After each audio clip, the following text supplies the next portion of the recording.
Do you put black over everything, Dr. Umar? Explain that a little more when you say, do I put black over everything? I asked you a couple of questions in this. Like, Black and Miles or White Owls? I blow black and mild smoke on my ancestor shrine, so I'm going with the black and miles. Would you rather slip on black ice or play in white snow? Let me slip on the black ice. Would you rather have black gums or white teeth? Would you rather? Okay, but if the gums are black, what color are the teeth?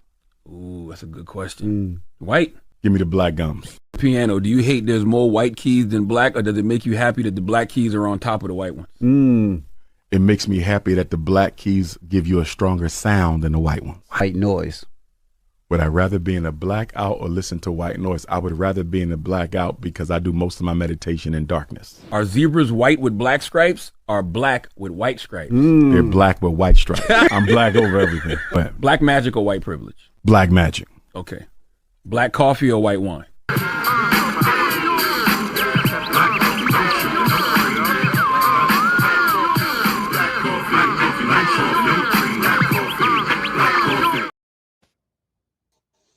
Goddamn genius! Goddamn genius of all genius, master of all motherfucking masters. What's up, man? We got a good one today. We got some boxing talk. Goddamn, all positive. You know what I'm noticing? I'm noticing a trend here. I'm noticing that boxing always have a slow start to the year because due to football. Football and playoffs and stuff like that, but it started heating up around this time. Around the time the Super Bowl started to get here, that shit started heating up. Man, it ain't been nothing going on the whole month of January, man. Nothing major. Well, wait, hold up. You didn't watch the destruction of Inouye? Or Inouye destroy that dude? Man, I looked at it. Come on, you know what's gonna happen, man. We knew what was gonna happen. Nah, I was in suspense. I ain't know, man. I say, man, is he gonna get him? Is he gonna get him? I was like, oh no.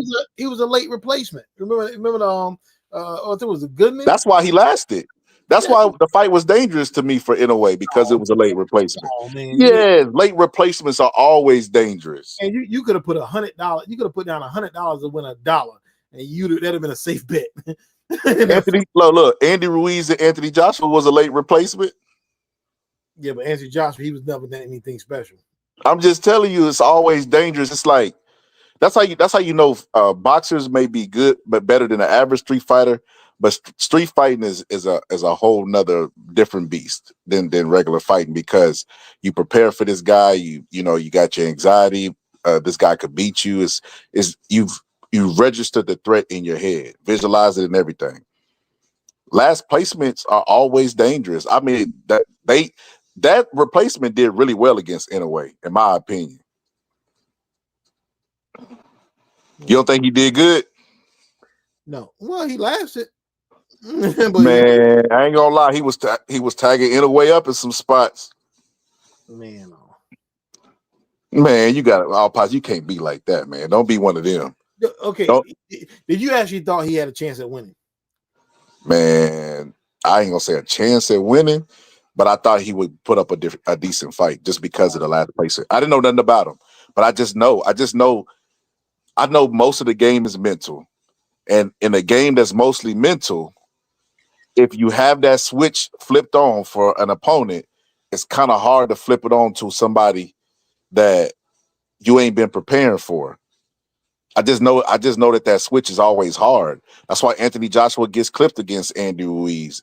Andy Ruiz has the advantage because Anthony Joshua's the star with the belt. Andy Ruiz last place from opponent, fat, out of shape. You know what I mean? He don't look the part. That's why Anthony Joshua didn't take him easy, and that's why he ended up getting knocked out. But the rematch, there was no element of surprise. He had a full camp to prepare for him, and he ends up getting his belts back. Yeah, but Inouye's not Anthony Joshua. I'm just saying, man. I didn't see this happen a lot. We didn't see this happen a lot in boxing. A guy step in there, last place opponent. The fighter goes in there thinking it's going to be easy and end up picking their teeth up. That's all I'm saying. I didn't think Inouye was going to lose the fight, but he did. I mean, the guy did hang with him in the early rounds, man. That wasn't it was a blowout, towards the end when Inouye's strength and power came into place. But I ain't gonna lie, man, it was a little bit shaky at first, just because of the weight. So I wanted to ask you this. Since we got you here, bro. Terrence Bud Crawford. How much we betting on this? Because I heard you say he gonna win. Who? I said what? You say you want to put 1,000 on Bud Crawford. That's what you Yeah, told me. I wouldn't put $5 on Crawford winning that fight. I'm not gonna lie, I might put 5 on Crawford just because the props gonna be so good. Well, they ain't even that good. All positive. Ironically, Vegas has this a close fight. Okay. Well, they got a close fight, and that's gonna be. So, all positive. You've been watching boxing longer than me. Is it only close because they gonna switch it at the last second? Like what the fuck they got going? They're gonna probably switch it because I'm thinking Crawford's going. No, Crawford's not gonna have another fight this year. They're gonna probably switch it at the last minute, put it out the outreach because I know Canelo always fights May and September, but Crawford's not gonna have another fight because he knows that was. I mean, I don't think it was controversial against Madrimov. I think he clearly won the fight 7-5, but I don't think he wants to have to fight any 168 pounder and it would possibly get knocked out. I think he wants to get knocked out and get paid for it. So allegedly, the guy that got the IBF belt, Canelo's gonna fight him as a tune-up. But I'm like, is Crawford gonna have a tune-up? So is it Mobili or Skull? Who's he fighting? Skull. Okay, William Skull. Yeah, me and Doug Rice. You know he ain't fighting no Billy. That's too dangerous. Well, William Skull, you know, he ain't no slouch. So, I mean, he's a good fighter, but I got Canelo for the win. But yeah, William Skull's a pretty good fight. Me and Doug Rice used to talk about him for years. We talked about him years ago when he was unknown basically. So do you think? So let me ask you this: is it more of a chance for an upset of Terrence Bud Crawford or Skull with Canelo? Skull's a real 168 pounder. Crawford's coming up 3 weight classes. He only had 1 fight at 154, and he just got there. He's coming up 2 more weight classes, and he's 38 years old. He's gonna be 38 by the time of the fight. People, look, man, it is the job. It is a job of the announcers and people in boxing to sell you fights in which you know are going to be blowouts. It is their job to do that. It's like when Mike Tyson, second fight out of prison, his first fight was Peter McNally, and people didn't like it because the way it ended in the first round, corner stepped in. So his second fight that same year was against Buster Mathis. They put it on free TV because like everybody complained about the pay-per-view ending too quick. So it was a Saturday night. Terry Norris fought Paul Vaden on the undercard, and they put it on free TV. It was on Fox TV. As a matter of fact, Dr. Dre did the intro, "Keep Your Head Ringing." He created a whole new song for Mike Tyson and all this stuff. So they was trying to sell this narrative. Well, Mike Tyson is possibly he could get upset because the last time he fought a Buster, he got knocked out. Like, man, we knew Buster Mathis wasn't gonna beat no Mike Tyson. So they try to sell you on name. Well, yeah, Buster Mathis, Buster Douglas. Hello, are you guys not getting it? I'm like, man, look, it is their responsibility. Dr. Seuss, Dr. Dre, are you not picking up the hints? And then the very next fight, he fought Frank Bruno. And then leading up to that fight, they were showing highlights of Frank Bruno hurting Tyson in '89. Mike Tyson was like, "That's the hardest I've ever been hit." that was the thing because Frank Bruno he had beat Tyson's sparring partner Oliver McCall in a 12-round decision. So leading up to that fight, they were showing clips of Tyson getting rocked in '89, and Tyson was like, "That's the hardest I've ever been hit." And it's like, "Oh man, Frank Bruno might got a chance." We knew anybody with a brain knew Frank Bruno wasn't going to win that fight. So this is what they do. They got to sell you the fights, man. And you think it's a coincidence they pushed it? And look, I always say this all positive. The further a fight is out, the more time they give you to create scenarios to reinforce your biases through your imagination. This is why this fight is not happening right away. Yeah. If Bud is ready for this fight, then why couldn't it happen 3 months from now? As a matter of fact, you're gonna stretch it out almost another year, another 9 months. When she's gonna be 9 months older, it's gonna be 38, and like that's gonna be beneficial for him. It's gonna be beneficial for him. Look, man, it is their job to sell. Look, what's my favorite boxing movie of all time? Great White Hype. Great White Hype. Did the promoter Sammy Jackson? Did they not know he was gonna knock out Terry Conklin in the first? Yeah. He knew that, but they had to sell the fact. You remember when he got up at that press conference, Negro, sit your ass down. told him to sit. I'll be Howdy Doody now. I was a teenager then. Yeah, he was like, I was a teenager. Then I'll kill Howdy Doody now. Yeah, Negro, sit your ass down. He was mad because he was messing up the promotion. Now, this is what I want to touch on. Though. This is very important, all positive. Something that I can't gloss over. If the people that are giving Bud a chance, right? Why isn't Bud ready to fight him now? Why does he need a tune-up? Why does he need to push the fight back to gain weight and get tune-ups and all this other stuff? If he really got a chance, why does he have to push the fight farther out just for him to make the weight in order for him to have a chance? I guess they're hoping on Canelo getting older and Crawford not. But Crawford's last fight against Masvidal, Tim Bradley told him why wasn't he active with his hands, and he essentially said because he couldn't figure his fighter out. He said he couldn't figure him out, and he said that the rust might have played a factor. And it's like you're gonna be rustier and older going up against a bigger guy. So you're gonna take off another year, going up 2 more weight classes. Yeah, that's smart. That's insane. That people don't even really, they just be saying shit all positive. They never think about what they really saying. Terrence Bud Crawford is gonna beat the shit out of Canelo and stop. And that's what people are saying. I see it all the time. Look, I don't say that. I go, look, just put your money up. I'm not gonna sit here and debate with you about this, about who gonna win what. I'm covering all bets. If you want Crawford, and people think I hate Crawford. I've never bashed Crawford. I've never been online. You never heard me bashing him at any point. I've been online. I don't have a problem with the guy, but I'm just telling you what's gonna happen. Oh, I don't disagree. I've been saying this when they first started talking about this after Errol Spence, before they hyped Bud up. Look, I know y'all seen, I ain't gonna say his name because I actually rock with his channel, but it was a dude who got accused of grooming a teenager. Yeah. They grooming Bud. Bud is being groomed right now. They're grooming Bud for assault in the ring. Yeah, and Bud, he's cashing out himself. He knows what he got coming.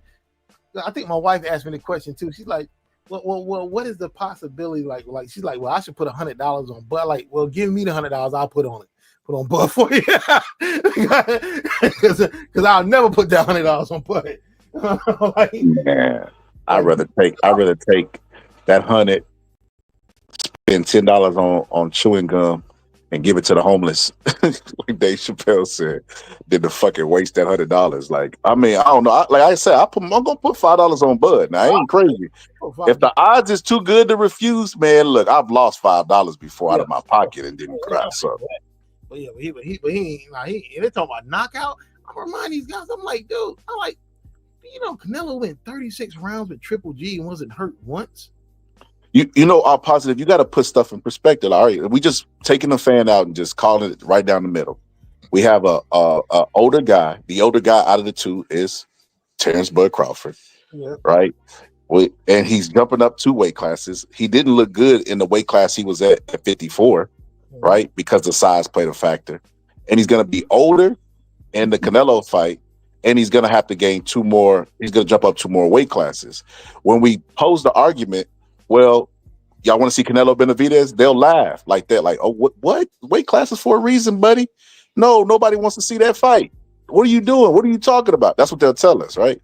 Like, oh my gosh, this is a stupid analogy. But the guy who y'all say Canelo is ducking is too big for Bud, but Canelo's not. That doesn't make any fucking sense.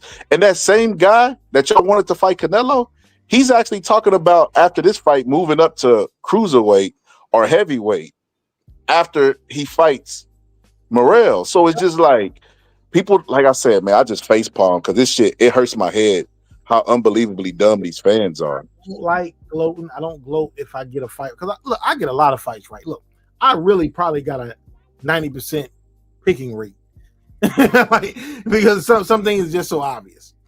I get a lot. I get some wrong. Like the fights I get wrong, a lot of other people get wrong too. I got the Munguia fight wrong. I think everybody got that wrong. Nobody saw that coming. But you talking about Munguia getting stretched? Yeah, nobody saw. Yeah, nobody seen that shit coming. Yeah, of course you gonna have some Monday morning call. I knew it. I said something might happen interesting today. I knew it. I didn't even look at the fight. The thing I thought it was a foregone because I still looked at the first few rounds, and when Munguia hurt him, I turned. Were you up there? I think me and you was on the live and we was doing something, and then Bo was like, "Munguia got knocked out." We're like, "What the fuck?" I was looking at what's the name get beat down. What's the Trump supporter in UFC? What's white dude name? I don't know. You got me with the UFC. Ah, man, what's my man name, man? The dude is always saying controversial stuff, man. The white guy. The racist Shit, that ain't narrowed it down. Who Connor? You know what I mean? That's basically everybody in the UFC. I was looking at him getting his brains beat in. That's what I was looking at. I was looking at him get stopped. So when I turned back, I saw Munguia's opponent with his hands raised. I'm like what raised this man's hands for? I found out he knocked out Munguia. Like I didn't even bother looking at the fight, man. So hold up. Let me tell you. Oh, all positive. You realize what you're doing right now. You seen Dumb and Dumber. So just give it to me. What are the odds? Well, it's probably 1,000,000 to 1. So you're telling me there's a chance. So what you're just saying right now is you didn't expect Munguia to win and he ended up getting knocked out. This is what they're gonna say. I talk to these fans all positive. I know how they think. But when you give them logic, like, okay, well, if Bud got a chance in the fight, right? How does he do it? Is he gonna knock out Canelo, who we've never even seen on the ground against bigger guys? He ain't winning the is he gonna win a decision against Canelo, who almost beat Mayweather? We watched Mayweather box circles around Canelo and get a draw with one of the judges. What's her name? Adelaide Bird, wasn't it? Adelaide Bird gave him a draw, and C.J. Ross had Canelo winning 10 rounds to 2 against Triple G the first time. Now Triple G the first time. Not to mention Bivol. If he fight Bivol and one of those judges go the other way, we got to draw. You got to draw, man. It is silly, man. Like I said, you're not gonna win a decision against Canelo, so and you ain't knocking him out. So what way is he gonna win? And the thing about Bud, and I would tell Bud this to his face. I would tell him, I'm like, you got your balls is bigger than your brain. You get hit and you want to get your hit back. You know what I'm saying? It's like Bud ain't the type of dude to go in a shell like, oh, he hurt me. I'm gonna go in a shell. Like, nah. Bud try to get his hit back. And that's gonna be his downfall. But I think Bud knows what he's getting to. You know, because just like I told my wife the same thing. She's like, what would you do? I will fight Canelo tomorrow. I'll take that beating for the money they're gonna get Bud. I'll take that beating. Wouldn't you? Hell yeah, Canelo's smaller than me. But if I was Bud size, I'm not gonna lie. If I was Bud size, never been defeated in the ring, I wouldn't take this fight. It don't make any sense. Like I said, he's at the most competitive division in boxing. You are, yeah. And then you remember Mikey Garcia jumping up 2 weight classes to beat Errol Spence. Who didn't see the outcome of that fight? And you know what? They was giving Mikey a chance. Remember, Sugar Ray Leonard picked him. It was a bunch of people. I want to say Showbiz might have picked him too. It was a bunch of people picking Mikey Garcia for the same reason. He's never been defeated. He's more skilled. He's better than Errol Spence pound for pound. I think Mikey Garcia was more skilled than Errol Spence. But the fact of the matter is he jumped up 2 weight classes. And I was scared during that fight that Mikey Garcia was going to be hurt. Because I like Garcia. He almost got stopped. Yeah. He was never the same after that Errol Spence fight. And his brother threatened to start around the 10th round. His brother, Robert Garcia, was going to start the fight. He told him between rounds, like, we get another round like that, I'm going to stop the fight. Guy was never the same after that fight. It ruined his career. That fight destroyed him. He was never the same. And he cashed out for $10 million. Yep. Yeah, that's insane. But I'm not going to lie to you. If you're talking about me and you as a civilian, then yeah, I would take it. If I'm as a fighter, you can move more strategic. Zerto. I was just talking to Bo about Zerto, and I said Zerto is navigating his career. He was like, "What?" Like, bro, Zerto don't want that smoke. Zerto should fight Obata at cruiserweight, but he's not going to do it. He don't want that smoke. And he was like, "What?" But he talking about going to heavyweight. I'm like, "Yeah." And he gonna do what Roy Jones did when he went to heavyweight: selectively find somebody who perfectly fits his style, so that he could look like he's taking a challenge, but he's really not. The man got beat by Bivol, and got beat so bad that he left the division. You can't I can't be convinced that guy is going to heavyweight to take on more challenges. He's gonna cherry pick up there. Yo, look, all positive. Look. I don't want to. Listen. Bud is a great fighter, probably the best fighter of this generation. If he wins this fight, bro, top 5 at least. top 5, or he gonna be right at the cusp. All fighters that ever breathe God's air. I'll Like say no hate. You know what Ego said, bro? I gotta keep Ego, bro. Ego said that Bud fighting Canelo is an advanced cherry pick. What what? the fuck? What the fuck does that even mean? So who? No, I ain't gonna say nothing. No, I'm good. An advanced cherry pick? That does, first off, there's no such fucking thing. A cherry pick is exactly what it is, a fucking cherry pick. Munguia was a cherry pick, right? There is no advanced cherry pick. The title itself contradicts itself. How you advancedly picking somebody, but at the same time they're a cherry. Yeah, the cherry pick is reserved for bums. Can't have an advanced cherry pick. That's crazy. Especially a guy that's on the pound for pound list. That's wild. Like, bro, when I heard that sound, like, God damn, Ego, you gotta stop this hating, brother. This hating don't look good on you, brother. Yeah, man. Chetty Atlas is picking Bud because he just don't like Canelo at all. Oh my God, what is going on with that? Teddy Atlas has to stop. Bro, I don't even watch Teddy Atlas's videos no more. I knew once Teddy Atlas went down that UFC slippery slope, it was gonna be the end of his boxing prestige. And it was. He spends like 5 minutes on boxing and then the rest of the show talking about UFC, a sport that he doesn't even know, by the way.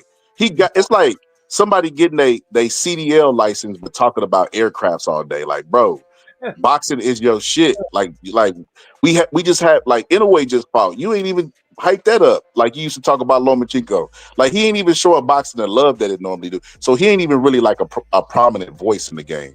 And So it's funny you mentioned Lomachenko because the Lomachenko and the Triple G and all them, because Jim Lampley just wrote a book and he talks about the downfall of HBO, and he was talking about Triple G and all that, like how they invested heavily in the Triple G and all that, and all these guys. and when they started investing in Eastern European guys like the Triple G and Kovalev and Klitschko's, the people that nobody, the Kovalevs, the Klitschko, like, yeah, the people that everybody say that they like, but nobody pays for the pay-per-views. Yeah. Mm-hmm. Yeah, that's a downfall.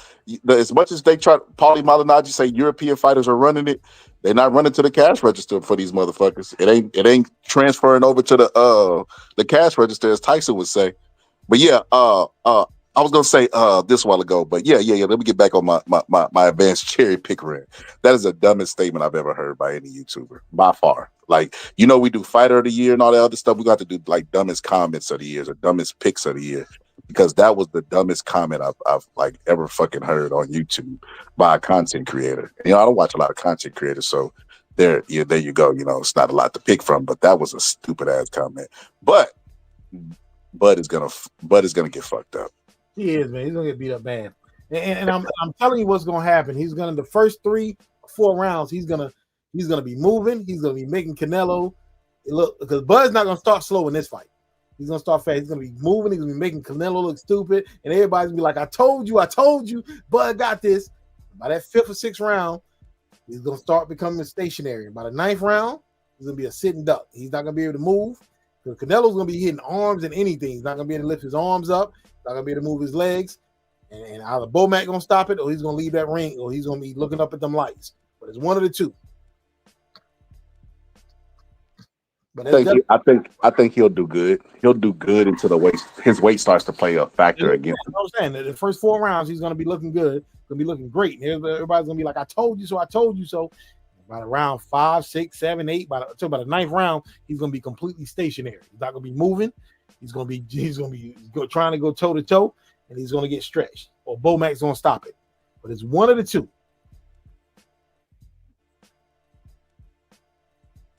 But he ain't leaving the ring with that belt, those belts.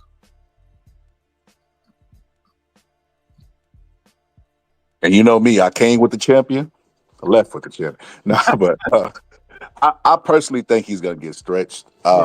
Even if he doesn't, he's gonna lose a decision. Like, it's just like you said, bro. Like, Bud has to do too many things. This is what Bud has to do. Let me give you fans some glimmer of hope. This is how Bud wins. Canelo has to have the worst night of his career ever. Hold on. Let me hold on, little badass. Put some on for me. Watch. Give me a second.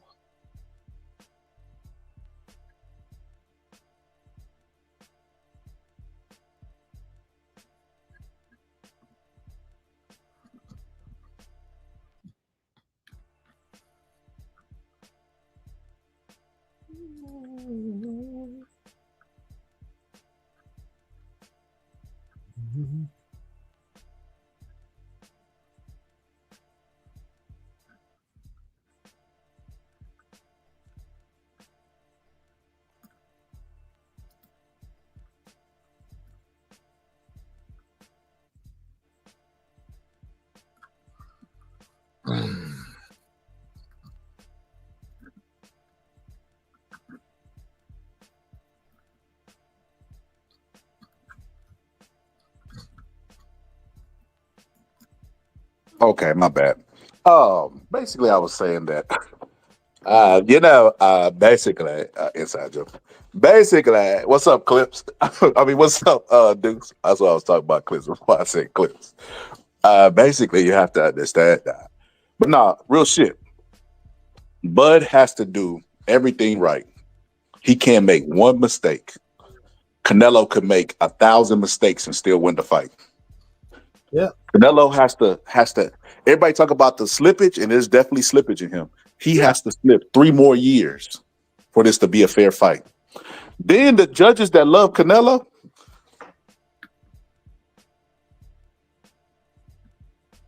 yeah, man, it's the judges that love Canelo, they would have to all of a sudden say, you know what? I'm gonna have a conscience. I'm gonna stop choosing money over fighters. And I'm gonna choose right today. And we all know that shit ain't happening. He has to have the perfect conditions in order to win a fight. And even if he wins, there's a chance that the judges might rob him.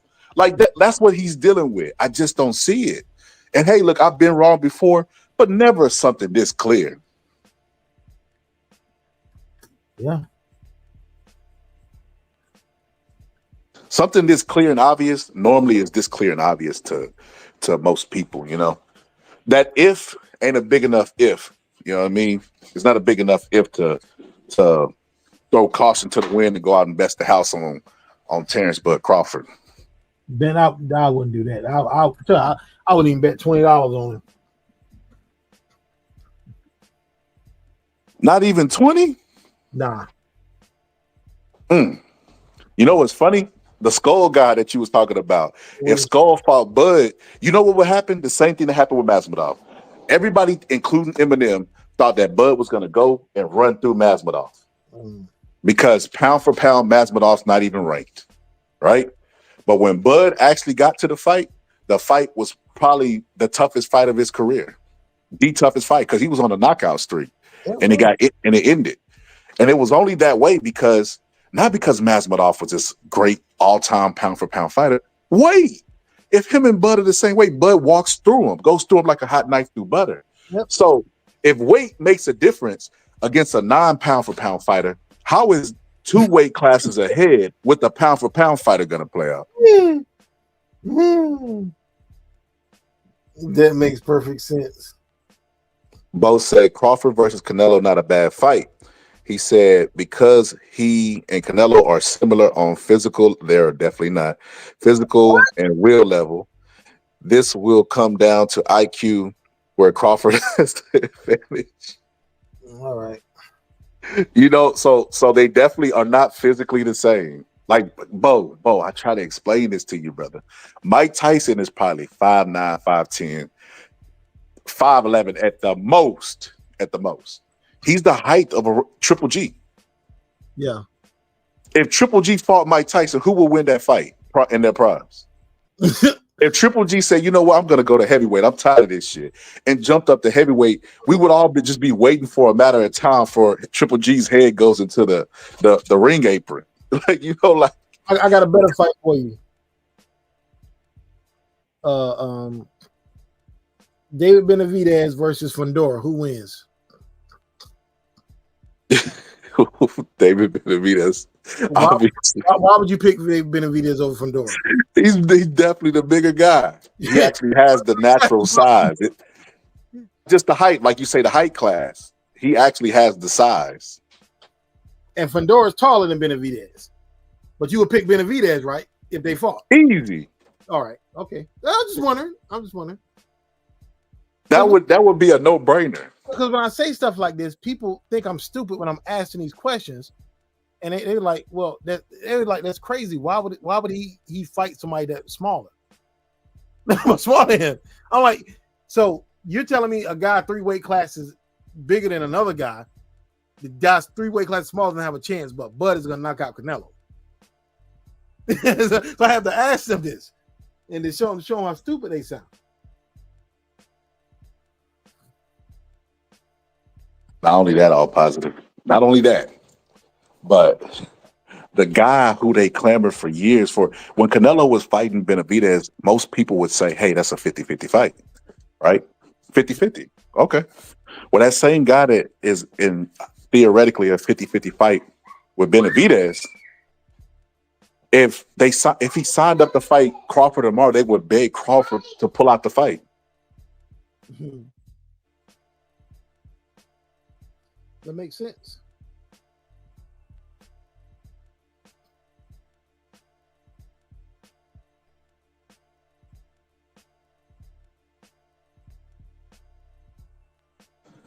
But yeah, that's crazy. All positive. All positive. Speaking of Benavidez, right? Because the Bud, unfortunately, the Bud versus Canelo hype is going to be at an all-time high, and it's going to carry over into the fight. And people are so hyped up off of Bud's win against Spence that they ignore the last performance that he had. Yeah, that's fine. And they don't realize that Spence and Bud was always going to be Spence just because of discipline. But the mere fact that he had a superior game plan and was able to implement it with a guy who wasn't that much physically stronger than him, it made it look so easy that people think that they start to overrate Bud. Like they think, they send me clips of Bud lifting weights. Oh man, you don't understand. Look at him lift this weight. It's just like, bro, that doesn't mean shit. Nothing. It means nothing in boxing. It don't mean a thing. Like George Foreman used to always clamor over, like, look at this guy's shoulders. Bodybuilders don't win fight. Like Frank Bruno had one of the best bodies in boxing history. You know what I'm saying? And Mike Tyson's obviously 20 pounds smaller than Frank Bruno and knocked him out twice. Didn't Bud knock out Mean Machine? Yeah, he did. Then why would that be his toughest fight, bro? He said Mean Machine was his toughest fight, not Masvidal. But you stretching, brother. You gonna pull something. No. He knocked out Mean Machine. It definitely was Masvidal. Masvidal hurt him. He didn't look spectacular. Every other's fight, even if Bud struggled in a Gamboa fight, he still got the desired results, or he ended up overcoming. He barely separated himself. That would be like watching the Olympics and the runners are tied and one of them leans. You wouldn't say, oh man, he's had tougher races than that. You'd be like, nah, that was his toughest race. He barely won that shit. Bud barely won. If Masvidal had took over and started letting his hands go the last couple rounds, he wins that fight. Mo said anytime a welterweight got stretched moving up, it was someone far beyond them physically. Yes, like a Canelo. That's what we're saying. He said Bud cooked Masvidal. He just needed more rounds or open up earlier to stop him. But why don't you think he opened up, Bo? Why you think he had his hands in his pocket? Like, what was the reason? Because there obviously was a reason. Bud is not shy about letting his hands go. Bud was feeling something he didn't like. And like I said, he got a good poker face, but them punches were starting to hurt because he wasn't used to it. I be telling you, Bo, you got to stop thinking with your heart, brother. Your heart going to get you in trouble.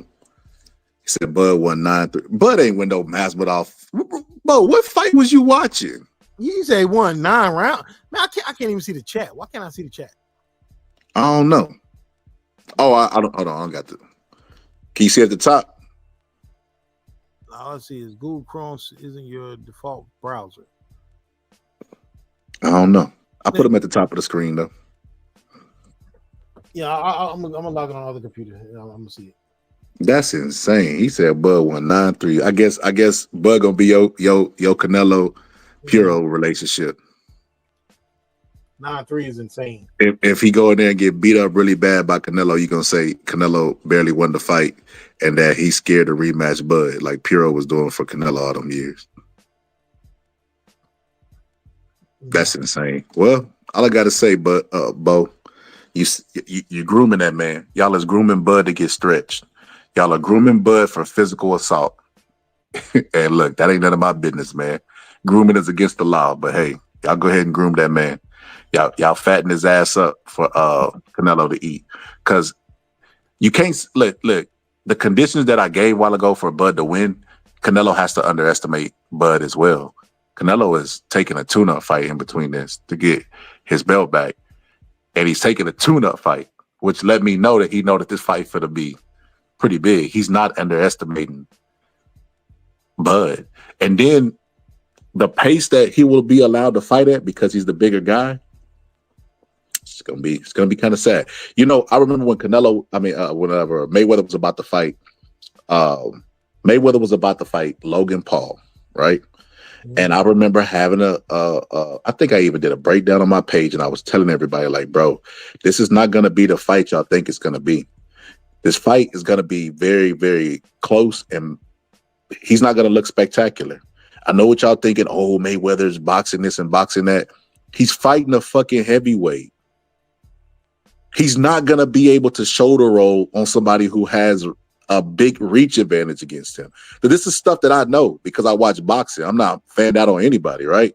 But when the fight came, he looked so unimpressive that everybody said Mayweather carried him. Instead of just accepting the reality that at some point, it doesn't matter how skilled you are if the person outweighs you by so much. There's no way for you to get that advantage back in skills. Once you get past a certain weight, if Anthony Joshua was the fight of David Benavidez, who wins that fight? Joshua. Easy. At some point, the skills don't like the skill. If Inoue fought, think of Brian Norman Jr., who wins that fight? You said who? Brian Norman Jr. versus Inoue. Oh, Brian Norman Jr. That's what I'm saying. But Inoue is way more skilled than Brian Norman Jr. But at some weight, your skills don't fucking matter anymore. I said that if this fight, if Canelo and Bud were in the same weight class, I'm picking. Oh, they were one weight class apart. I'm picking Bud. I've said that. I always said that. If they were only one weight class apart, I'm picking Bud. But they're not one weight class apart. They're 3 weight classes apart.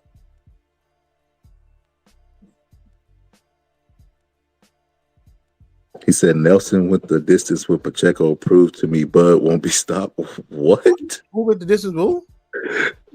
Nelson going up a distance with Pacheco. Bo, connect them dots. Bo, hit the link, bro. I think he's trolling, man.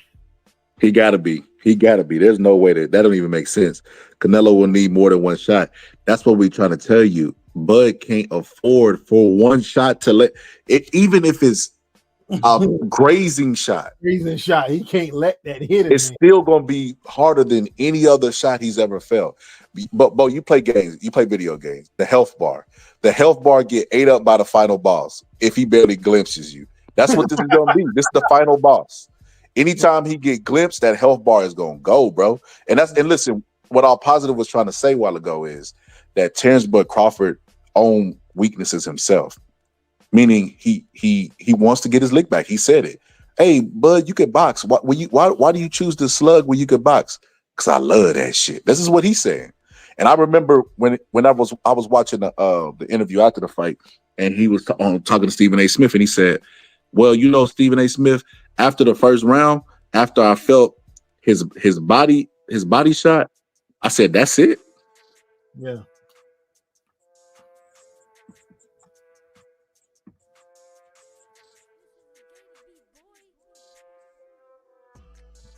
Even Spence, man, even though he beat Spence up, Spence was still landing shots. Spence was thrown out of a car going 100 miles per hour. We have to get over that shit. I don't want to diminish his win, but Spence was never gonna beat him. Never. Even if without the car wreck. Fault for dragging this fight out this long. And guys still ain't learned their lesson yet from doing it. It's his own fault. Dragging the fight out that long, and then the accident happened, and all this, and the constant weight gain and weight loss. I'm like, man, that's his own. That's nobody's fault but his own. You can't blame Terrence Crawford for that. Yeah, and you know what? I can give Terrence Crawford full credit for being number 2 pound for pound fighter right now and being number 1 for the longest. Because I had him number 1 before everybody made him number 1. I just think right now it's in a way. But with that being said, it's too much weight. It's too much weight. If I gotta break this down for you, you fanned out. You fanned out. What I'm saying is logic. It ain't got nothing to do with any fighter personal, they personal history, they whatever. It got everything to do with he just can't. At some point, skills don't matter. It's too much weight. In a way, like I said, if in a way fought fucking Brian Norman Jr., he would be stretched. The weight is too much. But in a way, got power in both hands, pound for pound, number 1 fighter. And Brian Norman Jr. is not even in the top 10. But the weight would just be too much. So why is it with Bud, who's around the same pound for pound ranking, fighting another pound for pound ranked fighter? Why does the logic not apply with that? Why does it not computing? That's what I'm wondering. I'm a little confused at that. It's like Bud's gonna get stretched, but hey, it's boxing. What only in America? What Don King used to say? Oh shit, it's gonna be good for boxing. You know, I try to save Bud from himself. I try to save Bud from his fans grooming him for this assault that's finna happen. But hey, it is what it is, man. Let the good times roll. All positive. Yeah. So all positive. Who you got out of Benavidez versus I got Benavidez, man. Like I said, I might be wrong, and Morrell might go in there and beat him up bad and stop him. But I think Benavidez, I think the experience, I think he's gonna win it, and by decision mostly. I think it's gonna come late. I think later the experience in the later rounds is gonna benefit Benavidez more. And like I said, I might be wrong. Like I said, don't quote me on this because this really is a pick 'em fight. Either way you put it. But yeah, I know y'all picking Morrell, and so y'all might be right. I'm just picking Benavidez to win this by decision. I agree with you. Fights that people think is going to be the most exciting fights and decisions and all this stuff, those be the fights that they both be leery of each other's power, and they both respect each other, and it goes 12 rounds. Yeah. I can see this fight going the same. You got to remember the fights that they both had previous before that neither one of them looked good. And this is the first time in these guys' history of their career that they're fighting another guy that's exactly like them. Like, meaning like neither one of them has really been challenged up until this point. Neither one of them have faced a fighter with this much power that either one of them possess at this point. Like, it's just a lot of similarities that they're going to, we're just going to see. We haven't seen neither one of them tested. And the test is going to be who could take who's what. And that's why this fight is really a toss-up, because we don't know who's going to take who what. And this is why I'm going with Morrell. Because I always go when you got two fighters that are even attributed, or like even the size different, the reach different. It's not that much different. And I'm gonna be honest with you, Morrell's actually the bigger guy. If you look at Morrell's head, you look at Morrell's body and everything. He looks more comfortable at the weight than Benavidez does. He's like. You would think Benavidez is the monster because everybody calls him that, and you got these stories of these people coming out about sparring him and how dangerous he was and how he was messing people up, et cetera, et cetera. So you would think he was a monster, and you see him as big. But if you actually look at them eye to eye, Morrell's actually the bigger guy, and he has a bigger head, which most times leads to more durability. So you got a guy with a bigger head, bigger bone structure, better defense. It's hard for me to go against that. Yeah. My logic is telling me that Morrell easy. Yeah. But I got a breakdown. I got a breakdown coming soon to everybody. But yeah. The fight tomorrow. Really? Yeah, Saturday. I thought it ain't tomorrow. Yeah, tomorrow. Today's Thursday. Today is Friday right now. No, it ain't turned Friday yet. Man, over here it is. It's Friday now. You ahead of me. I'm in the past. Yeah, he said fight out breakdown soon. You better put that breakdown out. I'm gonna do it the day of. I'm gonna do it the day of. Yeah, I might do it. Yeah, I might do that. I might do it the day of. I might play it while we commentating in the background on what I think is gonna happen. That's what I'm gonna do. I'll play the fight breakdown while we watching the fight, doing our commentary thing, because I already know how this is going. I think I know how this is gonna play. I've seen this type before. I've seen a fighter with more amateur experience fight a guy who was a puncher. And you know where I seen this? I seen it with Rigan Dial and Nonito Donaire. You remember Donaire was coming off the Darchinian knockout. He was looking. Shocked me with the way Rigondeaux beat Donaire. That shocked me. I did not see that coming that night. And I'm still a Donaire fan. I was a big Donaire fan. I'm a Donaire fan now still. And I love Rigondeaux. I like him, but I did not see Rigondeaux beating him like that. I did not see that coming. And he beat him. He beat him easy. I'm just be honest with you. There was one knockdown in the fight, and it was when the referee was breaking him out of a clinch, and he knocked him down and didn't touch him anymore. And then after the fight, I remember this. Nonito Donaire was like, "Oh man, it was a good fight, but I couldn't see." He said something like that, like my eye was jammed. Crowd started booing him, like screaming boos.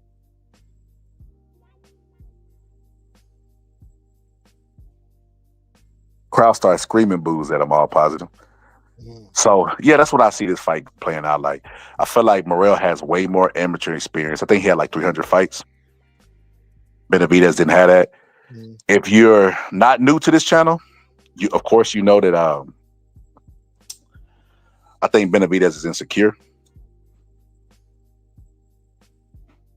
because he wasn't expected to be prestige coming out as an amateur. Like, he wasn't expected to be what he was now or is now. And I felt like that little fat kid that he was, he never grew out of it. He's still insecure.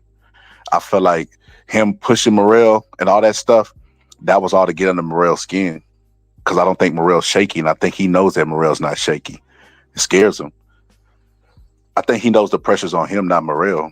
People think he's more tested than Morrell. People call him the Mexican monster. They don't call Morrell no monster. I think, and this is my prediction, right? Or another little preview for the people who ain't gonna watch the breakdown. The breakdown gonna be the science behind my opinion. But I think Morrell beats him, split decision, and I think Morrell pops dirty for steroids. It's possible. I think Morrell didn't want to agree to the steroids because he's on steroids. I think that the fight's gonna get here, and the closer that the fight get, like right now, he's probably juicing his ass off. He probably was microdosing like Ryan Garcia was doing with the Ostarine, preparing with his excuse already. Because that's what they do.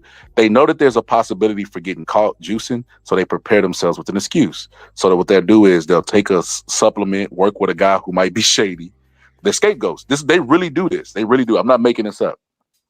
They get the scapegoats already around them. They're already plans to, if they get caught cheating, and they prepare themselves because they don't know how good the testing is. If they use Zambada, he gonna get busted. And when he gets busted, he gonna say, "Oh, Victor Conte." He gonna say, "Oh, it's Victor Conte." He gonna say, "Oh, you guys don't understand. I've never taken anything. Maybe it was Scooter." Like, he gonna do the same thing Ryan Garcia did. Yeah. But that's how I see that fight happen. I think Morrell goes in there. A lot of guys are out here roiding, but it's like they don't want to. They don't. I guess the testing policies ain't strict enough, and they know a lot of these guys are, but they don't want to mess up the fights. And that's the plan. Yeah. That and Victor Conte, I mean, let me not quote that bitch. I don't even like him.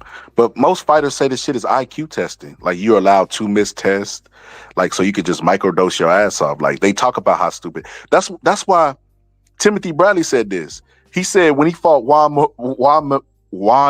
Manuel Marquez. Man, bro, I don't know why I got stuck on that word, but that word ain't gonna be the death of me. Juan Marquez, when he fought him, he said he kept suggesting that they do USADA testing. He kept begging for USADA testing. And you know who else was begging for USADA? Who? Benavidez. Yeah. Might be a chance we see both of them on something that night. But because Benavidez is with Mimo Heredia, his go undetected. And because Morrell don't have a prestige cheater in his corner, his don't go undetected. So he wins the fight and ends up pissing hot. Mhm. Damn. Oh, my bad. I just now see this. He said Morrell gonna fold.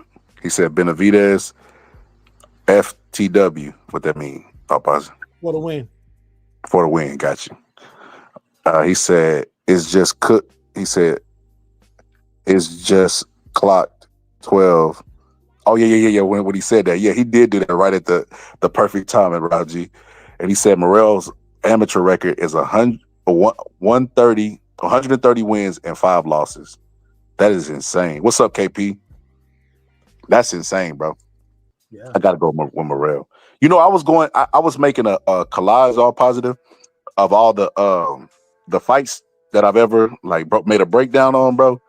Bro, when I say my record is immaculate, that shit is crazy. It's almost close to Floyd Mayweather 50-0. Look, I've got some wrong. I've got a lot wrong, man. You know, the Angel Leo fight, I got that wrong. I didn't see Angel Leo winning that fight by knockout. I did not see that. That was to me, that was probably the upset of the year. To tell the truth. Well, Munguia was upset of the year. I don't know. Yeah, ain't nothing gonna beat that. Yeah, it was upset of the year, but that was like. I don't even know Buddy's name. Do you? Who? That knocked out Munguia? I don't. I forgot his name. I still don't know his fucking name. Oh, that's the thing about it. That is crazy. And you know what? I was gonna do a breakdown on that, but I was like, man, they're gonna flag my channel. But it's so funny because that man did a poor man's version of the rope-a-dope. Like they clearly planned for that knockout. And it was actually beautiful how they set it up and everything. Well, Gia almost had him out of there early. I was like, man, this dude about to get. That's when I turned the channel. I'm like, after that round, I was looking at the UFC fight. I was like, Munguia's about to knock this dude out, man. So I wasn't even paying attention to it. That's what. Hey. So you're telling me Bud has a chance? Bud ain't got no chance. You don't think he got no chance? Bud ain't got no chance, man. Bud is done. So wait a minute. Hold on. What if Canelo gets the flu, COVID, and then when he's taking a shower that night, he slips on a bar of soap and hit his head? Well, he better pull out the fight. I still think I think with all those conditions, he still beat Bud. I think BFT, man. I think he's probably picking Bud too. I don't know why. When I seen BFT, I seen him talking pretty negative about Canelo, and that's fine. He's talking negative about Canelo, but man, Bud ain't gonna win this fight. No, I can't see that, man. You don't think so? No, I know he. Positive, but no, man. I don't want to hear that. Can we get some keys to victory? Can we get some hope? I know you know how to beat Canelo. It ain't but one way to beat him. You got to stick and move. So you don't think Bud with the 38-year-old legs could do it? Bud don't fight. He ain't never fought like that. Why he gonna start now? Because to be fair, he is in there with a bigger threat. He's never faced nobody to this degree before. Yeah, so if he ain't never used his legs in a fight, how you gonna start using them at 38? They fresh because he ain't been using them. That's not how He it been works. sitting on the shelf. He was saving his running shoes, man. That's not how it works, man. Look, I ain't never ran a 200, but I'm not being no Olympian because my legs are fresh. Yeah, man, he been saving them. They've been in a Ziploc bag. He finna pull them out on everybody, surprise everybody. Oh, I'm gonna be honest with you. I think Bud will do good early on. I think the first round, I think Canelo gonna be coming out high guard, just filling Bud out. yeah, that's what I give Bud the first 4 rounds. I said Bud's gonna look good the first 4 rounds, and everybody gonna be on the I told you so tour until around the 6th, 7th, 8th round when Bud start becoming stationary, and then it's gonna be, and then you're gonna see what Spence did to Garcia, but it's gonna be worse. Shit, what about what Canelo did to Amir Khan? Amir Khan got faster hands and feet than Bud. I showed my wife that as well because she's like why are you saying he doesn't have a chance? And I showed her like this is what Canelo did to a guy coming up 2 weight classes. I show, she's like, oh my God, is he dead? I thought he killed him when I first saw it. Yeah, that was a nasty knockout. Oh, Yeah, yeah, that was ugly. coming up. But even then, all positive, I remember telling everybody Amir Khan stands no. It was the exact same scenario. Amir Khan was lifting weights, being all puffy muscles because he wasn't on steroids. Muscles looked all puffy and stuff. I think he might have even been working with Snack. He was working with Snack. And I remember him doing all the stuff, jumping over chairs and going up under chairs and then drinking all kind of milkshakes and doing all this other shit. And I remember telling everybody, like, y'all are dumb. They showing me workout clips, sending me all this. I'm like, bro, y'all are dumb. That shit don't mean anything. It's good. Boxing. It's like if they were doing like a gladiator competition or fucking what's that shit called, the Spartan competition, then okay, you got a point. Send me these clips. But we're talking about boxing here. None of that stuff has any relevance in boxing. The first 4 or 5 rounds, he couldn't lay a. He looked good. He looked good. He looked good. Probably, yeah. First 4 rounds. Started believing in his own power and kept staying stationary, trying to knock Canelo out. Why? I do not know. So. And you know what? Canelo just slowly started ciphering air out of him, hitting him with a right hand to the body. Bam. Right hand to the body. Bam. And it you just go back and look at that fight. Canelo's taking all kind of punches to the guard because Amir Khan has fast hair and he just he's rolling with the shots, catching them on the gloves and stuff, but he always managed to get that right hand off. Bam. Right hand. Bam. And then slowly in the 6th round, you see him feint the right hand. Amir Khan goes to block the right hand and he just shoots it over the top. Because he's expecting the right hand to go to his body because that's what he set up until that point. And then if you look, even when Amir Khan is knocked out, you look at him on the ground, you see a big old red spot on the side of Amir Khan, and you're just like, this is why they have weight classes. This is why. And a lot of people, and then speaking of weight classes, I'm like, man, look, Richard Shields is out here calling out Manny Serrano. Manny Serrano fights at featherweight. Carissa Shields just won a 175-pound title. And people are saying, man, I think Carissa Shields should beat Serrano. I'm like, well, she should. She just won a light heavyweight title. And Serrano fights. They'll know that. What it is they got that recency bias. They seen Amanda Serrano in a good-ass fight on the Mike Tyson card. So they still, hyping that train, and they think. Calling out Carissa Shields calling out Serrano. I'm like, why is Carissa Shields? Yeah. That's what I'm saying. This is what I'm saying. The public perception, right? Everybody showed up to see Mike Tyson knock Jake Paul out, which I'm the hugest Mike Tyson fan in the world, and I said he could win the fight, but he's not knocking him out. If anything, it'll be a decision. But they thought Mike Tyson was going to knock him out. But the undercard was dope. Amanda Serrano, Katie Taylor was probably the best stylistic matchup since Muhammad Ali, Joe Frazier. And that style is what everybody remembers, because a lot of people were saying the fight sucked, but the women they put on, even DJ Academics, I think, might have said this shit. He said he don't even watch women's boxing. I knew that was going to happen because their first fight was one of the best fight. It was the best fight of the year. So I knew that was going to happen again. So whenever that fight happens, it's still in people's mind because of that and Mike Tyson's ass cheeks. So that's still in their mind. So whenever they know about Carissa Shields because her movie's out, yeah, it's something there. They don't know about the weight classes in women boxing. They just know, I know this fighter gonna bring the fight, and I know this fighter can fight. You know what? They should fight each other. Same thing that the casual fans are doing with Bud and Canelo. I think Bud should fight Canelo. It's the same thing. It's the same logic. They don't know much about boxing or the weight classes. I just be surprised when I hear from boxing fans that know about weight classes and stuff. But yeah, Carissa Shields is only calling her out, if we're gonna be honest, because she's jealous. And she knows she's not making as much money as her. She's jealous. It's about jealousy. She's gonna try to beat the girl that she feels like stole the spotlight on a card that she could be on if she wouldn't be beefing with Jake Paul. Exactly. And she had her chance to be on Jake Paul card, but she thought she was bigger than that. And now while she's and Carissa Shields, her tickets were so cheap they sold out. Her ringside seats was like $250 or $500 for her ringside seats for a fight coming up Sunday. That's how cheap they were. And I wanted to go to that fight, but it was sold out for the ringside seats. That's what I want to say, ringside. But like I said, you just want to see Carissa cheeks. Nah, man.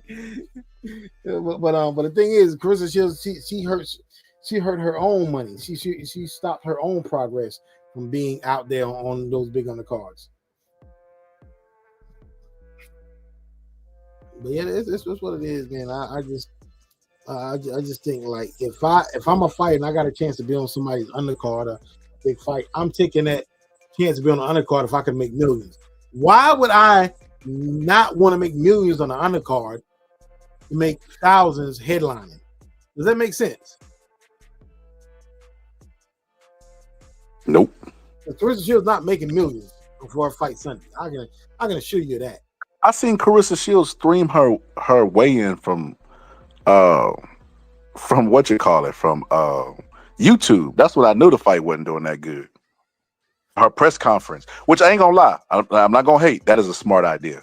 More fighters should do it because YouTubers are doing it to get millions. Why would you do it from your own channel? Create your career after. Look, NFL people do it all the time. They go in, they beef with the media their entire career, and then towards the end they become the media. And then they start saying the stuff about the fighters that they complained about when they was boxing or playing football that they said about them. They become what they said they didn't like.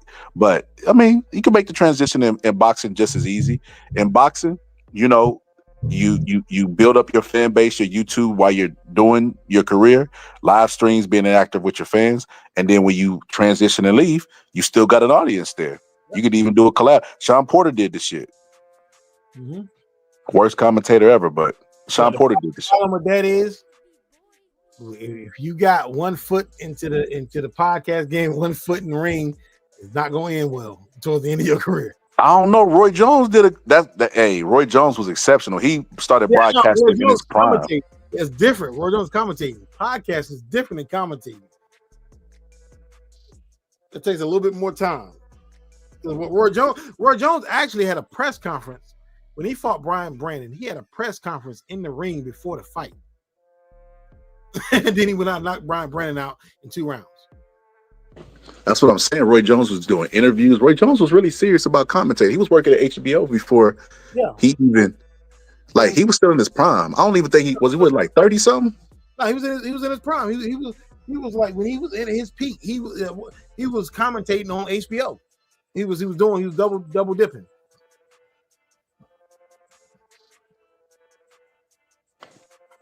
You don't think nobody could do the Roy Jones?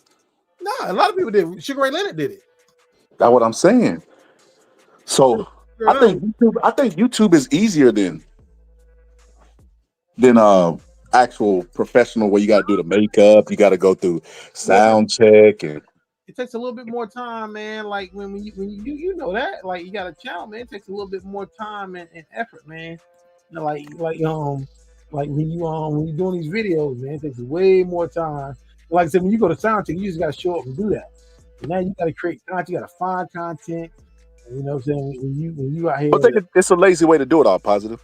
All they got to do is just do live streaming. They don't have to do no breakdowns. They could just give their opinion. Just live stream. They can survive off live streams alone. Just live stream and say, "This how I feel about this," or "This how I don't feel about this," and they'll make a career. They'll make a career on YouTube. That's literally all they got to do because they're already celebrity based. It's not gonna be a huge transition. Rob G said you tripping, all positive. What am I tripping about? Bo said nothing matters in female boxing. They can only move up and down. They can move up and down as they please. It's the same as men. I mean, they got the same weight classes we got. The only thing about it, they don't have a 170. They don't 168 is the highest, and after 168 is basically heavyweight. Is like 175 for female boxers. So Clarissa Shields won a heavyweight title, which is basically 175. I don't know what Bo got against Bo be tripping. I don't know what this grudge is he got against women. He got to stop though. Bo got to chill out.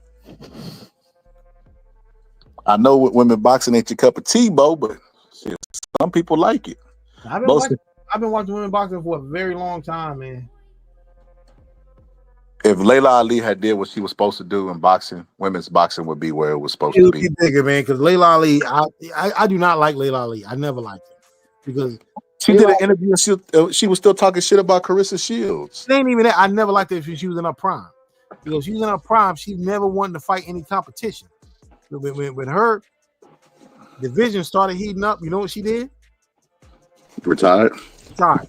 Before that, she would try to tell everybody why Ann Wolf wasn't on her level. Yep. She would be like, Ann Wolf lost to this girl, Yep. and that's why she's not on my level. And she can't really mess. It's like, okay, we get it. You're trying to convince us that you could beat her. But are you convinced that you could beat her? Because you ain't signed a contract. You could do all this hypothetical bullshit you want to. Because at the end of the day, Joe Frazier daughter gave you fucking hell, and she ain't had number what, like 2 fights? Yeah, like she didn't want that fight. I know. You and I know that, but And that's why I never respected Layla Ali for what, and Wolf not the only one because she fought. She fought at 168. She fought Christy Martin, who was a career 135 pounder, 135, 140 pounder. She fought Christy Martin, pulled her all the way up there, beat her up because Christy Martin was just a name. She was the biggest name in women's boxing. Matter of fact, Christy Martin put women's boxing on the map, and that fight should never even taken place, man. I'm like, 168 pounder fighting a junior welterweight. Come on, man, that's ridiculous. That's ridiculous. That's like Mabili or Canelo fighting. that's like Canelo fighting Bud. No, 140 pounder though. That's like them fighting Teofimo Lopez. Oakland. That is crazy. Yo, so Bud said, no power, no speed, no explosiveness, no excitement. It's trash. Not worth the breath to advocate for. But Canelo versus Bud, it deserves. You gotta go tell it on the top of the mountain. But yeah, there's a long list of people that she ducked. She did. Lucia Riker said she's like she'll come up and fight Layla Ali. Layla Ali didn't want to fight. Mary Jo Sanders was undefeated. They was talking to her fighting Layla Ali. But Mary Jo Sanders, her dad played in the NFL, and he would wear the same sweater at her fights. He's like, he's not gonna change the sweater till she loses. And Layla Ali, she came on TV, she said, well, if she fights me, her dad's gonna have to change her sweater. And she never wanted to fight her. But she had Mary Jo Sanders, Ann Wolf, and you had Lucia Riker, who said she would come up. And when all this competition started heating up, she quickly retired. It's like, well, nobody beat me.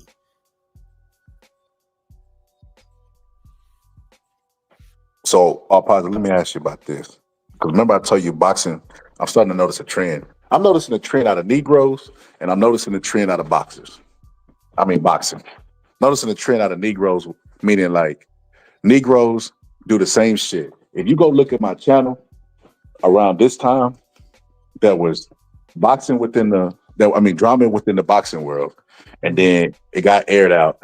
And then towards the end of Black History Month, niggas was apologetic. Same shit's happening all over again. The blasting, the doxing, and all this weird shit that they try to do. It's the same shit. Negroes, like, they behave like fucking hamsters on a hamster wheel. But boxing, it goes in cycles as well. Meaning, like, I noticed that when football season come around, people are like, they're more like, what do you call it? They don't give a fuck about boxing. Boxing is the appetizer at that point. It's not the full course meal, unless it's a Canelo, Floyd Mayweather, an event like that. But if it ain't a big name like that, like if it's in a way, they might watch it. Might, and he's a big name, but too little, too little physically, and then too little statue wise for them to come out. They gonna watch football, and football comes on around the same time as boxing. So they got all the attention. But as the playoffs start to go, they only got one more game right now. Boxing start heating up. Boxing start being the filler spot. And I ain't gonna lie, I love it. I'm gonna have to start gearing my channel towards that peak, and then that drop of boxing. I'm starting to notice the peak and the drop. looking at the analytics and looking at the big time YouTubers. But I will say this: I got to give Showbiz credit. Got to give them credit. I don't do that a lot because his boxing picks are horrible. But Showbiz is working for Ring fucking Magazine. Damn. Oh, you ought to watch some basketball. No, I'm listening to you. He said rebound by Ralph. So all positive. What you think about the zone pay-per-view prices being $24.99? I don't pay for them. So, I mean, whatever it is, the zone got crappy fights, man. I don't pay for the zone pay-per-views, man. No, I'm talking about Arthur Benavidez versus Bivol. That's a good fight. But I remember back in the day. Now this is years ago before they started. But when I had the zone membership, all the fights were free with the zone. It came with the membership. Then once they gave Canelo all that money, or Triple G, whoever they gave all that money, then they started charging us for pay-per-views to pay their salary. And that's when I stopped messing with them. Yeah, they got pay-per-view crazy. So check this out. I got a YouTuber that's I'm really, really cool with, so I ain't gonna say my homie name. You know what I mean? Unless I talk to him and ask him if it's cool. But I got a dude that I'm cool with, and he made a good point. He was reacting to Timothy Bradley's video. And Timothy Bradley was basically saying he don't give a damn about His Excellency. Basically, he said y'all can kiss his ass if y'all want, but he not kissing his ass. He said until he do something that he feel like is good for boxing, then he'll kiss his ass. He was like, if he starts a union, then he'll get his respect. I'm like, Tim Bradley not saying nothing wrong, because look, I don't know how true this is. All Positive asked me a question I couldn't even answer, and it's still bugging me now that I didn't find the answer. But I remember His Excellency. They asked him about being a boxing promoter. They asked him all these various questions. They said, you want to be a boxing pro? He said, no. They asked him if you want to, like, a bunch of things. I remember this. And he said he was sick. You remember this, All Positive? I don't remember. I don't remember saying it.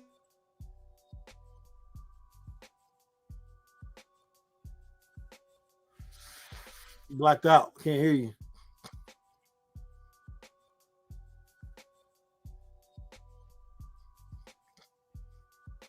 Can't hear you. I don't trust AI. This is why I'm the fucking real AI. Yeah. But AI said that he had carbon monoxide poisoning. All Positive. When I read that to you, what you say? What you say about carbon monoxide poisoning? I thought you died instantly once you get that. Same. But you know what? Yeah. When I put turkey, they might have meant turkey, the fucking like the actual place instead of the person, because I imagine that's pretty common there. Carbon monoxide poisoning. But he said he had a condition. But when I think about it, they're not going to disclose it anyway. In the same way that they keep the president, I don't know if anybody knew this, but I remember watching Mansers, and like there was like weird facts on Mansers and questions. And one of them was like, what happens to the president poop? They hide the poop because they don't want to show weaknesses in the presidency. You know, I remember seeing that episode. when they talked about that. Yo, I'm like, that's disgusting, man. Yeah, it's disgusting and it's weird. Like, who the fuck is they paying to be the pooper scooper for the president of the United States? It's weird. What the fuck? So you mean to tell me if they know the president got polio is going to affect our country? Silly shit. But like I said, man, boxing finna be lit. All Positive. It's finna be lit. All Positive. I'm not gonna lie to you. Can you see the screen? I sure can. Which one of these fights are you paying for? Which one are you streaming? I would actually pay. David Morrell versus Benavidez. You paying for it? Or are you streaming? That and the Bevo better be worth paying for. That ain't a lot. That Tank and Roach, man, that ain't worth watching, man. No, what about Keyshawn Baranchek? Man, that's a pay-per-view. I think so. Man. Yo. Yeah, Keyshawn's gonna fuck Baranchek up. I think Bud got a better chance of beating Canelo than yeah. Baranchek. At best, that's an ESPN Plus fight. At best. That's crazy. I can't believe that they put that. I can't even believe it. I'm gonna be honest with you. I like what I'm seeing out of Keyshawn. With that being said, Dude, I feel like Keyshawn, he coming into his own. Like I like what I'm seeing out of him. I'm starting to see that confidence that I seen from him a long time ago. He kind of dissipated. I don't know what was wrong with Keyshawn. Like Keyshawn had like 3 fights that was canceled. I'm like, damn, I hope Keyshawn okay. That's not normal. And then he started looking less than stellar in the ring. But I feel like now he's starting to be the guy that I felt like he should have been all along. So I'm actually excited about Keyshawn. But I feel like what you call say advanced cherry picking. He's an advanced cherry picker. Like he gonna keep calling out the big names and fighting names like this. Top Rank gonna protect him. He never gonna take any real challenges. The mere fact that Shakur is in the same weight class with him and we're never gonna see a Shakur class is just sad. But I really wanted to see him and Cruz fight. I think Cruz moved up though, because they've got a rivalry since the Olympics, since the amateur days. And I thought that fight could have went either way in the Olympics. It was a close fight that Cruz ended up winning the gold medal. Isaac Cruz? No, Andy Cruz. Man, I ain't gonna lie to you. I don't know. That's gonna be I don't think that fight gonna be exciting. I think Andy Cruz is a boring fighter. I'm just be honest with you. Yeah, I think Andy Cruz has a lot of skills, but the stuff he don't got that snap on his shots. He don't got that tenacity to finish a guy off. Because there are counter punches out there that have a mean streak, believe it or not. James Toney was one of those fighters. James Toney was a fighter that would knock you out with counter shots. Not one shot, but a bunch of them like bumblebees. He's a Cuban man. You know how those Cuban fighters, you know how they fight, man. I don't know, because fucking Laura done went to the Fountain of Youth and he knocking out everybody. Yeah, but Laura's knocking out. He knocked out. Garcia's a smaller guy, though, man. That was a smaller guy. But he knocked that other guy out in the first round to get that title, remember?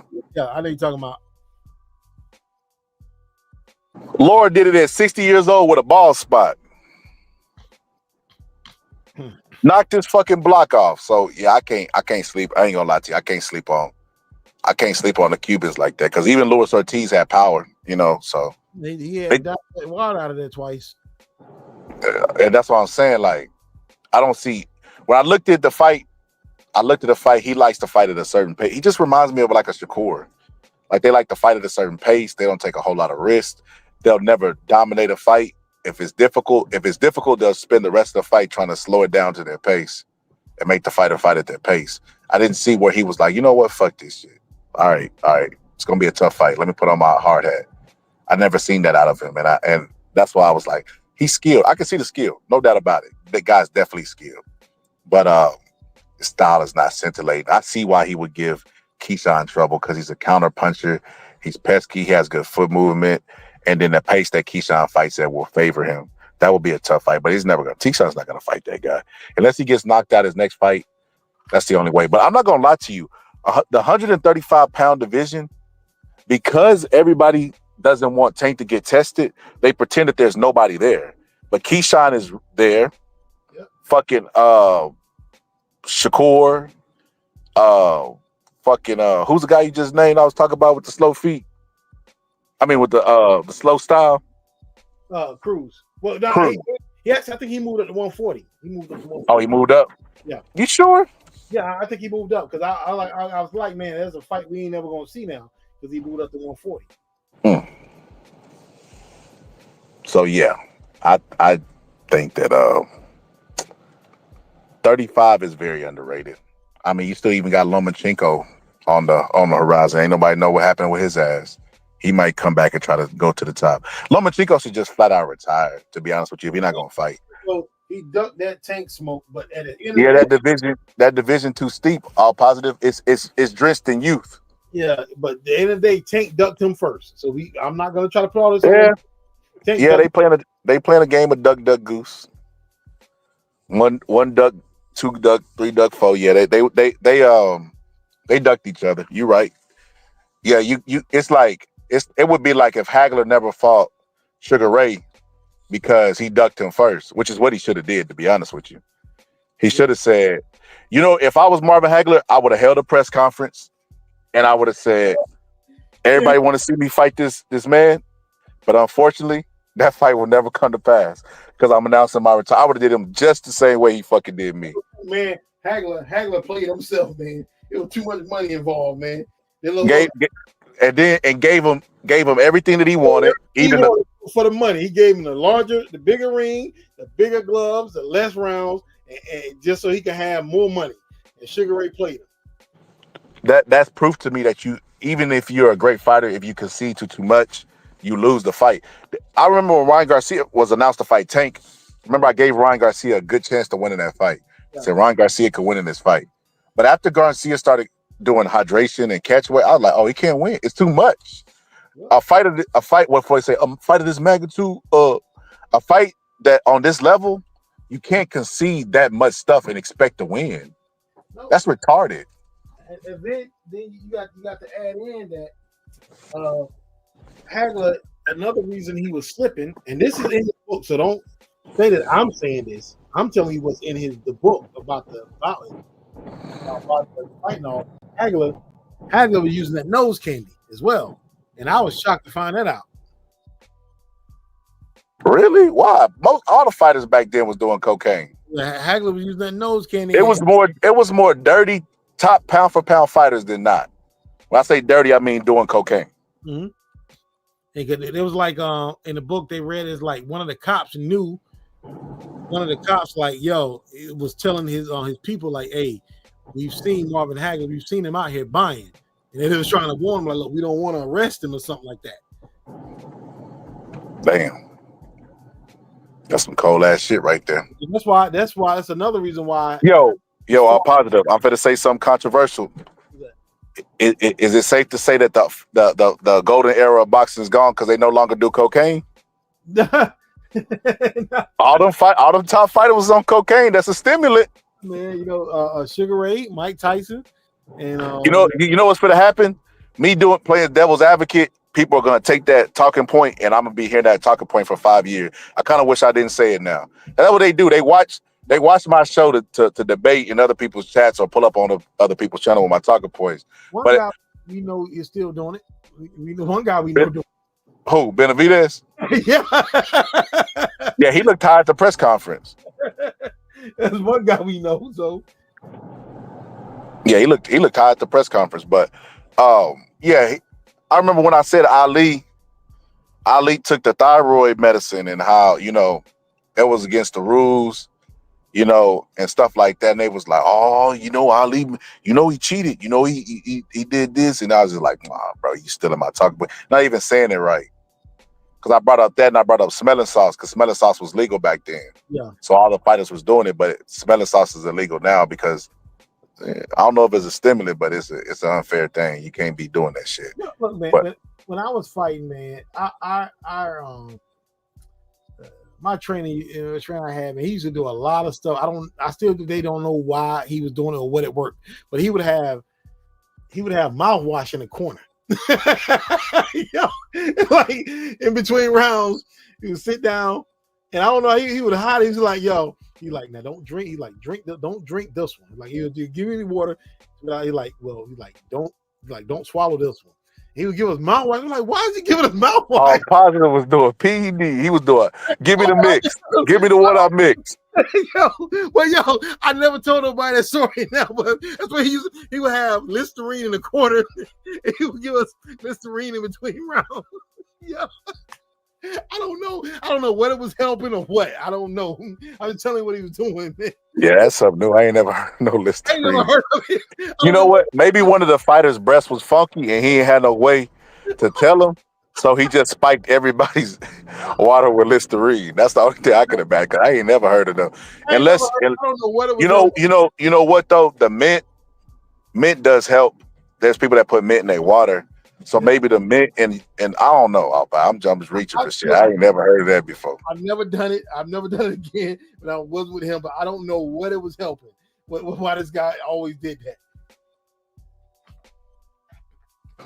That's crazy work right there. I'm positive, but he would have that bottle in his pocket. He would have a little bottle in his pocket, and he would be like, he would tell us like don't swallow this one. He would tell us like, okay, here's a word, like, but don't swallow this one. He have Listerine there.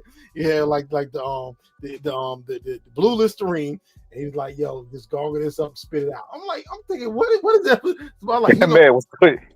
He was giving you Osterine, bro. That's a case of Ostarine if I don't know it, bro. He was melting the Ostarine down into liquid form and putting it in there and putting a Listerine label on it, bro. That's Ostarine. That's like a clear cut case of Ostarine. KP said, no, not that one. Give me the one I made. Yeah. I know to this day, I don't know what it was doing. I don't know why he did it. I'm just telling you what he did. I don't know why. Yo, I gotta ask somebody. That's the first time I heard that. I'm gonna ask somebody. You ever heard of Listerine in the corner? Yeah. That's weird, man. Out of all the stuff, I would have just gave the peppermint, or you know what I mean? Maybe some gum with some fucking mint in it, or some solid. I don't know what the fuck that was about. Maybe I don't know. I'm trying to think. I don't know. I'm trying to think of something to throwing my lifeline all positive, but that's the you ain't ever tell them off. I like, bro, what the fuck? Why you keep giving me Listerine? How about a Powerade, motherfucker? I'm tired. I don't know. I've never asked him to this day. I never asked that dude what. I haven't talked to him in years. I haven't seen him in years, but he was training. But I never understood because I've looked at a lot of old training techniques, like a lot of guys, the old train. Like I looked at a guy like was with in the corner with Panama Lewis. He said what was in the thing he mixed. He said what it was. He admitted everything, like what was in it, what and stuff he used to do that. Nah, he never said it. People around him revealed what it was. You know what I'm saying? Yeah, the guy, not Panama Lewis, but the guy. I remember all positive having this debate, that's why I had to stop going on other channels, bro, because it would frustrate me, the ignorance of other people. I hate stupid shit. But, everybody in boxing know Panama Lewis was a fucking cheater. Everybody know this. To the extreme, yeah. Everybody know this. Even the fighters that fought for him know this, right? And I'm sitting up here having to debate whether the aspirin that he crushed up, that he actually did that. And it's like, come on, bro. We all know he fucking did that. Like, why am I debating something that's a fact? It was like it was like a Primatine mist, like an asthmatic type mist. What the guy said it was. Yeah, because and logic is smart that they even tried that, because as it's a steroid to strengthen the lungs and people who have a condition. So it would, in theory, work for a fighter as well. I ain't gonna lie, that's smart. Yeah. But that dude's definitely a fucking cheater. And I had a debate. They was like, has it ever been confirmed? Well, yeah. I mean, the guys was in the corner with him. They confirmed it. Even when Resto confirmed it, what it was. Business hours. Yeah, that definitely was confirmed. But he was like, no, did he ever say it? What the fuck? So the cheater has to confirm that he cheated for it to be? I mean, that's why I stopped going. That's why I stopped going. He died. Panama Lewis never admitted to any kind of cheating. He always denied it. He said your coach was using Didn't Panama Lewis? Wasn't he responsible for the Louis Resto shit? Yeah, he was. Yeah, that's when he got a lifetime ban. That's what I'm saying. He didn't get no lifetime ban. He was still working with fighters. How I know? No, you could work with fighters, but he couldn't work a corner. In the corner, yes. So check this out, positive. He was supposed to work with Mike Tyson in the rematch with in the first fight with Lennox Lewis. Yeah, but he was still working because he worked with Zab Judah as well. He was working, but he just couldn't work the corners, but he could work with him in their camps. Because he said that said that he agreed to it at first. Emmanuel Stewart said he agreed to it, and then after he agreed to it, he said no. Like at the last second, he said, "Okay, we'll let you work with Panama Lewis just so they could think that they were finna do some dirty shit." And then at the last second, he told them, "Nah, we're not gonna fight y'all if y'all working with Panama Lewis." Like they pulled out at the last second, which was smart. But yeah, he was still working with guys. But and the thing about Panama Lewis is very knowledgeable. He's a very good trainer, very knowledgeable. He just did a lot of cheating. He did a lot of unnecessary stuff, and it needed to be done. Agreed, man. But I wanted to get your opinion on this all positive while we was up here, man. You know who Corey Holcomb is? Oh yeah, of course, yeah, comedian. How you feel about Corey Holcomb? I mean, I think he's very disrespectful to some people that he don't have to be. Sometimes he can get his point across without being as disrespectful to people. It's funny you said that, man, because I think I'm not a fan of Corey's comedy. Just being honest, I'm not a fan of it. and I can see why he could be funny to others. Because some stuff he do say is funny. I just don't think. I don't know. It just ain't my cup of tea. And everybody got their own style of comedy. But I just look at how he is with his friends and how he fall out with them and how he just like that dude is fucking. That dude is like. He even made Darlene mad one episode years ago. He was getting at her. She got pissed. She was upset. I never seen Darlene get pissed. Darlene on his co-host, ICS. Yeah, but he made her mad once, so they was arguing. I'm like, dude, this dude, he falls out with everybody. Everybody. There's not one, always the common denominator behind every fallout. Well, recently he was in the news, and guess what he said, Alpaz? What was the news for? I didn't know it was the news. Current news. He was in the current news. He said, Dave Chappelle is not funny, bro. Oh, come on, man. He ain't saying something like that. He said Dave Chappelle is the funniest fucking comedian out there. And this is coming from a guy who don't do comedy. You know what I mean? But I'm consuming the comedy, and Netflix is reflected. He could go to Netflix and demand $25 million from them. He's such a fucking influential comedian that this motherfucker signed a contract that said, that they own his show. Then talked to Netflix and got them to negotiate where he gets paid off a show that he already signed his rights away with. That's how fucking powerful Dave Chappelle is. That guy is the guy you're saying is not. It's like, come on, bro. It's obviously hate, man. Obviously hating on this dude. Like, listen. I think Hogan's decent, but he is not funnier than Dave Chappelle. And I would tell him this. No, you're not. It's not even close.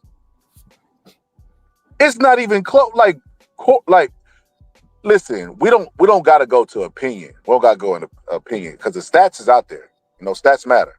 What Jay-Z say, men lie, women lie, numbers don't. How much could Corey Holcomb demand for a special? I tell you one even better. Everybody ever can name 5 to 10 Dave Chappelle quotes that we think is funny. I guarantee you, nobody in this panel without Googling can name 5 Corey Holcomb quotes off the top of their head. Like everybody knows. Yeah, I think Corey Holcomb put in his like his grinded. He grinded like early, and people know his work and they respect him. Years. Yeah, he was on the shows back in the day. I've been seeing him over 30 years. He's respected amongst his peers. But Dave Chappelle's a different animal, bro. Like the people that say Dave Chappelle, but listen, think about this. Cat Williams was blasting everybody. Yeah. Cat Williams didn't blast Dave Chappelle. Dave Chappelle's so funny, he got enough. Cat Williams don't even got an Illuminati conspiracy for Dave Chappelle. That's how funny Dave Chappelle is. That Cat Williams is humbled by him. Yeah, that dude is something else, bro. That dude is a different animal, bro. Like, you seen the special we did on SNL, right? Yeah. You seen it? You there? Yeah. I saw the one with which one? He just did one on SNL like a couple days ago. Which skit? I like the one he did with Glorilla and the balloons. I thought it was pretty funny. Yeah. So every time he does the skits, he does stand up. So he'll do like maybe 15 minutes stand up, and then he'll do skits for SNL. That's what he did when Trump won last time. Yeah. So he did you seen the stand up part, right? I did. Where he was talking about how black people was like, Dave, what do they do at those Diddy parties? They're like, I don't know, I've never been invited. He said black people look at it like, man. And then he was like, oh my gosh, I had to realize that I'm ugly. He was like, especially when they invited Carl Winslow to the orgies. He said, I was like, Carl Winslow? Dave Chappelle is fucking hilarious. Oh my God, he's hilarious. Is that real, man? Was Carl Winslow really, really? I don't know. There was a story that came across my timeline that said Carl Winslow responds to Dave Chappelle. I didn't click it though. I just laughed. I'm like, dude, I kept hearing about this Carl Winslow Diddy stuff, man. I'm like, that cannot be real. I don't know. I'm gonna be honest with you. I can't sit up here and act like I ain't hear about Carl Winslow and what's Will Smith's Uncle Phil back in the day. I heard about them. Well, he was on an episode of that too. Yeah, he was like he didn't star in the episode. What it was is He he came was in there for a blooper scene. the movie. Yeah, I remember that. But there was rumors that there was more than blooper. The blooper that they was doing was they was bloopering each other.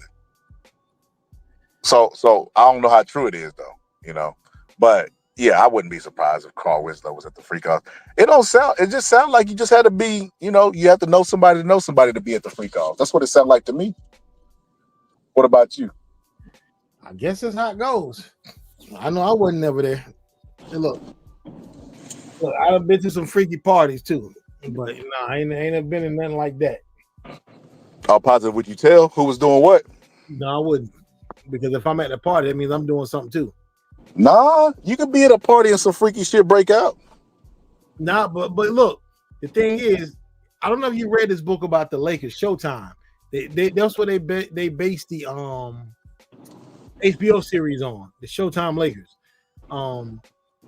There was a book written about all the stuff they used to do, and the Magic Johnson and them, they used to have orgies as well. Matter of fact, I'm gonna make a video about that. I'm gonna make a quick short. Oh my God.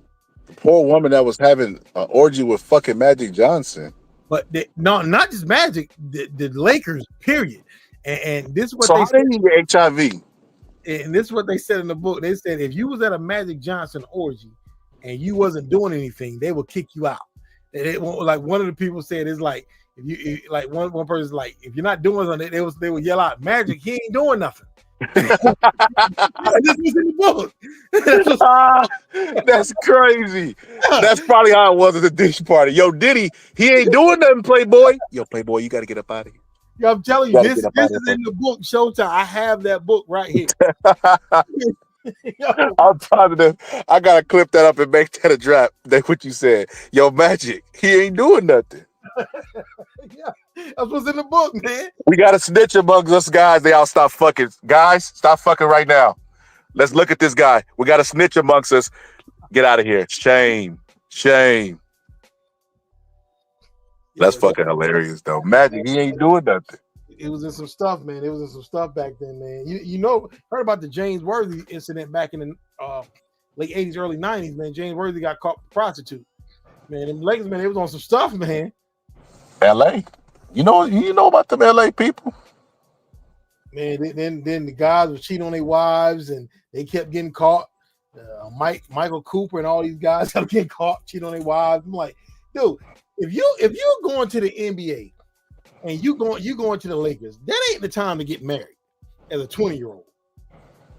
Well, hold up, because Travis Hunter, I feel like he married him a queen when he was supposed to marry me. They got married? Nah, he said he's engaged to her though. If they don't get married, it'll be because she don't want to marry him.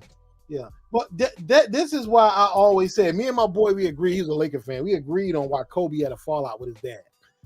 I always said me and my man, we always said this. We said that Kobe's dad did not want him to get married because he was basically telling him, look, man, you out here in LA, it's gonna be a bunch of women. Ain't no need to be tied down to a woman this early. And you saw what happened to Kobe. You saw what happened to him.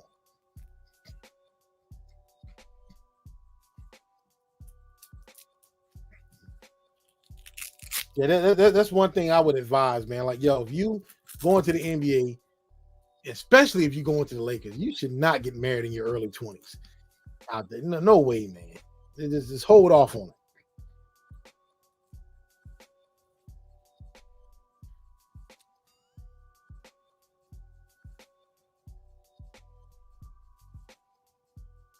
Are you there? Give me a second. Yeah, yeah, man. Travis Hunter, he in for a bruise, and I hope that girl gets a conscience and decides to do what Lala did to Jesus Shuttlesworth on He Got Game. Leave him. I was looking out for me, Jesus. Yeah, man. A lot of people be like, man, everybody stop hating on him. Like, nobody's hating on this kid, man. We just My God, all positive. That I'm so, a good sign that somebody is a hater if they always talk about somebody hating. Yeah. I'm like, man, we just trying to look out for him because we know how these harlots are, man. Like, I made a post 2 years ago, There's this OnlyFans chick, Instagram chick named Amira Don. Oh shit! You ever heard What's of her name? Amira Don? Amira Dom. Yeah, bad chick. It's spelled Amira Don, Dyme. That's how you spell last name. Bad chick. And I was like, and we was always saying like, yo, this is the type of chick you don't get involved with. We was always talking about it online. And then she got pregnant by Robert Covington. He played for the played in the NBA. I think he played for the Cavs, several teams. He was a journeyman veteran. And when she got pregnant, I was telling everybody like, man, look, let's pray for this dude, man, because it ain't gonna end well.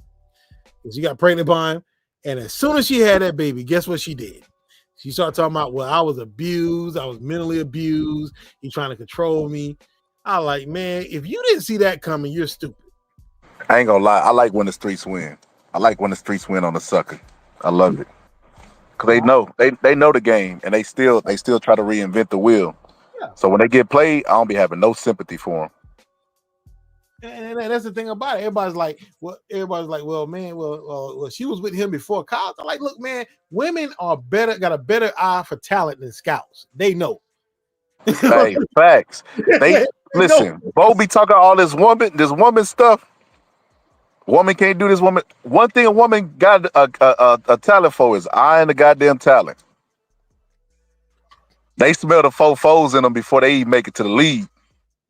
So they know, man. They're like, they start sniffing. They're like, yeah, 4-3. That's a 4-3 right there. So, but the hating stuff all positive. Yeah. Corey Holcomb is a hater, man. Probably He's a hater, bro. There's no way around that. Like, his timing is bad. It's like, he wants to bring attention to his radio shows just so he can talk shit about Dave Chappelle, because everybody, and it's like, it doesn't matter what he says about Dave Chappelle. Public opinion is public opinion. It don't matter what a comedian thinks about another comedian being funny. It's what the audience thinks. Yeah. And the audience is riding with him to the point where this motherfucker demanded $25 million for one special. Mm-hmm. Dave Chappelle, they talk about fighters making his historical ass paydays. Shit, Dave Chappelle is making prize fighter money right now. Mm-hmm. So we gotta stop hating, brothers and sisters. We gotta stop hating. You know what's crazy? How positive? That. I left a lot of weird ass enemies in 2024. And I kind of feel like, I heard in the song before they say everybody want a hater, everybody needs a hater. I be feeling like people be motivated by a foe or by somebody, a rival. But I always feel like that people can't rival me. Like, what they gonna rival me in? Boxing talk? Like, come on, bro. Like, it's not even fucking close. Like, what I do on my channel, they don't even do the same thing. They don't do boxing breakdowns. We don't even have the same perspective on the events that we talk about. Like, it's rival. That shit is like laughable to me.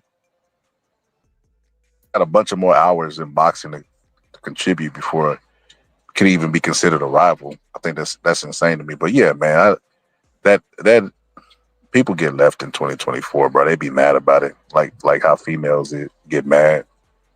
But yeah, leaving a lot of shit in 2025. But all positive channel for the takeoff. All positive. We been talking behind the scenes, man. And the dude got the cold ass beats and shit already, but he finna start. You know what I mean? Putting more pressure on his channel. His channel for the takeoff. Yeah, man. Got these. We're gonna call it Ooh Shit Network. I got these drum machines. Oh man, I got stuff that ain't nobody on YouTube got. I got wait, hold up now, because I got sex slaves, bro. No, I'm talking about like old programs that even the guys don't have. We be having scholar parties. They be like, she ain't doing nothing. I got like a bunch of old hip hop shows, like when guys would go overseas, and got those shows, and I got a whole lot of pictures too. Like I said, I just bought this slide, this scan and slide thing, and I remember one of these rappers. I did a video of a T-shirt I got from a concert 23 years ago, and I never wore the shirt, but I bought the T-shirt from the concert, and I told them I got pictures, and everybody's like, yo, I want to see those pictures. So I finally bought the slide and the scan and slide, and and I posted the pictures to my Instagram page the other day, like pictures of me in the crowd, like 22 years ago, 23 years ago, a concert I went to. I got a lot of pictures, a lot of hip hop concerts I went to, man. Like, I took these with disposable cameras. But yeah, man, I'm gonna start posting a lot of content, man. Wait, hold up. Do you got any Freaknik videos by any chance? I never went to the Freaknik, man. I didn't want to go, man. But I never went to the Freaknik though, man. Yeah. That is surprising as hell. All positive. The single man, the single bachelor, all positive, was not at the Freakniks. I never went to the Freaknik. I was in my early 20s, but I never went. That's one of my biggest regrets. That's some crazy work, all positive. One of my biggest regrets. All positive. If you had one of those tapes, would you post it on your site? And I wouldn't do that because here's another. I do have some footage and pictures of some freaky parties that I've been to. Wait, hold on. I thought you said you would never desire to go to the Diddy parties. Hold up, man. No. I've been to these parties, freaky parties I would go to, and girls and doing some freaky things, guys, pool. And they said he ain't doing nothing. When they looked at you and say he ain't doing nothing. I actually have pictures and footage, but a lot of these chicks, I don't know. This is like 20 some years ago. A lot of these chicks probably getting into politics. They probably married a politician, and I don't want to put nobody out there like that. I would never do that. I would. Wait a minute. If one of them Kamala, shit, we can get paid off this. Hold up. Think this out now. It's a bunch. It's like it was the college parties, man. I was older than they were. I was probably like 26, 27, and I would go to these parties, these college parties, and they were just, I would just be out there taking pictures and and documenting it, and so I remember one of the parties I went to, everybody got butt naked and jumped in the pool. And I'm like, yeah, it's like crazy. And I'm like, what the heck is going on here? And I'm taking pictures of before, during, and after. And I'm like, what the heck? Because it was like dark and I could barely see. And I'm like, and then they got so drunk and everybody was texting me. I'm like, we was using AOL back then. I don't know if you ever know about the AOL chat. We using American Online Chat. And everybody was texting me. Yeah. Everybody was like, yo, you're not gonna put those pictures on? I'm like, nah, man. Like, I'll never do nothing like that, man. I pride myself on being a stand-up guy. Like, you can't find nobody to ever say I did them dirty. Not one person in this world ever said I did something to them, or I took something from them, or I used them, or played them. Wait a minute, you ain't no 40+ docker? Nah, man. 40-year-old docker? Nah, I pride myself on being just a stand-up individual. So I never put those pictures online. I just kept them in the archive. I still got all those pictures. I got thousands of pictures of, like, a lot of, look, I got so much because I documented so much in my area. A lot of my friends went on to be very famous. Like one of the guys, he hosted a red carpet at the Oscars. Another one of my dudes, he's very popular now. This is my main man. He was on David Letterman. He's a world famous musician. And this is like my main man. He would call me, I would go to his crib and hang out. But like I said, I don't want no props off there. Like this is my dude right here. I mean, even when he comes back to town, like he see me, he links up and he's like, yo, what's going on, man? What's going on? Like, you doing? But I've known these guys for years, man. Like, and they know, like, I would never try to expose nobody and do nothing to nobody. It's not in my repertoire to do that.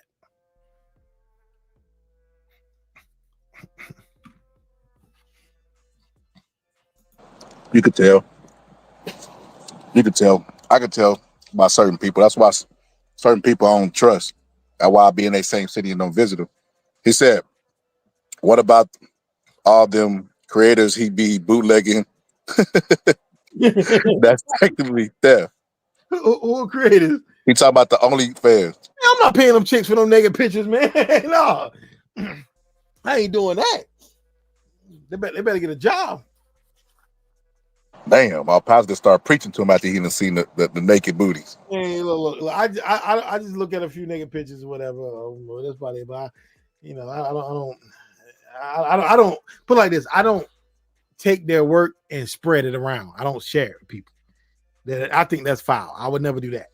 But I do look at it. By the way, Scholar, that picture, my picture right there, that's a picture of me going for a dunk when I was 17, going on 18 years old back in the summer of 95. Did you get rim check? Oh no, I missed a dunk. I definitely missed a dunk, but I was going for a dunk. I was 17 years old in that picture. The summer of 95.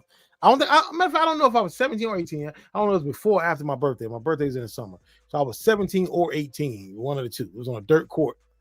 I was going for a dunk. My homeboy took the picture for me. Pause. You know who you remind me of? Who's that? Glad Rap at 3 in the morning, Rashad. No. I know when that furry attempts to start calling your name and slapping. You want to slap, rub it up, and things like that's who you remind me of, Pause. Who was that? Bernie Mac and Booty Call. Oh man, nah, man, nah. You don't remember that? You said that was your favorite part of the movie. Well, that was one of my favorite parts. Bernie Mac got caught being hypocritical. But honestly, watching that SNL skip, I can't wait for Dave Chappelle's special to come out. We got another one? Yeah.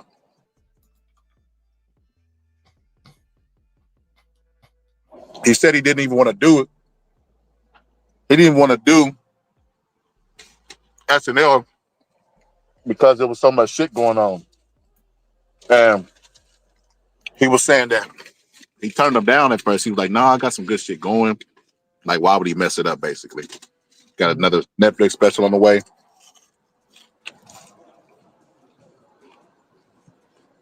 And he was like, but then he agreed to it. He's like, right when he agreed to it, LA burst into flames. Yeah. And man, y'all, speaking of LA, man, Mad Lib lost everything, man. Mad Lib's one of the all-time great producers. He lost everything, man. What he done produced? I ain't never heard of him, all Pops. You know, Mad Villainy, MF Doom. Oh, the black dude that used to wear the Doom mask? Yeah, he produced the Mad Villainy album. Yeah, that. As a matter of fact, if you ever looked at the Boondocks or the Cartoon Network, they will play Mad Lib beats during the commercial breaks and during the Boondocks. They need to bring that show back. That show was so classic. Yeah, man. Yeah. They would, a lot of stuff they put up there, it came to life, came to truth, man. So, and they would have a field day with these rappers and stuff today, man. Yeah, Rob G said you know who he is. Yeah. That's going to be a good year for everybody, man. But look, I used to always tell everybody this. I don't know if anybody believe me, but this was really my goals. Right now, look, my vision was, I ain't going to say it was 2020 all positive, but I can see. Letters is blurred in a motherfucker now with them late nights that I done gave to YouTube. That's why I don't be having the energy now. I'm like, man, sacrifice my goddamn vision. But my goal was always for my circle to win. That was always the goal. Well, shit, 2025, like it's pretty be a promising year for you, Rob G. Shit, like that, everybody, they still gonna win. They still gonna win in life. Yeah, man, But the only reason I went so hard, I would be doing them long hour lives. I envisioned what the boxing voice is. That's how I wanted my channel to be. Meaning not as far as what he talks about and how he is, or he treats his guests or anything. But as far as like, there be fights in Texas when you go and you'll see the boxing voice name on the seat, like they invited him and he didn't even show up. I wanted my channel to be that type of status, so that we could all go to fights and shit. We could all participate in the sport. If I say, hey, it's a fight in North Carolina, and I'm like, hey, I'm gonna need 2 tickets for me and my co-host, all positive. We go to the events, that was the vision, but I don't know. I guess life had other plans, but one thing it can't ever take from me is what I know. That's what I'm gonna die with. What I know. There ain't enough hate in the world to take away what I know. And if I did it once, I could do it again. But yeah, man, just wait. Give me about a month or two. I'll pause. I'm finna start going ham again. I got some things. I got some things brewing. You remember on Life? What you got brewing, Ray? Got some things brewing.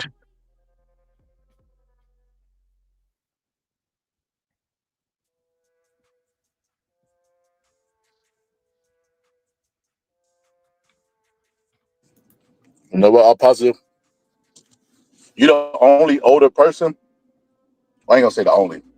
One of the only older people that really rock with me. I'm talking about people that are like heavy in the boxing game. Yeah. Meaning like been watching fights since the 80s. Got every VHS tape of every fight. Most of those historians, they don't really like me. Why? I know why though. Why is that? I'm not humble about. I'm not humble about what I know, and they don't like that because what I know can only be achieved with hours and hours of studying. What historians know could be achieved with Chat GTP.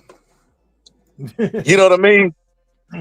So, and then using Chat GTP to learn the history is never going to help you fully in the grand scheme of things. It's not going to help you because, oh, damn, I just lost my train of thought. Well, basically, the medulla oblongata is right behind the ear in front of the cerebral cortex. And if you just pump the button of the cerebral brain fluid into the cerebral cortex, you will end up with cerebellum fluid 5, 6, 7, 8, 9. Hey, don't do this, please. What you talking about? I'm just spitting. Don't cut my sides, man. I'm responsible for putting senators from Akron to Ohio everywhere. I am the master of mystic arts. I'm just playing. Let me stop. Let me go. Let me push them back. Mama, oh yeah, send them back to 2024. Send them back to 2024, Mama. Oh yeah, I'm sorry. But nah, I'm just clowning. But nah, oh, that's what I was saying. I was saying, see that rambling helped me. I'm gonna start doing that for me. When y'all hear me say, well, that means I lost my train of thought. That means I'm trying to get it back. But I was basically saying that the historians don't like me because the specialness that they claim to have is not real specialness because I could just go study. I could literally go study the history of boxing. You know what I mean? Tell Chat GTP to sum it up, watch a couple of documentaries, and then my level of historian is raised and I'm on par with them. And there's so much facts in boxing. One person can't know everything. Even the historians don't know stuff. They're learning from other historians. I will never claim to know everything. I tell you, I don't know everything. Shit, Bert Sugar old ass was at some of these events and he was still learning. You know what I mean? Yeah. Learning from Teddy Atlas and teaching at the same time. So that's nobody. And that's what I'm saying. The physics of boxing is something that you either know or you don't. Yeah, and like I said, no matter how much I know, even if I know more than a person, I still can learn from that person, from other people.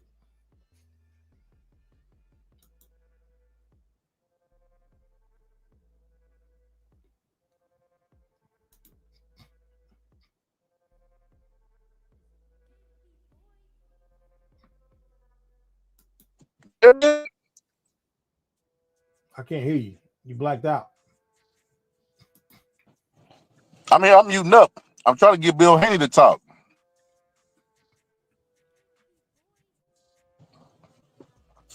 Bill Haney, you too old to be playing online, brother.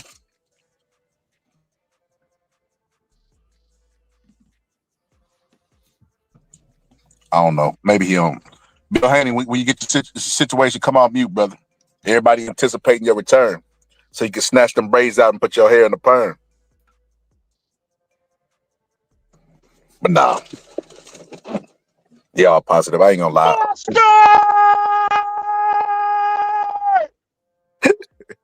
What's that? Who's that? Bill Haney. Freaky ass nigga here, 69. God. What's up, bro? So Bill, you need my help? I mean, are you my friend? Are we locked? Bill, do you need my help? Needing my help the other motherfucking night. You need some help. You need my help the other motherfucking night. Motherfucking night, nigga. What's going on, bro? What's going All on? positive. All You can't tell positive. who that is. Yeah, I know what it is. I know what it is. You know who it is. Yo, why He everybody get said, you and Bo mixed up like that? nah. Bo got a lot softer tone than mine, but It ain't even about it the can happen. tone. All you gotta do is listen to what y'all say. If you would have came on and be like, look, the fucking heathens. You know what I mean? You Nah, and Bo have different mindsets. Like Bo, if I say it's certain stuff that I know Bo gonna get triggered by. Like if I was like, man, that was an exciting woman's fight. What you say? You know what I mean?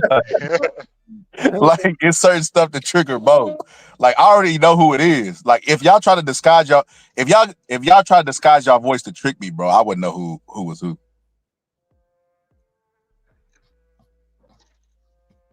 I mean, me and Bo do got a similar like cadence and stuff. Like, you know what I'm saying? But I can see what you're saying, like the mentality wise, like shit that you would say I'll probably just blow over. It'll just blow over with me, but with him it'd be like, I called Bo the eradicator for like a year because he was like, they deserve to be eradicated. I'm like, damn, facts. Bo. The whole race, he Facts. was like, yeah. Damn. Hey, bro, I ain't gonna lie, bro. You gotta have to start like if I come on the panel, bro, you gotta start playing that. Especially since they then copyrighted, you gotta go ahead and start playing that. He a freaky ass nigga. He has 69. Like when I Nah, come up, bro, that'll never brother, happen. That'll never happen. But I would never disrespect. I would never disrespect Arby Graham like that, bro. like, He bro, wrote come on, Marvin, man. You brother. got, He wrote Marvin's room. bro, Marvin's come room, brother. on, Let bro. that Don't sink know. in for a I second. mean, yeah, Marvin's that room, was. bro. Well, I mean, we know Chris Brown had the better Marvin room, so it don't even matter. Nah, that's cap, bro. That's factual. Chris Brown was only tight because it was a diss song to Drake. But if he would have Nah, made his own version independent of Drake and it wasn't a diss in it, that shit would have been whack. bro. Rob Like, G but said, you, Rob G said you got that Eastern Standard accent. bro, a lot. Look, bro, ain't funny. But look, a lot of people. I mean, Eastern Standard. You got New York in there. You got New Jersey. You got the South. So it just depends where you at on the Eastern Wait a Standard. minute, But you the know what I'm South. saying? Yeah, the North. If New Jersey the North, and we below that, what's the opposite of the North? But come on, man, we ain't gotta go through this, bro. We already been through this. But look though. Here this But look nigga. though. Bro, I thought we But left look this in though. 2023, bro. I But thought we look left though. this fucking debate. Hold on. Look All though. positive. All positive. Yeah. Is Texas the South? Yeah. Southwest. Okay. Southwest. If you go get Bro, it's not only Atlas. Southwest because it's so fucking No, it's big. not. No, it's not. No, it's Yes. not. No, it's the Texas is Southwest literally because big enough to be on no, every plane, bro. Like, no, y'all it not. literally Y'all could be not big considered. enough to be on the Yes. north. Y'all not big Bro. enough to be in the north. Y'all Bro, not we big got, enough to but be in the that little top of Texas be peeking inside the north, brother. y'all not No, okay. man. Yeah. Y'all not big enough to be Get that considered the big, West. man. Bruh, Nah, you know what I'm we pretty saying? fucking big, bro. We pretty I, fucking I, big. I, Texas is the biggest state. Yeah, Texas is yeah, the definitely the biggest biggest state. We state. know that. Yeah. Yeah, we ain't trying to Nah, argue that. We just saying, we a big deal, brother. We on the north, south, east, and west all at once, brother. I don't know about that. if you say If you so. bring a compass down here, that motherfucker just spin and blow up. That's how cold Texas is, bro. But nah, man. Shit, I was gonna say something, man. See, you made me lose my train of I already know what goddamn. you're gonna say. What? You're gonna say, yo, yo, Yo, bro. Did you hear what I said about Corey? yo. You hear what I said about Corey, bro? Corey who? Corey Holcomb, the comedian. Nah, He basically said Dave Chappelle's stand-up was whack, bro. How you feel about that?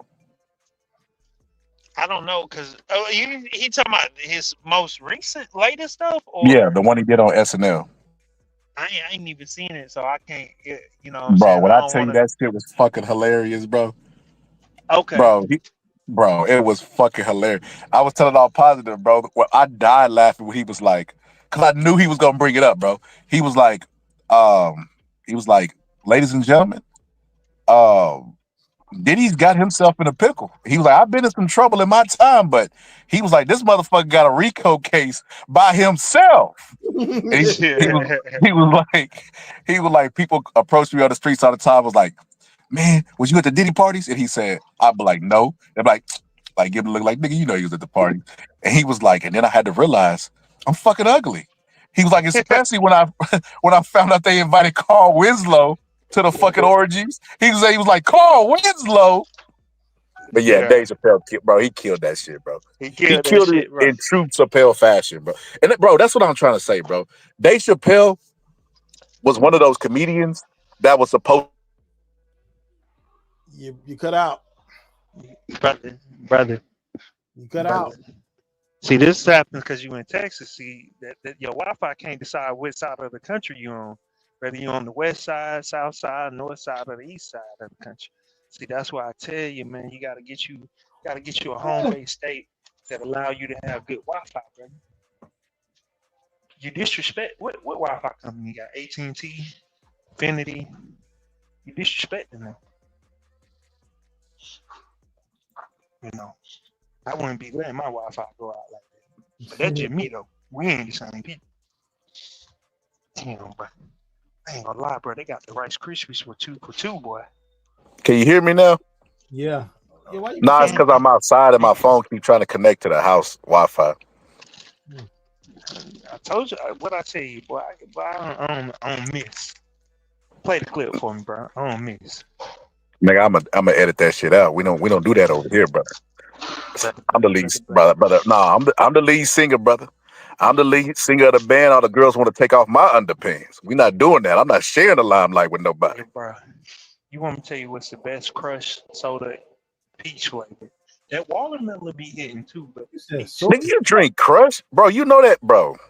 So you know the flavoring and soda comes from a beaver's asshole. Hey, bro, you better say that shit. I don't give a fuck. Nah, I just playing. I think it's ice cream. I think it's like strawberry ice cream. I just try to say that so you be like, nigga, ew, and still keep drinking it. Ew, that's nasty. Will. I never like strawberry chocolate ice cream though. I never like that. I'm telling you, bro. Like, bro, when people say stuff like that, bro, I just look at them and shrug and like, bro, I'm gonna eat, bro. If something tastes good, I don't give a fuck if it's fried raccoon's ass, bro. If it's good to me, I'm gonna eat it. You're not gonna gross me out, bro. I remember my cousin with that Israelite shit, bro. Brother, come here, let me talk to you, brother. Do you know that shrimp is the roaches of the sea? I'm like, huh, shit, crazy. Dip it in the salt. Like, bro, I ain't finna stop eating no shrimp, nigga, because you told me it was the roach of the sea. Well, that's why you need to de-vein them. You need to de-vein them, clean them, and then fry. 1506. Yeah. Look, man, mute up. Let me mute you. Let me mute like that over there, going to different gas stations. He only got 15 from this one because he gonna go to the next one where the prices is low. He think he's slick. Yo, whenever I like that, whenever I go to the gas station, bro, I'll just be put like 10 or 5 at a time, bro. I never finish that. My wife be mad to the motherfucker because I just get enough. Bro, I feel my shit my up, trips, bro.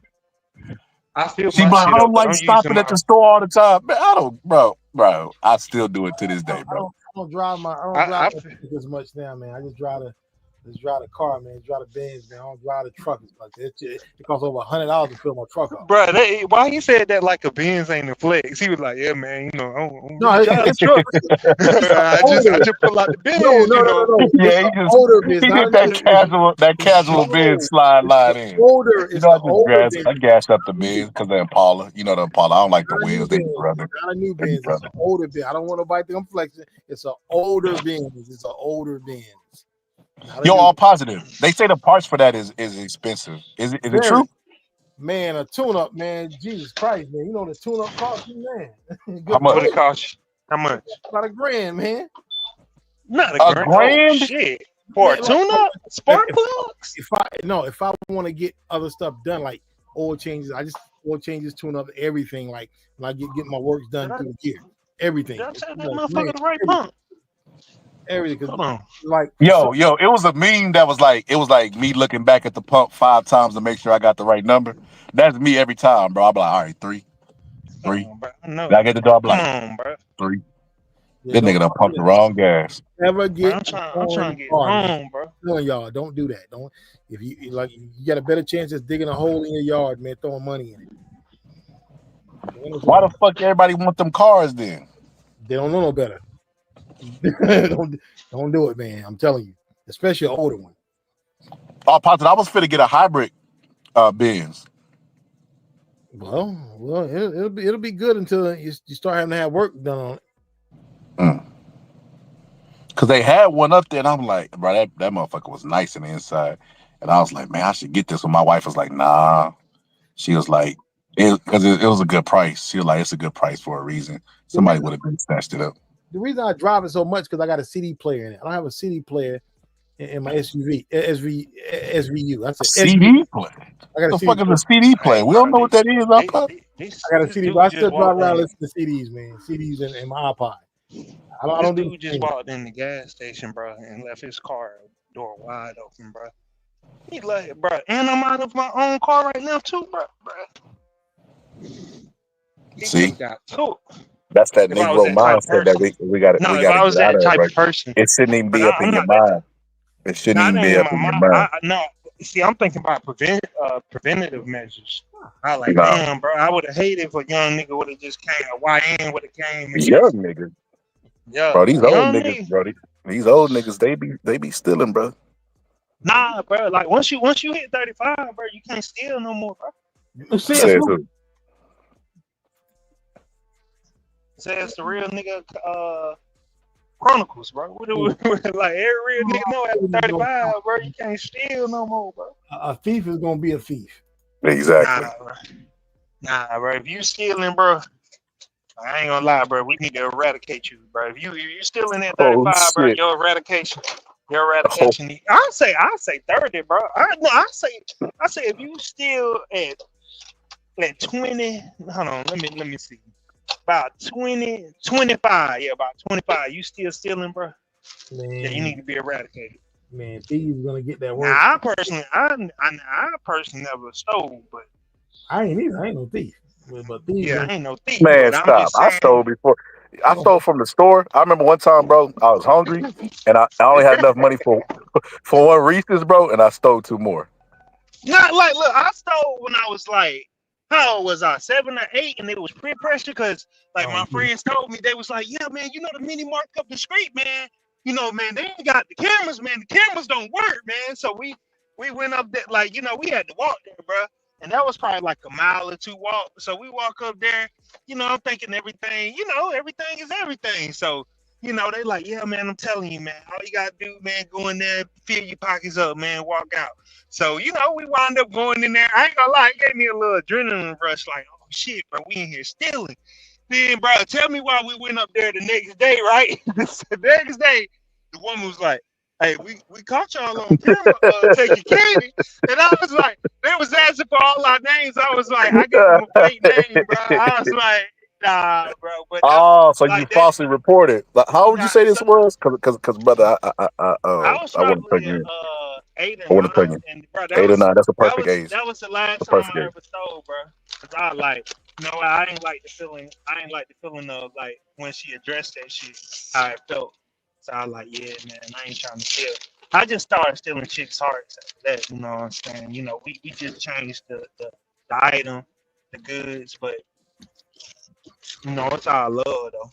Like that, can you see the screen? Ooh. Yeah. The black gene is dominant. Look at all Carter's kids. Not necessarily, man. Them look like white kids, man. That's the whole point. That's the whole point of it. Carlton said in the interview he understands that black people will never accept him as black. Why not? Because he played Carlton. Man, look, I don't know him as Carlton. Y'all know him as Carlton. I know him as Alfonso Rivera. Alfonso, he was on a show called Silver Spoons back in the early 80s with Ricky Schroeder. Up a little before y'all time. He used to come on Sunday nights on NBC. And like after that, he went away for a long time. He went away for a long time and he came back on the Fresh Prince. And that's what we always known him as Alfonso from silver spoons. Look, if that man got himself a white woman, let that man have a white woman. What you just say? I personally wouldn't do it, but let him live his life. So, positive. You've been MIA for a couple of days. So, what we do over here, we got the spirit of Mama Oya that we pray to, right? Yeah. And we got a what are the people who cast out demons? What they called? Exorcist. Exorcists. Here we got an exorcist right here. Look at this, all positive. See, one of the reasons I don't date black women who have been with snow puppies. I do not date black women who allowed a non-African male to violate their solar system. Your yoniverse. Your yoniverse. Your yoniverse. If you let a Chinaman in your yoniverse, a Neanderthal in your yoniverse, East Indian in your yoniverse, I'm not going in there. Not only did you let him enter the yoniverse, some of you sisters allowed him to practice shooting in your yoniverse. Lord knows. His ancestors are all in your yoniverse. Your womb is polluted with European masters. I'm not going in there. I'm not going in there. I'm not going in there with a raincoat or without a raincoat. I'm not going in there with a raincoat or without. Brothers and sisters, the power went out, brothers and sisters. The power is temporarily out. It's not a big problem, my brothers and sisters. The power will be restored momentarily. But I wish I had some chicken noodle soup in the dark. I wish I had some chicken. There we go, brothers and sisters. The power is back. I love Africa. See, one. Yo, what the fuck is wrong with that guy, bro? Chicken noodle soup, man. All positive. This dude is off his fucking rocker. Oh my god, he just stay giving me fucking drops and clips. That dude Like, said, oh my, that's a new clip. yeah, that's the Yoniverse. Why Umar, so do you telling me if it's a fine ass black girl that told you she been with a white man in her past that he not going in there at all? Like, Umar, come on, bro. You don't got that much standards, brother. Yo, this dude said, I need some chicken noodle soup. I need some chicken. I don't know what the fuck. Umar be on that powder. I think him and Benavidez go to the same parties. Well, he definitely on that powder. We know that. But yeah, that clip make me fucking laugh every time. I just mute up. And man, I wish that's one of the reasons I missed about my cousin, man. We used to always send each other clips like that and fucking cry laughing. Man. Yo, all pause. I'm gonna ask you something. You don't have to answer this, man. You religious, brother? Nah. What about you like that? You religious? I believe Jehovah Jireh. So let me ask you this. Do you pray? Nah. Just some real like shit happened in my life. I just always pray and ask God to let whatever's supposed to happen. I do believe in God and supreme being, whatever, but I don't believe in organized religion. This is my whole thing. Well, all positive. Everything we're gonna do is organized, brother. OnlyFans organized. Yeah, yes, it is. Yes. Shit, especially Reddit organized and still all they fucking kind of them poor women try to make that $10 a month. No. Spank Bang be taking all the goddamn OnlyFans video and putting them up, bro. I'm talking about the whole clip. Yeah, we can't even get no porn videos here in North Carolina, man. Yeah, they can't get them videos because I'm pretty sure Texas had the same ban as North Carolina. Damn, fucking North Carolina. We pick up their fucking towers, so I can't get it either. But yeah, the reason why I asked that is because something came across the other day. Something came across my radar, and I was listening, and you know, it's like this, right? And this is unrelated, but I'm just using it as an example because I'm pretty sure y'all have heard this before. You know how every female think they got good pussy? Yeah. They be like, oh, my shit good. Like, how you know? Oh, because it's good. It snapped back. Oh, it's good. They just start saying all these details that they couldn't feel themselves. Right? It's the same way with like, it's the same way with like, I feel like with religion. I feel like everybody who thinks that God favors them. Like when you hear them talk about like God don't play by me, God favor me. You get what I mean? I'ma just, I'm gonna let God get them. Like, bro, that's crazy, bro. You That's know, insane. If God is out there punishing people and thinking like a human being, he's not a God at all. you know what I say? God is not a fight fan. Well, most people like, well, God is in my corner. Like, no, God's not a fight fan. Facts. if all positive right now fell out with me and I'm like, well, God don't play by me, and I start cheering because bad stuff happened in all positive life, I think that makes if God is doing that, he's sick. Yeah, He's sick. yeah. So if your children is fighting, you would pick between your children who deserves to suffer and not. Like, what the fuck? Yeah, people are sick, man. I like that knows. He knows the boxer that talks about how God don't play by her and stuff like that. And I never covered that story because of the what you call it that it had associated with. I didn't want any parts of that, like the negative stuff. What chick is that? Come on, Alicia Baumgartner? Nah, I ain't gonna say her name. I ain't Nah, gonna say her name. nah. Nah, They it's don't nobody say. famous. It ain't nobody famous. And it wouldn't be nobody you know. If you knew him, it would just be happenstance. Like the algorithm found you, but it wouldn't be somebody that you know. It ain't nobody out there really doing anything.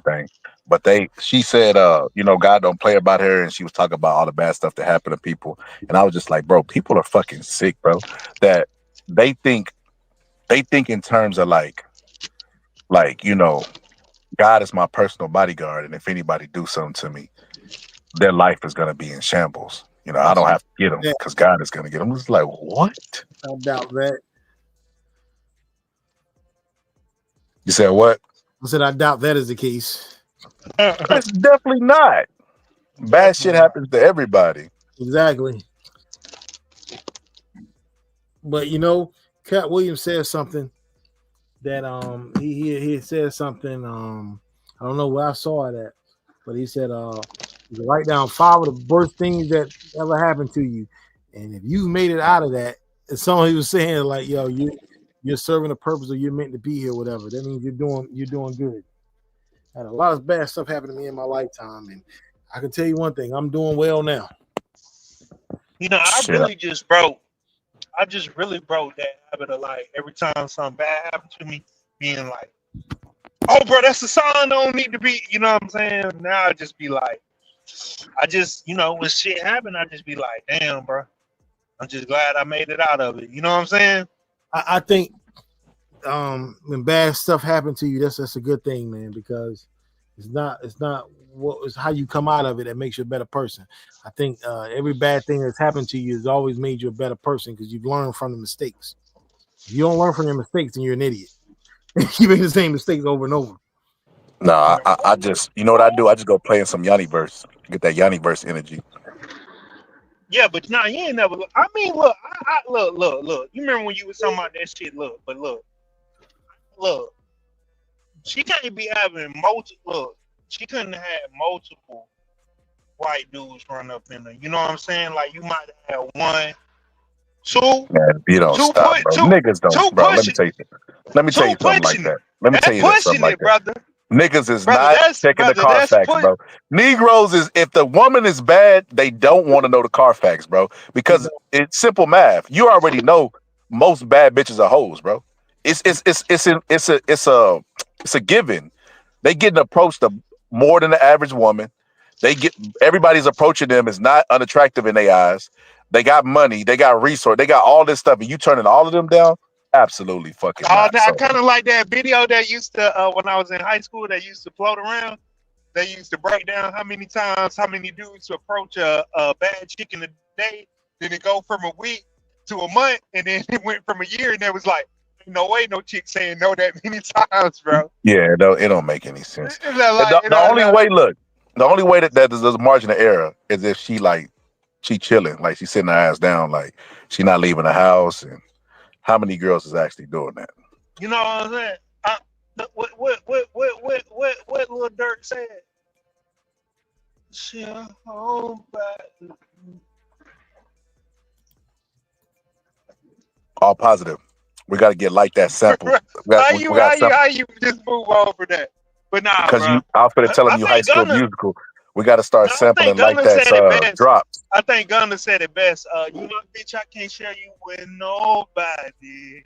But you know Well, what I'm if you saying? get a bitch, unless she a virgin, you gonna share her with somebody. Nah, nah, nah, She not a nah, virgin, bro. no.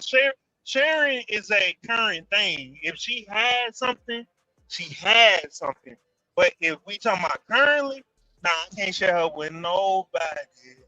Wait a minute, ain't you the one told me you All can't my outrun a good women, yeah, train? we are. No, she got a Hold up. train because she. No, hold on. Did you Oh, tell me here you we couldn't go. outrun a good train? That's what Yeah, you So what said. you telling me? that's true. She could be shared before you, But that don't mean but she she had just can't be shared while she no with share. you. Share. No, when Gunna said you my bitch, I can't.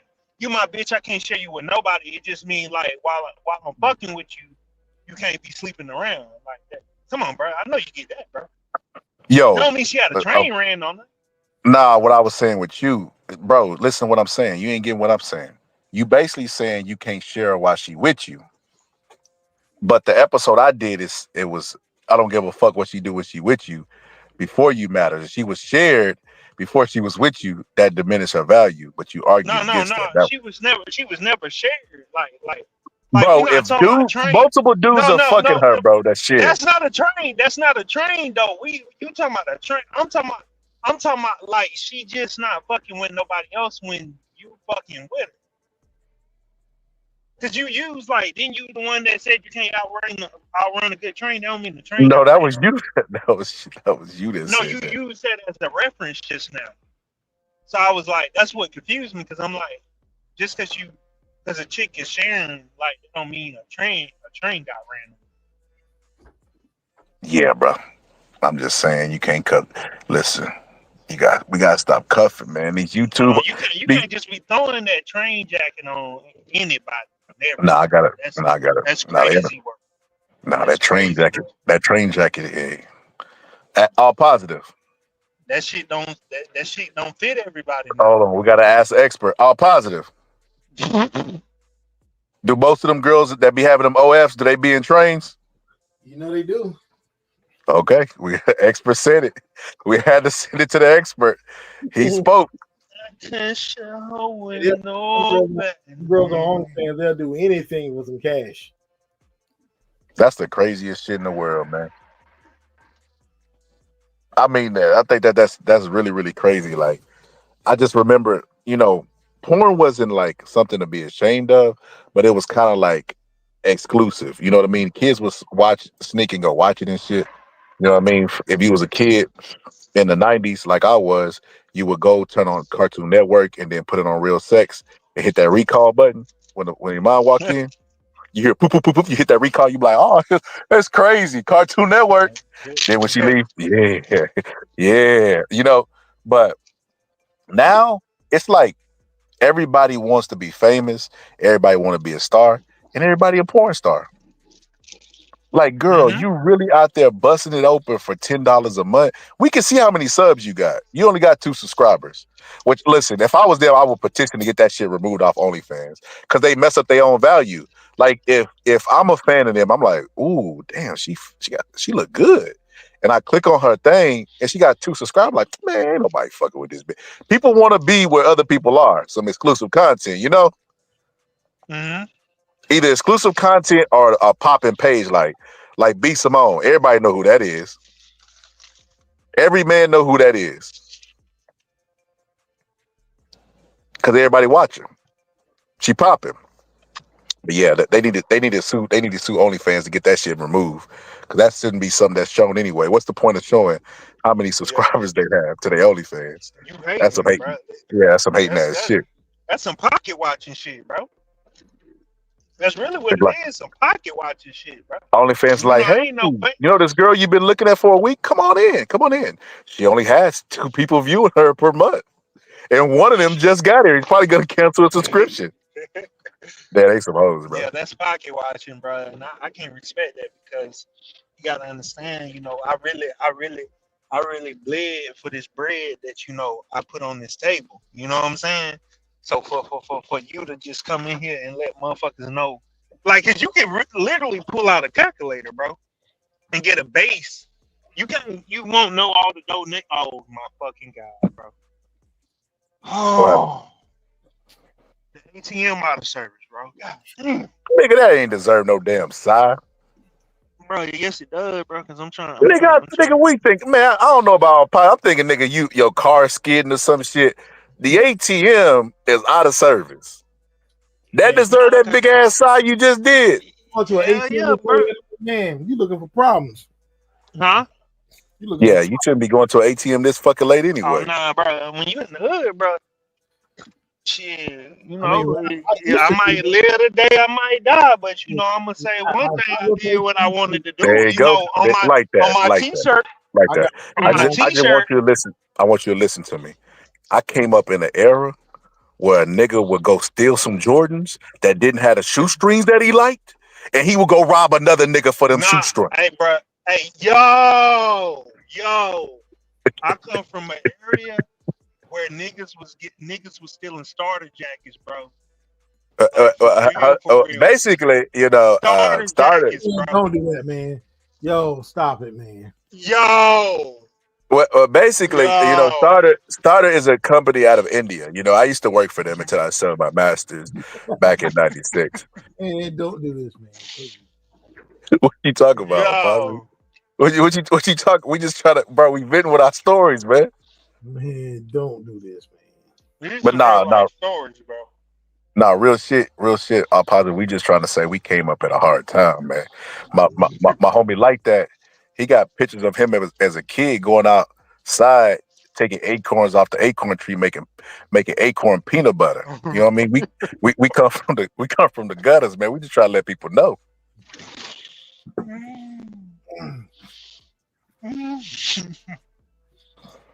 We just gotta let people know all positive. You know what I mean? Everybody ain't whipping out the Impalas in the bins, all positive. Dude, I ain't rich, man. I'm going to tell you, I ain't that. Man, all positive. Let me ask, when the last time you ate ramen noodles? Man, it's been golly, man. That's what I'm trying to tell you with your About rich 10 ass. years, man. Yo, it's about 10 years, man. Nah, I definitely ain't rich. That Man. luxury shit. All positive. What you know about walking so much to school that you got holes in your shoes, but holes in your socks as well because you can't afford to get new socks. I didn't walk to school, man. I caught the bus. I had to run because I had to be there on time and I stayed so far away. So I would wake up every morning and try to compete with the bus. See, that's how cold I am. And see, I would go through a neighborhood that had a whole bunch of dogs, and I would tie a stake to me. See, this people don't know the real struggle. Bud would look at my life and be like, you know what I mean? Damn, I had it. I was privileged. Rob G Texas Rob G said you got that great poupon. Man, I ain't rich, man. I ain't nowhere near that. Grey Poupon is just a more high class mustard. That's all it is, man. Yo, it was something I wanted to get y'all's opinion on, man. It was a couple things. So I was on this panel, man, and they was talking about Martin Luther King. It's crazy. But they basically said Martin Luther King didn't do shit.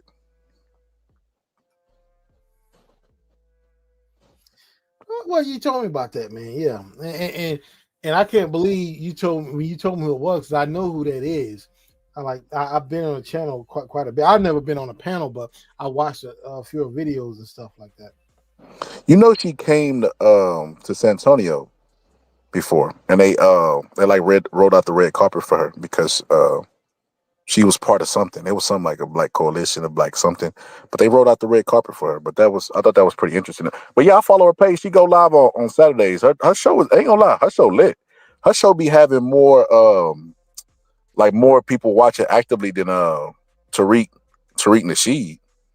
and he pretty popular amongst the black community. So that's saying a lot. And it'd be 1,000 consistent, and she be doing marathon lives like we be doing over here. So I ain't gonna, man.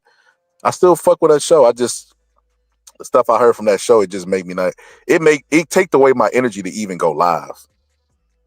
Like hearing black people say some of the stuff they say, it just be like, what? Mm-hmm.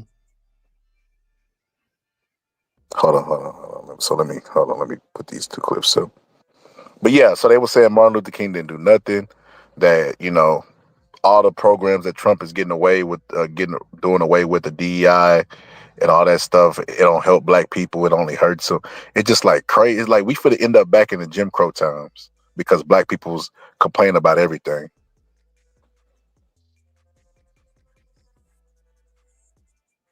Y'all there? I'm here. I'm listening. Man, see, when I bring up the pro-black, hey, brother, brother Bo, you real quiet over there on this race subject, brother. Like that said, fuck race talk. He said he joined it. He told me that. He said he got some sheets at the house. He gonna cut some holes in the eyes. Who talking about Hold my on. grandbabies? Who talking about my grandbabies? My grandbabies ain't did nothing to nobody. But now, it was that I wanted to get y'all opinion on, and it was something else I wanted to talk about as well. Hold on, let me upload these two clips. But yeah, man. So how y'all feel about Dr. King, man? Look, this is what I say.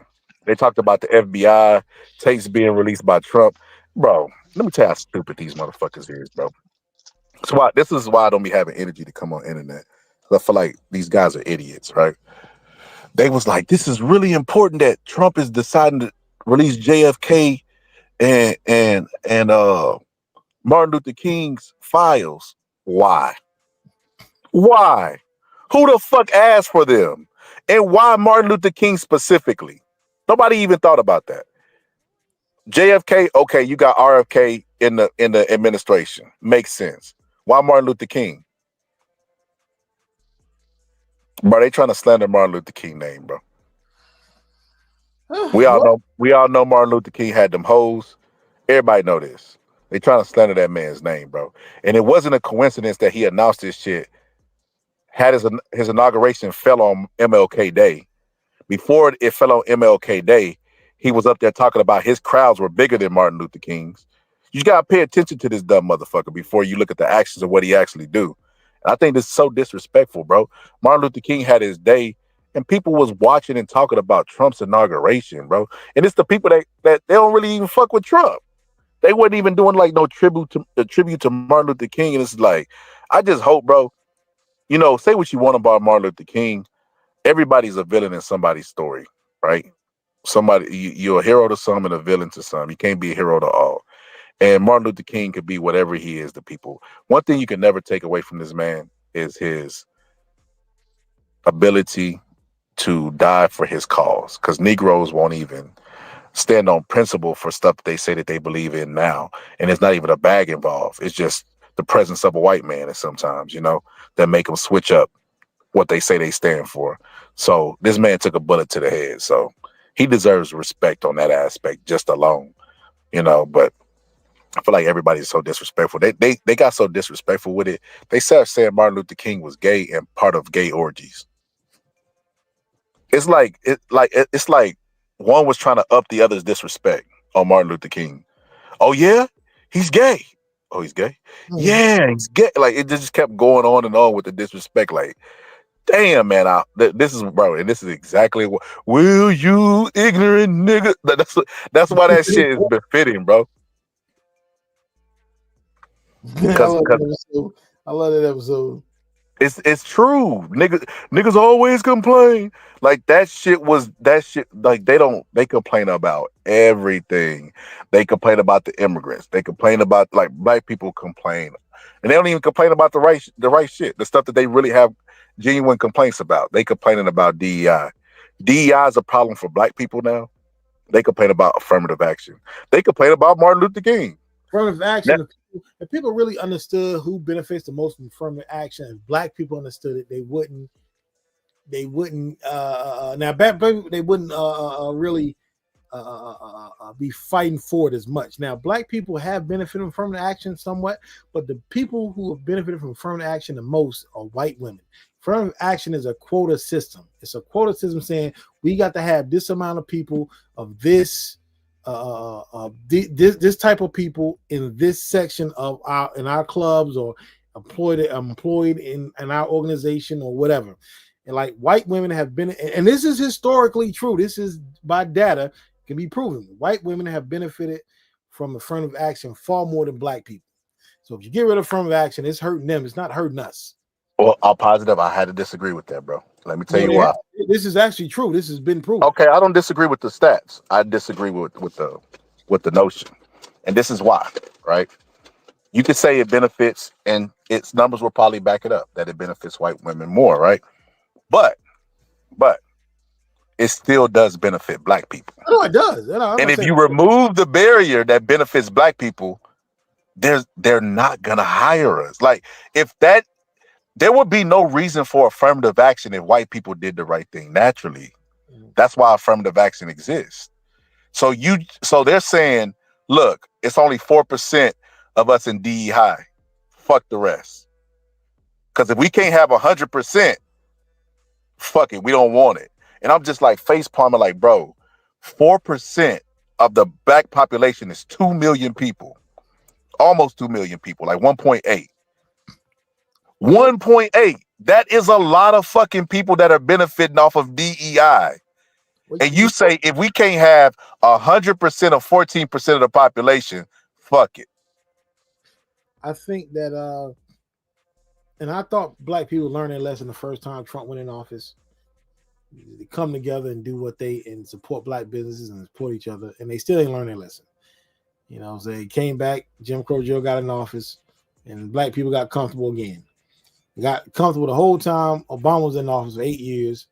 Ain't do nothing for him. You know what I'm saying? But, you know, that's another story for another day. You know, but you figure like maybe you'll learn your lesson this time. Like Trump's in office. You gotta look out. I gotta look out for myself. I gotta look out for black people, other black people. But maybe they'll get it this time around. Maybe they won't. I don't think they will. But hey, I mean, it's all positive. I was on that panel, and one of the dudes said Trump is Jesus. I bullshit you not. And he didn't say it one time. That man said that shit the entire episode. He probably said that shit at least 7 to 8 times. Trump is Jesus. And I was like, bro, that right there that's why I don't have any energy to do political episodes. I can't even debate with somebody who comparing somebody to somebody that walked on water and turned water into wine. That's who Trump is to you? Oh, that's a conversation ender. I can't even have a legitimate conversation with you. And then he just did a mandate to stop all federal funding, not just employees, student loans, government grants, and stopped it for no reason. He just did it because he got a hair up his ass to do it and did it. And it's just like, bro, it's like, I don't know what. I see people make deportation jokes. Bro, this is like, I just think that we live in an evil time, brother.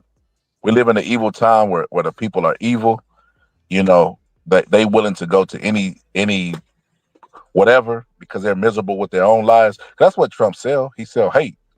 He sell KKK hate. You got hate in your heart, let it out. So all the people that like him be people that are hateful. They don't like their own life. You know what I mean? So just, I don't know. We never gonna get there. We never gonna figure it out.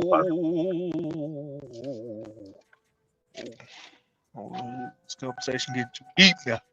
That motherfucker done hit us with the OVO. You know, I don't do that deep conversation now. You know, I'm brother. That's surface. But you know, you ever heard niggas that be acting like they allergic to anything that's like intellectual?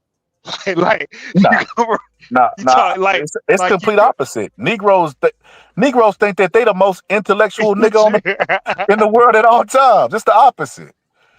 Basically, I did a little boxing back in high school. You know, Don King came to my school and recruited. It's the opposite, bro. They the experts at everything. Stop, man. But yeah, man, they never gonna get it together. But you know, all positive. You said we need our own. That shit is not happening either. It's never gonna Listen, happen. Killer Mike, you don't. We did this before on the show. We looked up how much money you needed to start a bank, and I think it was like $1 million. Remember this? Million, 4 million, something like that. I'm like, bro, you only need that much to start a bank? Why ain't black people opening? Meek Mill's got enough money to open a bank at this point. You know what I mean? But we know that it's they don't want rich people don't the elite rich people don't want company. They'll invite Meek Mills over to bunny hop for him, but they're not gonna let Meek Mills own no bank. And Killer Mike and T.I. was supposed to open a bank. Y'all remember that shit? Yeah. What happened with it? That bank never came to fruition, and I don't know why. Like these niggas be like doing like T.I. just did a podcast and he had Killer Mike on, and I was like, yeah, blah blah blah. Bitch, we all opening up that bank I signed up for. Man, look, man, open up a bank is a big. It's like Umar opening up that school. Open up a bank is a big deal because you got to also cover insurance for someone. Like they might do insurance fraud, like Gilbert Arenas. They might do some kind of fraud, and then you got to cover that because you're a bank. That's a big deal, man. I don't think I wouldn't want to open a bank. But what I'm saying is all positive. They got the money to do it. Yeah, they do.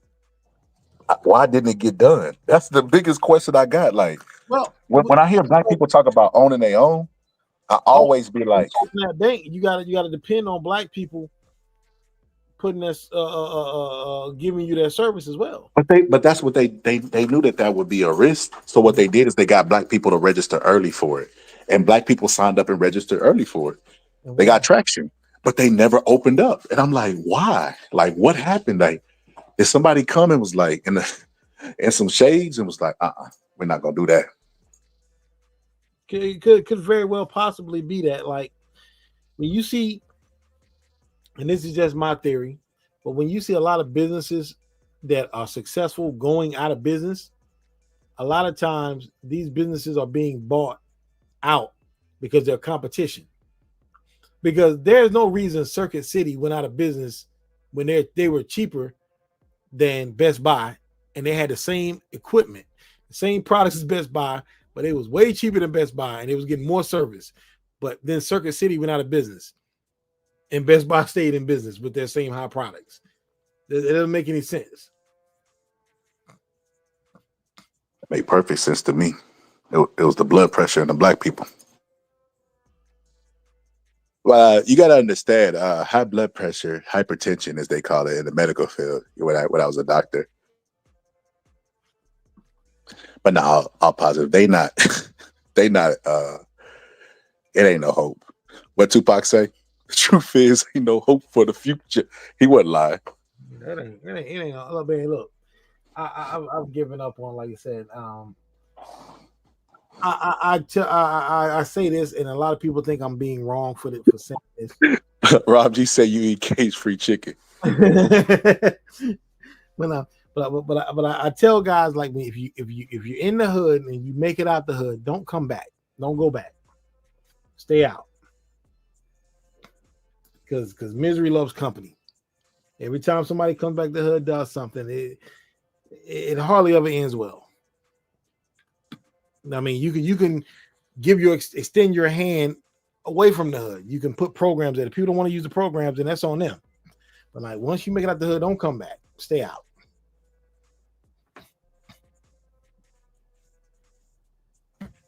Nah, once you make it out the hood, if you're a woman, come back and start an OnlyFans.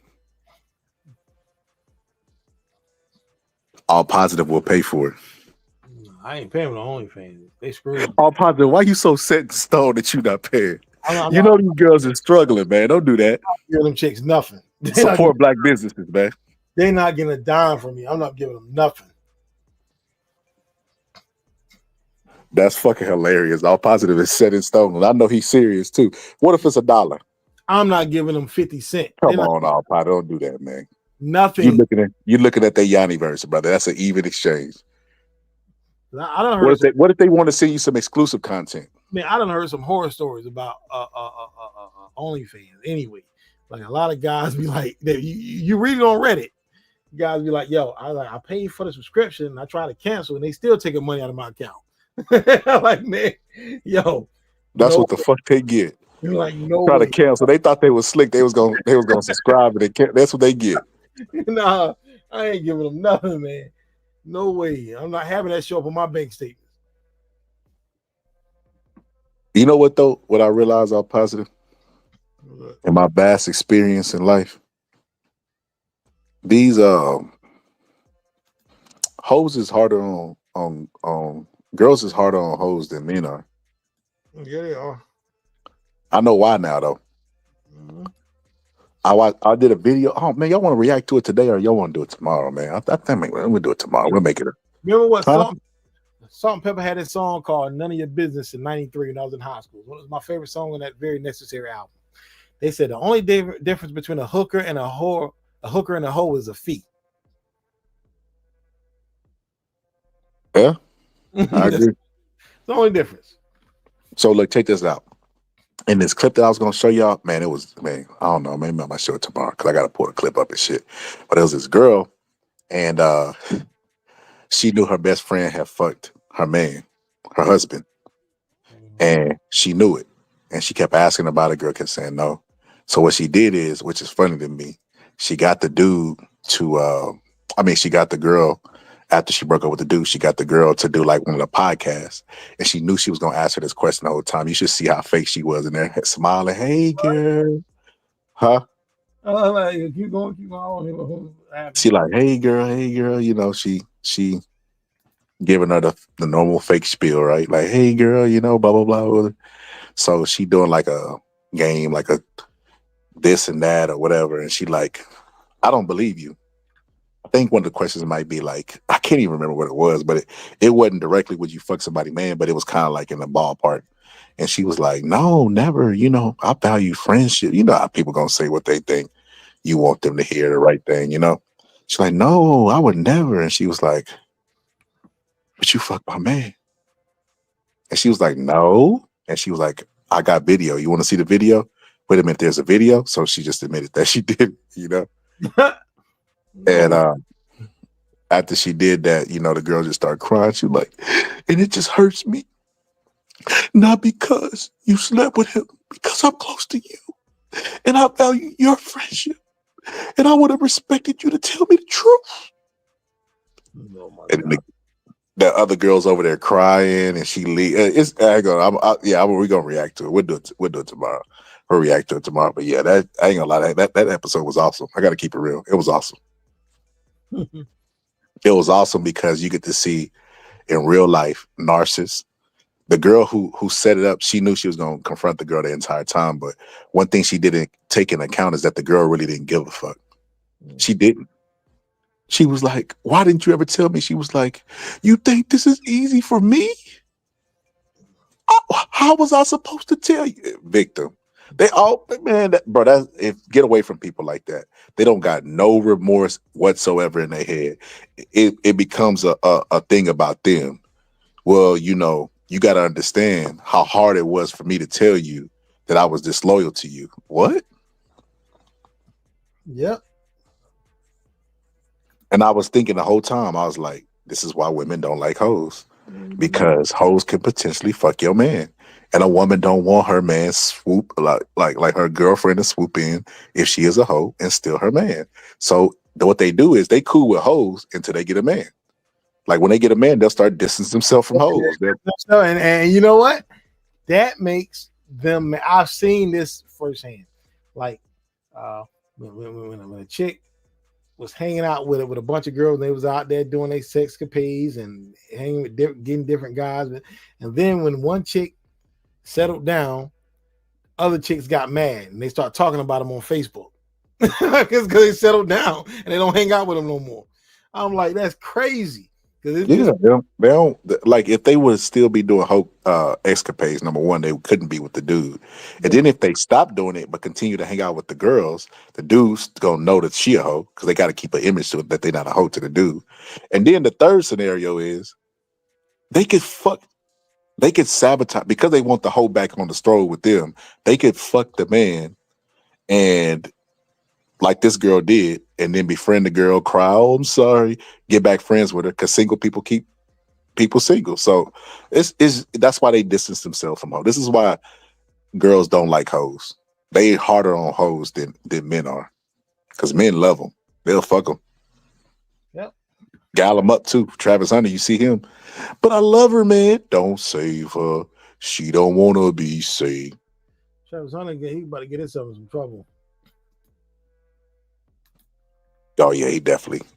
You know what's crazy? I'm kind of like, I ain't anticipating it, but I know it's gonna happen. Oh, you know, I know one day we're gonna turn on the news and it's gonna be. I hope he ain't doing some Mike Tyson shit where he crashing in the trees and shit. But it's gonna be like, where Robin Givens was with Brad Pitt type shit, where she's famous now, so dudes are in her DMs and famous dudes at that who ain't shit, and that's why she's with her. I'm telling you, man, she's using him right now.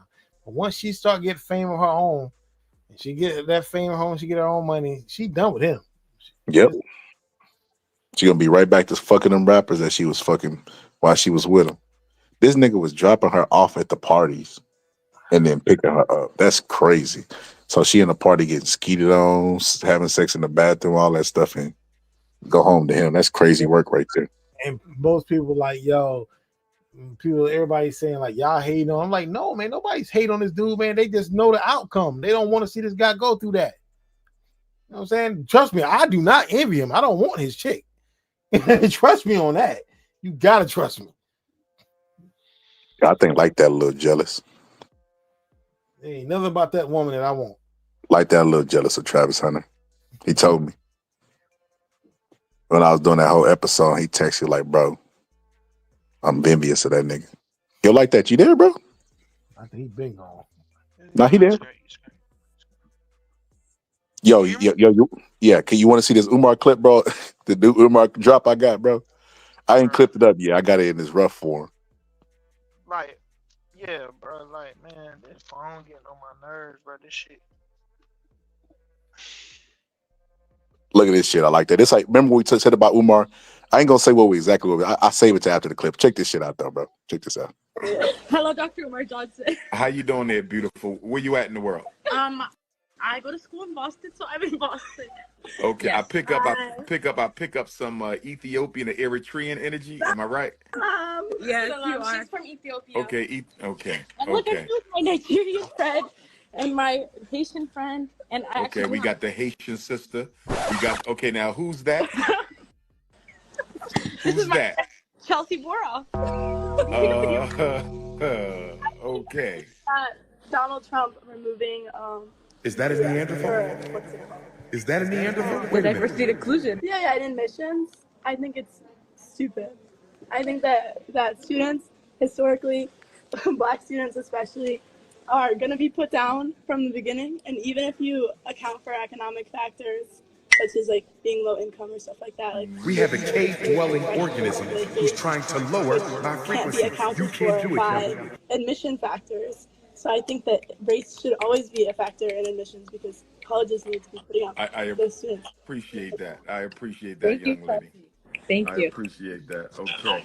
I Can need you- somebody to play my Undertaker music real quick. Can you come to Boston to speak? Boston College. Say that again. No, sorry. It was about the people in the chat. No, they were just surprised to see a snow bunny on Dr. Umar's live. Nobody has ever. No.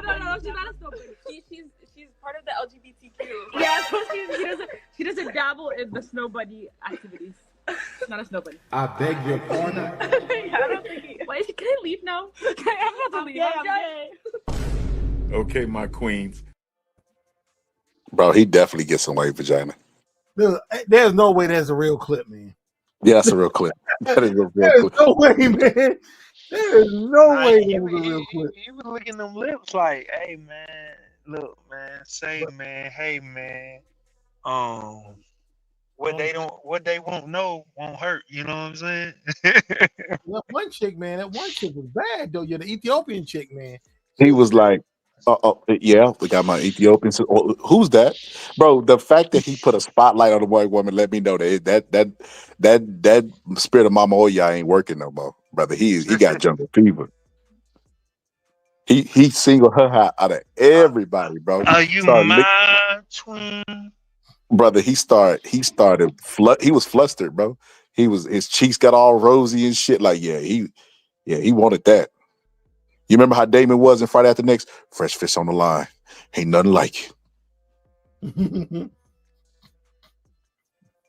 Yeah, but that's fucking hilarious, man. Umar Johnson definitely done got him some white cat or want some. Unfortunately, a lot of the people who pretend like they don't like white women do. Yeah. I mean, we know, brother like that. We know who they are. Who are they? Man, listen, I said I was gonna leave people in 2024 out positive. I give you a hint. They're a fake Muslim. I don't know. Oh, you know.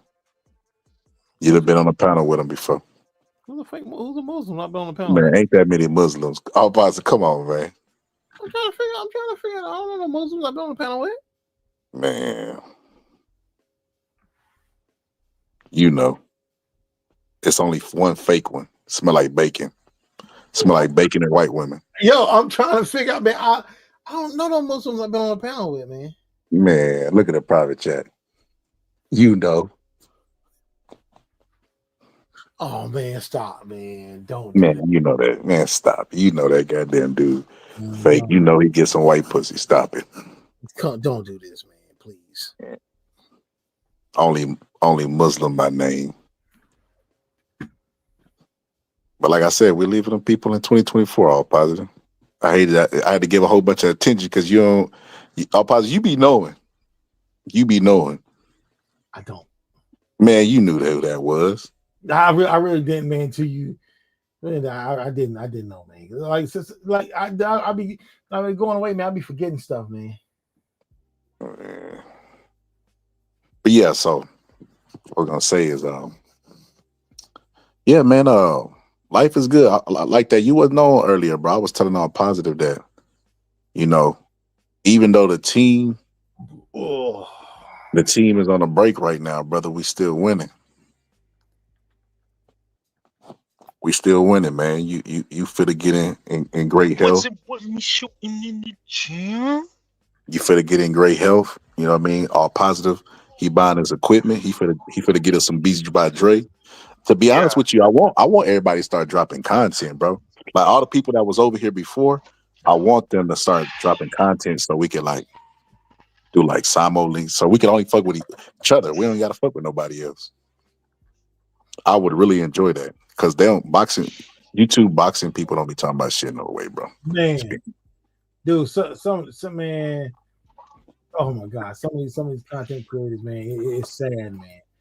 It is sad. Like, look, I've never got up here on YouTube and basically stand out over any fighter. I've never done that. Current fighter.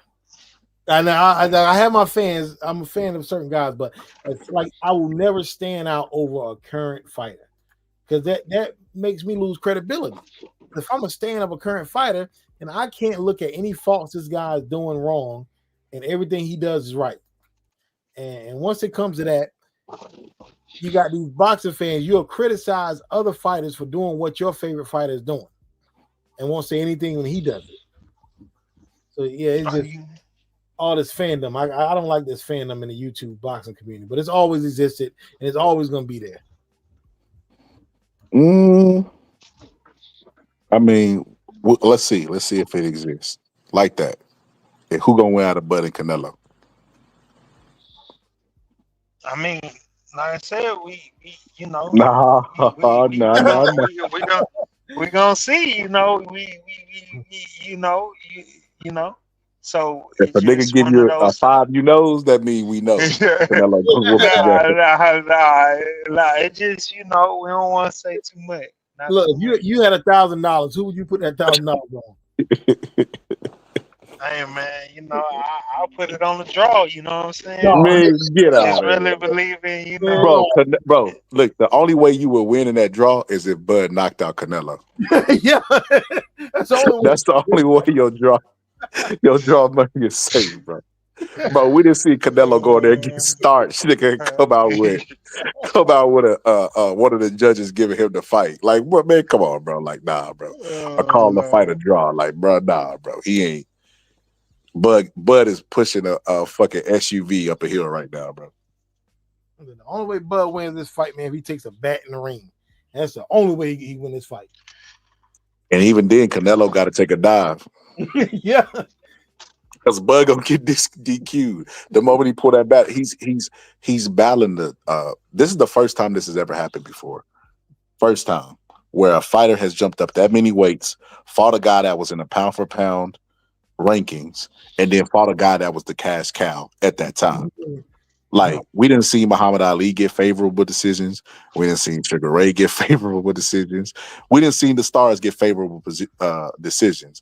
But never has a guy jumped up that many weight classes that's a fellow pound for pound fighter as well. And then people actually gave him a chance to beat the star. Like, come on, bro. Like, Marvin Hagler fighting Sugar Ray. He was the bigger guy and still had to knock Sugar Ray out to win and couldn't do it. So Sugar Ray ended up winning the fight. But it's like Canelo. Even Sugar Ray said it. It's like one judge had it 11 rounds to 1. Even Sugar Ray said, I know I didn't win that many rounds. he said that. They had the Hagler fight scored that? Yeah, one round. Oh my God. Just gave Sugar Ray 11 rounds to 1. That is sick. I was not familiar. They had this fight that fucking wide. No wonder people were saying it was a robbery.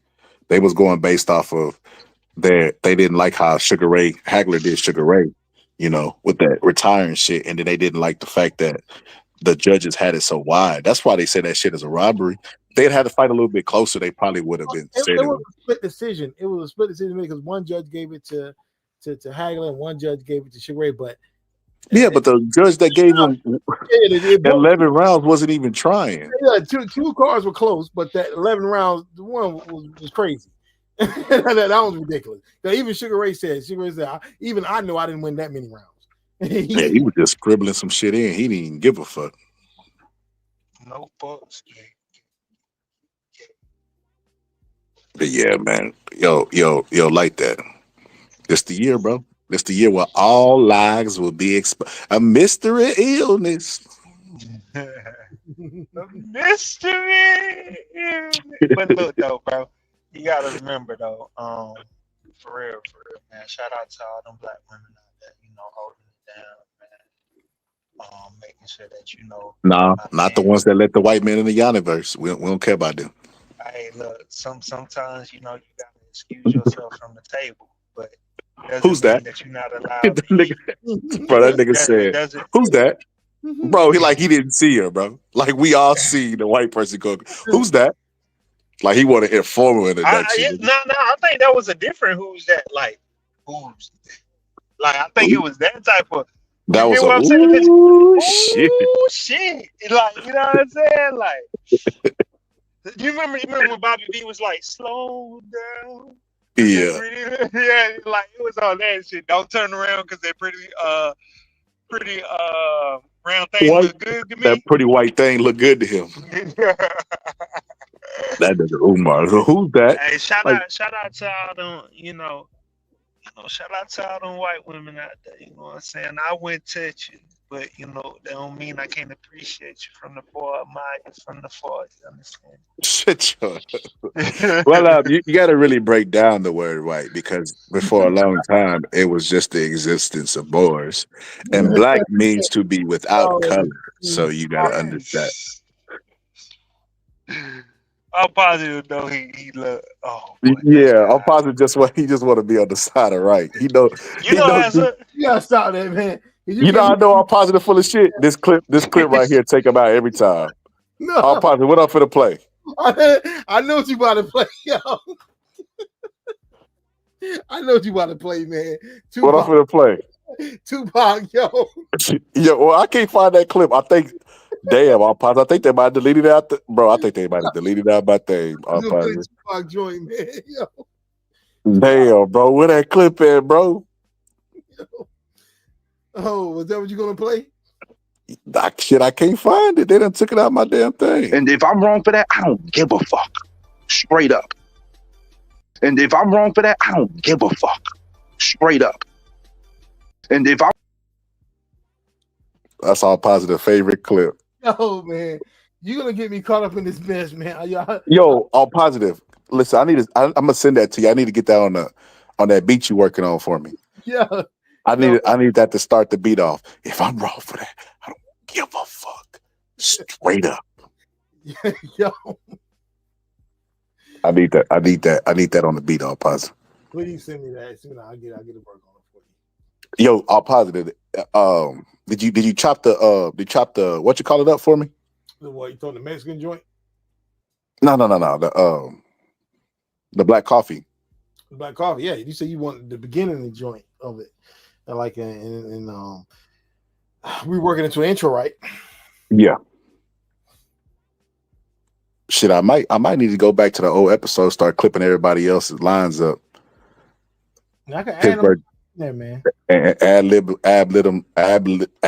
them through the beats. Like you can hear, that's not true. You know that's Pittsburgh T. Propaganda. Nah, scholar. Propaganda. Man, we listen to that propaganda for, homie. Deuce. Hey, I'm gonna be honest with you. Deuce said propaganda for a long time. Everybody made fun of him. Now be watched to say propaganda every other word. No. He is so Deuce like, yes. Go listen to him talk. All he'd say is propaganda. They made fun of Deuce for years for using that word and then started biting his style on some Craig Mack shit.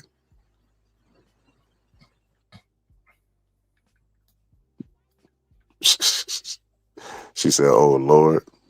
But yeah, I think I'm at 702. 702, what's going on? Why don't you 702? Why don't you hop on the panels?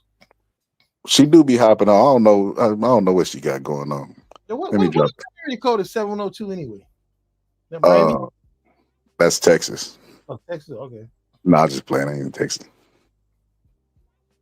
I don't know where's 702. I think it's Detroit. Detroit.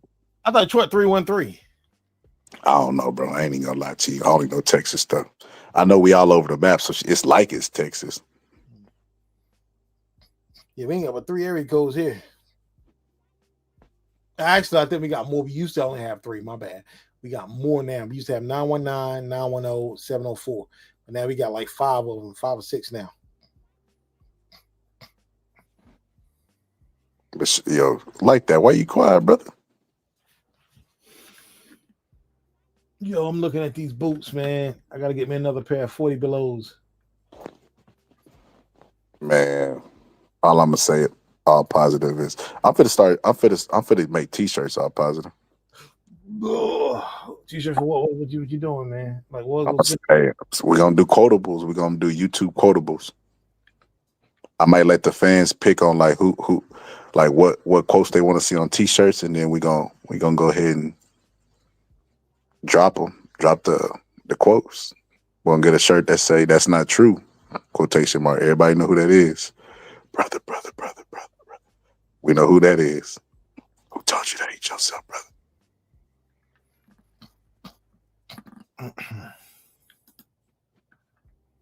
Oh yeah, like that. Ain't like that in dipped off. Think his phone fucking up. Easy. Either that or he like Deuce. Yo, Miss 702. You should hit the link and ask this brother that's on the panel to pull up on that interview you got coming up. What interview is that? She got an interview with I think he's the son of a what's old dude's name, man? God damn, I'm having a brain fart. He fought Sonny Liston. Hold on. The only one I know what his son was Tracy Patterson. That was Floyd Patterson's son, but it was adopted son.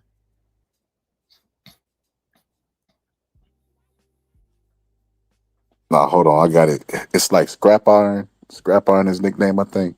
Hold on. Scrapbook boxer? No. Hold on. I can't think of his name right now. And me just guessing is gonna make it worse. So hold on. Let me look it up real quick.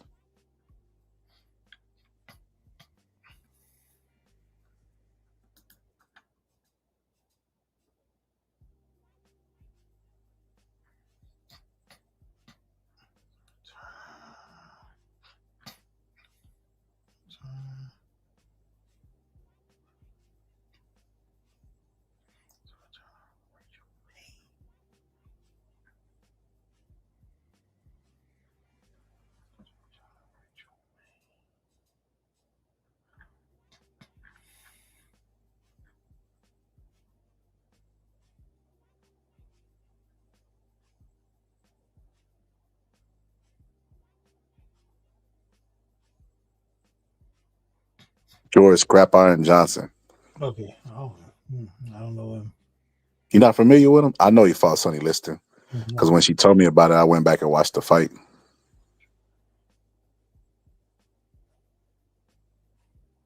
Yeah, when she told me about it, I went back and watched the fight. It was he was a good fighter. But yeah, you got from now to the end to do your homework. I think she's doing it shit today. She interviewing her today. Today at 10. You got the crayon for your test, all positive. All right. But nah, Miss 702, he know shit. He know more about the history of boxing than me. A lot of this shit he was actually there for. Man, stop me. You're like I'm about 80 years old, man. I mean, shit. I was 1 year old when Tyson was getting knocked out in Tokyo, Japan. So hold on. So you weren't even born when he fought Spinks, were you? Oh dang! I remember I remember the night he fought Spinks, man. I remember everything about that day, man. That was a big day. It was a Monday night. They don't have pay-per-views during the week no more, unless it's in a way. I like that. I like that in a way fights during the week and he get that shit over early. I think they should have, because I was talking with Mex about that. I was talking with Mex and Kyle about that.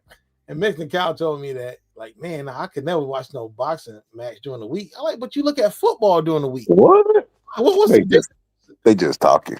Like, if Floyd Mayweather or Bud Crawford fought during the week, they would watch just like everybody else. I mean, I think, and I've always said that. I was on Fred panel, and I asked Fred. I was like, Fred, he knows the people. He knows Bob Arum. I was like, I think the dude he came up. What's the name? Joseph came here. You talking about Fred barbershop conversation? Yeah. So he knows who? Huh? He know Al? No, not Al, but Bob Arum. Oh yeah, he do got a conversation with Bob. I forgot about that. But go ahead. We talked about that, and but I think Joseph answered the question. I was on this panel. Joseph answered for me. Like there are 52. Well, not on average. There's 52 weeks in a year, but everybody's competing for the same weekend every year. Like everybody. That's why you got so many big fights. 2 and 3 big fights on the same day. I'm like, why don't more promoters use Monday through Friday or even Sunday through Friday? I mean, it's wide open, man. Yeah, he did answer that, but I think is what you said. Like, stop all that traditional shit. Like, find something that just fucking just works. You know what I mean? Like, it used to be back in the 40s and 50s. Fridays used to be the main day for boxing. They used to be the big day. Back in the Joe Louis and Sugar Ray Robinson era, that was the main day, Friday, and then then we had Monday night fights back in the 80s, and then it later was moved to Tuesday night fights, and from Monday to Tuesday night fights, and even then, that's what I'm saying. Like right now, Pro Box fights on Wednesday. Yeah, if they move the date, nobody's gonna be like, oh hell no. How dare they move today? Like, I don't understand why they just so locked in on keeping up. I don't know why Saturday became the standard. I don't know when or why. Because we can name some of the biggest fight pay-per-views of all time pre-90s were on Monday, during the week. Even Ali Frazier first fight was a Monday night. Hagler Hearns was on a Monday night. Roy Jones knocked out Montel Griffin, the rematch. Rematch was on a Thursday night. I was in the bar watching.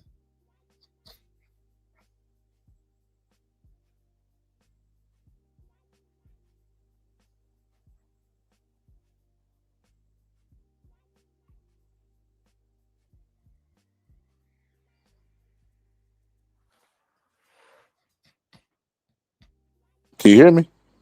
Now I hear you. Okay, look, check this out. Check this out, all positive.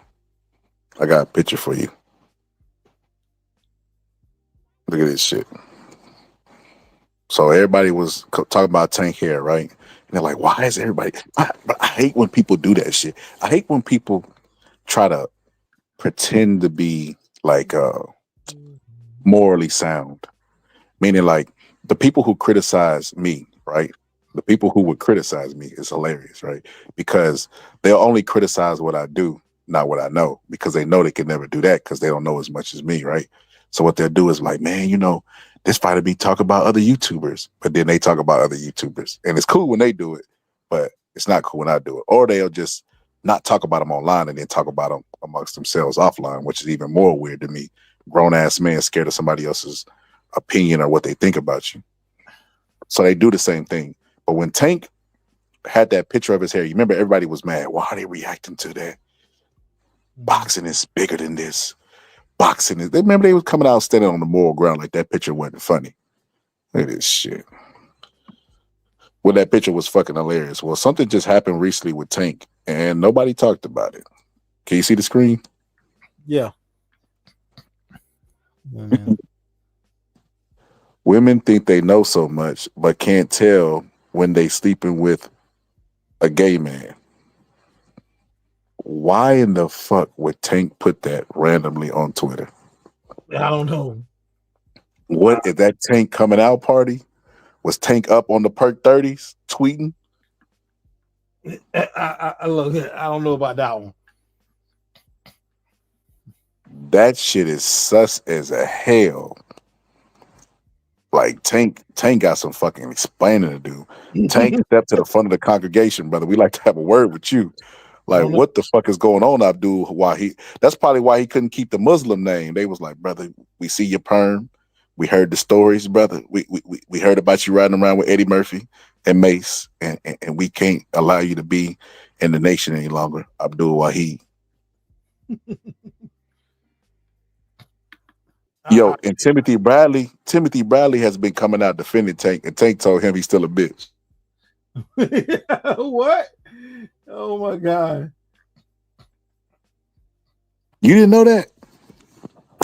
So Tank said, so Tank's the only one that ain't been to knee to his excellency. So, Timothy Bradley was giving him his props. He was like, I got a lot of respect for Tank. He the only one that ain't bent the knee. He the only one. And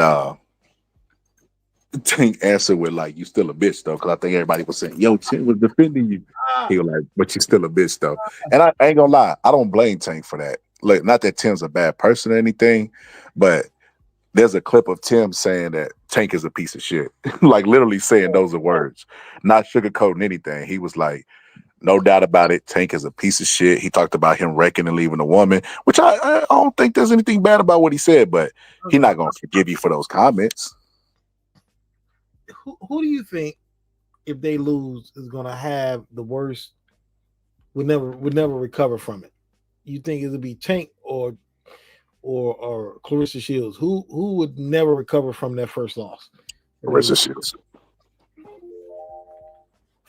Clarissa Shields. Power punchers always recover from losses better because their power is in there. I mean, their confidence is in their power. So what'll happen is they'll lose in a fight.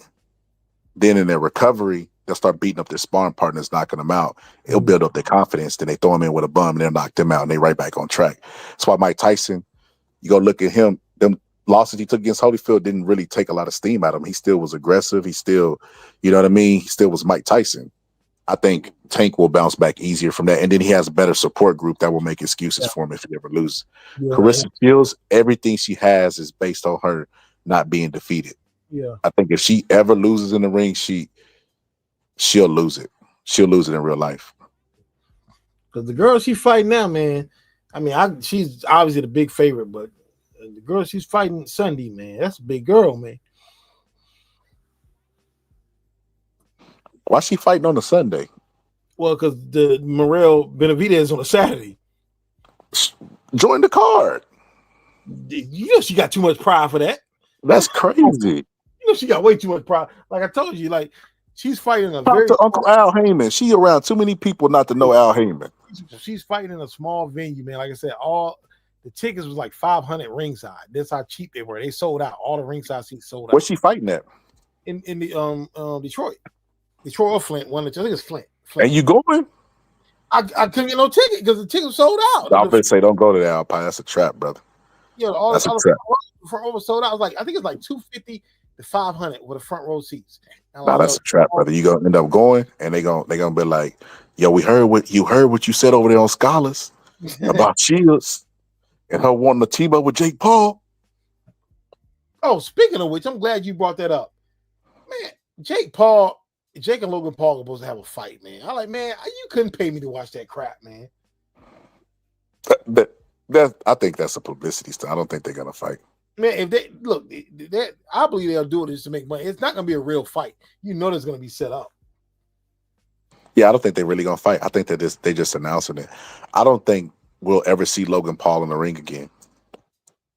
Well, he's doing Rusty. He's doing the WWE thing. So yeah, we'll never see him in a boxing ring. He doesn't want to box. He doesn't.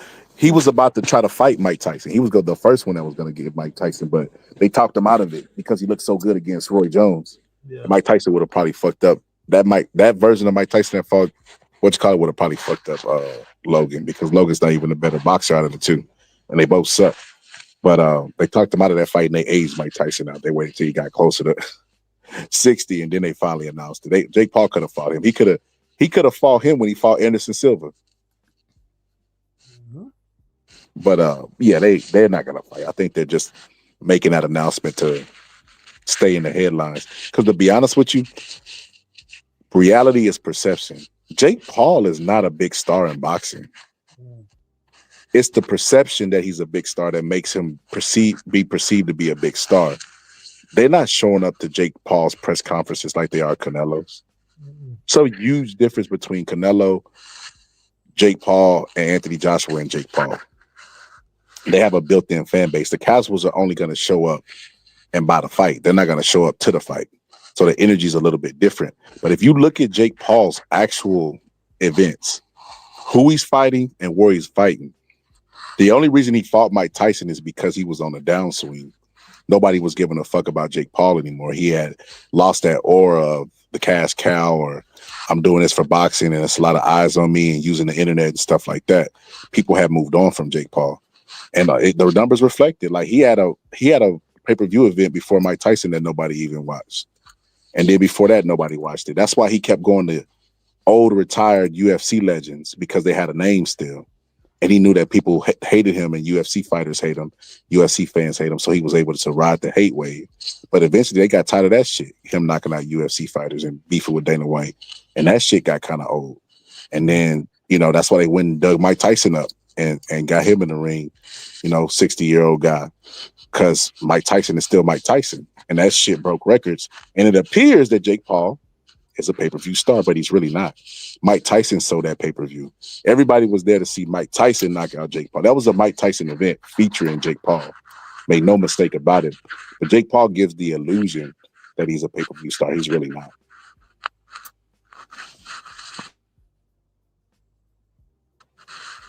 You sleep, man? I'm ready. I'm gonna say, man, damn. I went on that long of a rant. Yeah, he get the illusion of a pay-per-view star. He's really not that big though.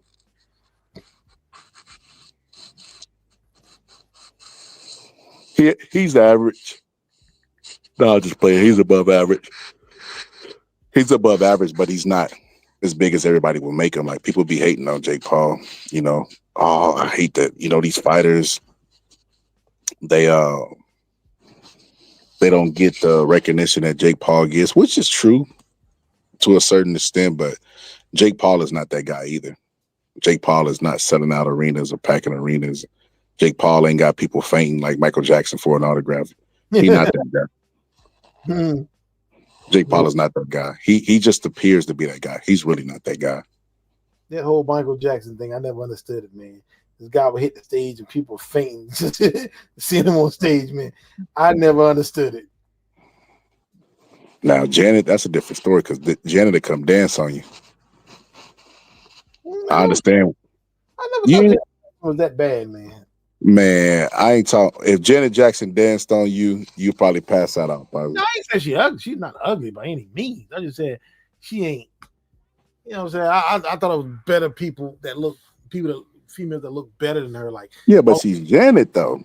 Janet. I mean, I thought someone. It's the experience all positive. Sometimes it's just the name.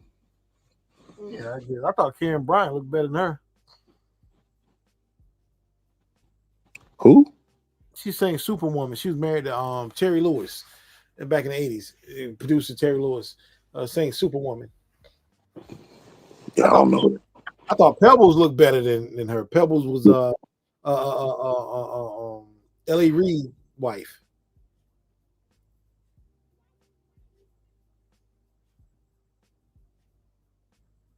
Who's that lady that used to be in Rockefeller that was with Jay-Z all the time?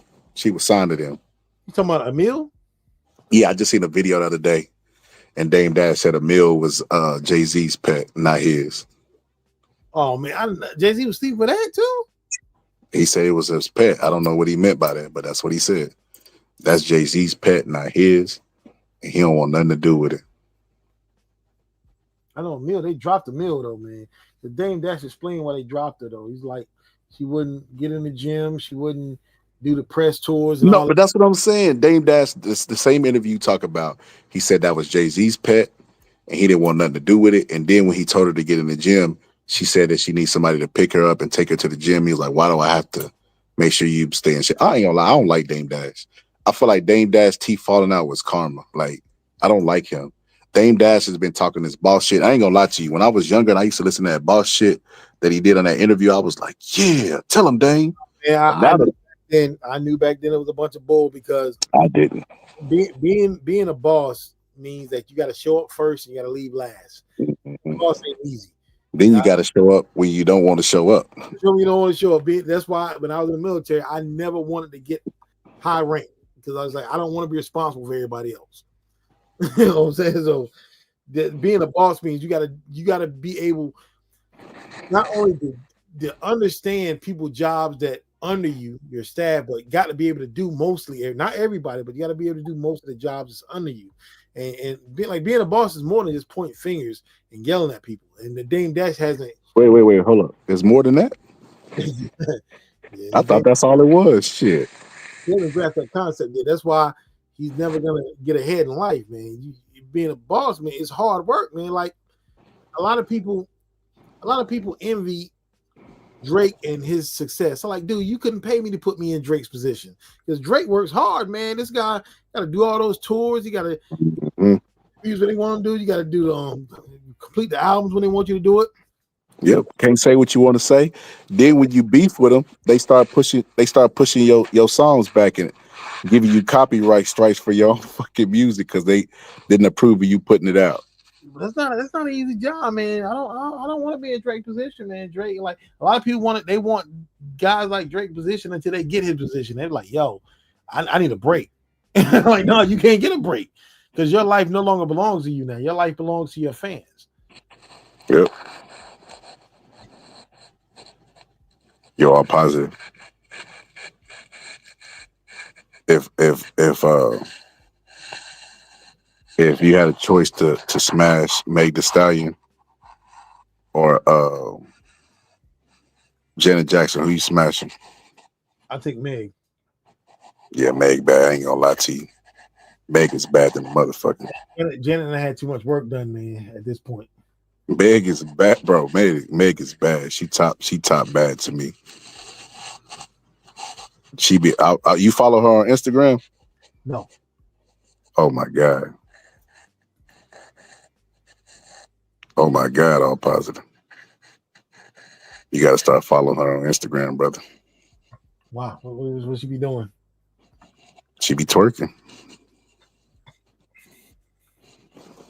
Twerking, huh? Mm-hmm. Something tell me you investigating right now. Oh, no, I just, like twerking, huh? I know. I've never really been into Meg like that, man. I seen a clip of Lotto doing something the other day, man. I'm like, I ain't know Lotto be out here like that. I've never listened to music or anything. I've been on her page. Lotto, I ain't gonna lie, that BBL don't look good on her. I don't know who told her. Yeah, you didn't know that? No, I never paid attention to her. I didn't know this, but my wife used to watch like growing up hip hop or one of them hip hop shows where they competed or some shit. The kids, she said that's where Lotto was from. Said Lotto was rapping for Jermaine Dupri. She went from that to where she is now. I ain't know it. And she was saying that Lotto did an interview talking about how they put pressure on her to get that BBL basically, and she ended up eventually getting the BBL and how she regrets it. Oh yeah, Texas G asked a question. Texas G said Then they didn't All Positive say they stopped the news, announced Tyson winning. Yeah, actually they did. It was a Monday night, and this was regular TV. We didn't have cable in our area. My aunt boyfriend, and they're all dead now, but my aunt's boyfriend and their neighbors got the fight. Mr. Bill, he got the fight, and I didn't stay. I wanted to stay, man, but I didn't want to have someone because I just left there. I was like, I don't want to go back. You know what I'm saying? My mom, you know what I'm saying? My mom's been over some over there. But when the fight ended, I mean, my aunt's boyfriend called me. It was early because the fight pay-per-view used to start like the main events would start like 8:30, 9 o'clock back in the day. They weren't done this 12:30 midnight stuff. He called us. He's like, man, the fight already over. Tyson knocked him out in the first round. And then we looked, we searched, we got regular TV, we have like 6-7 channels in our area. And we pulled it up, it came on WTVD. It was the press conference. They stopped regular TV. They showed a Mike Tyson press conference on regular TV. Floyd Mayweather, Canelo ain't no fighter that big right now. But they would stop regular TV and show that press conference after that fight. None of them. This is how big Mike Tyson was back in the day, man. Rob G say he remember. Do you remember? Yeah, Mike Tyson was larger than he's man, ain't nothing changed. Yeah. All them people that's complaining, Mike Tyson fought Logan Paul tomorrow, they'll tune in. Yeah, you know they would. You know they would. Yeah, ain't nothing changed. Mike is gonna be Mike till he dies. This man is almost 60 years old and still got millions of people watching them fight. And Floyd Mayweather, them exhibitions, he done fell off with that. Now, I don't even pay attention to them things no more. Because nobody cares. The aura of is Floyd coming back or is he going is gone. That's what he would do. That's what he would live off of with the exhibitions. Is Floyd coming back? Oh my gosh. Oh, he looks so spectacular. He might be coming back. And he would even tease at it. Manny Pacquiao, Floyd Mayweather 2 coming soon. He would use that. But now it's like nobody cares. Like, oh, are you officially gone?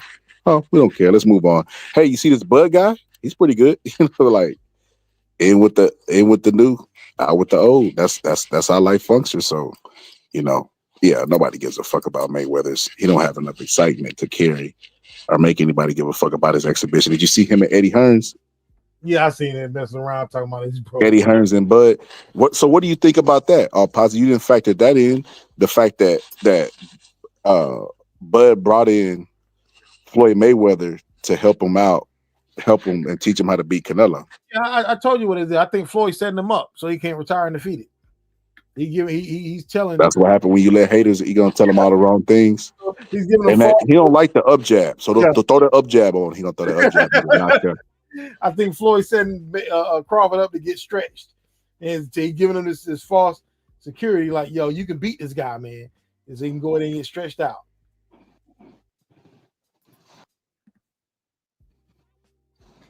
Yeah, he fit it. Hey, do that pull count. It work on him every time. Every time. If Bud gets stretched, I'm a spam Floyd Mayweather with the video of him saying, "You need some help the other motherfucking night. You need some help the other motherfucking night." Bill, congratulations on your son being a undefeated gym fighter. How many losses do I got under the lights? I don't even know why they want to talk to Floyd, bro. He gonna hit him with some stunting shit with the money. He gonna hit him with the undefeated record. He just pop it up to remind everybody he's still there. You're not gonna win it back and forth with Floyd Mayweather. The only way you could beat Floyd Mayweather is if you know the history of boxing. Yeah, you gotta know the issue. Hey, ask Shakur. Ask Shakur. Ask Devin. They know. I never get over that, man. Yo. That's crazy that gay people never know the answer to nothing. They always want you to ask somebody. Ask Devin. Ask Shakur. They know. Yo, man. Yo, why did I seen BBO posted this? He said that why are they assembling a team for a prospect? I'm like, that's true. Why the fuck is he bringing in Bud Crawford, Floyd Mayweather to beat Schofield? That's pretty wild. I was like, he's right.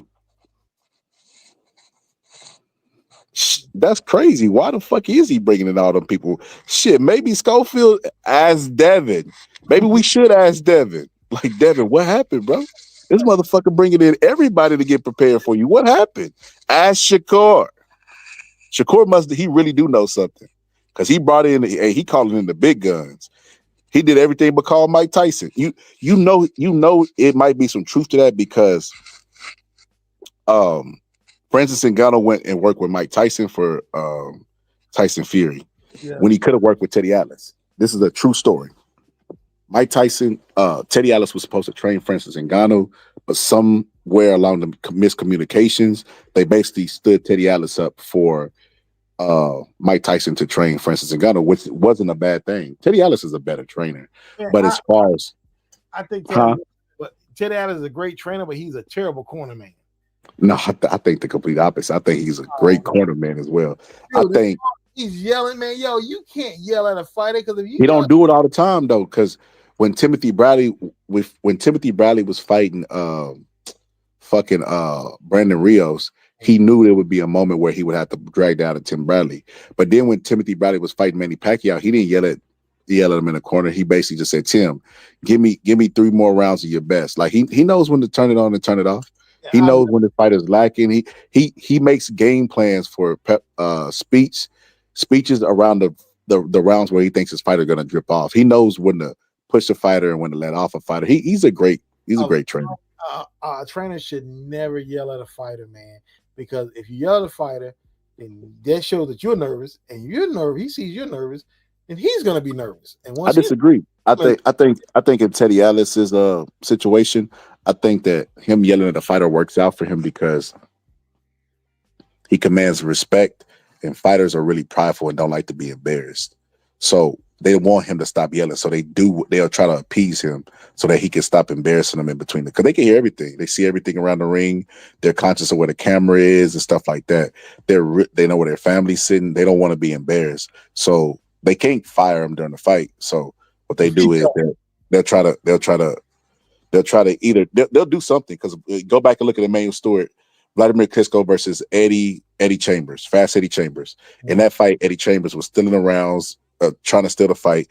Vladimir Klitschko was getting beat up in his own corner by Emmanuel Stewart. Go to the motherfucker! He's doing exactly what the fuck he said he's gonna do. He's doing exactly what the fuck he said he's gonna do. A motherfucker trying to steal the bullshit championship, and you sitting there doing this shit. Go to the motherfucker and bang him. Emmanuel Stewart is losing his shit, right? And Vladimir Klitschko is getting mad, and then he stands up on his stool and walks before his time is up. And Emmanuel Stewart is still following him to the corner jab. Motherfucker, you hit that motherfucker. He just still following him, giving him instructions. Trainers know. They know what they fight. They know what they fighter need. See, if a trainer is not just a trainer, he's a psychologist. You know when to turn it on, when to turn it off, when to push him, when to steer him there. They good teachers. You know what I mean? Just like a classroom, a teacher knows the right moments and stuff to do stuff. What about Reed's trainer? Who? Stoney. Don't you fucking do it. Don't you fucking do it. I think we got to do a trainers episode and put him on there. That shit is fucking hilarious. I can get this guy, Johnny. Johnny. What did he say to that referee? This fucking guy. And then the referee threw him out. I didn't even say anything. Man. Yo. I ain't gonna lie, we need trainers like that. Would be perfect for boxing right now. Instead, we got the talking dads. We got the real dads of boxing right now. The real house dads of boxing. We don't got we need the stones now. We need the don't you fucking do it.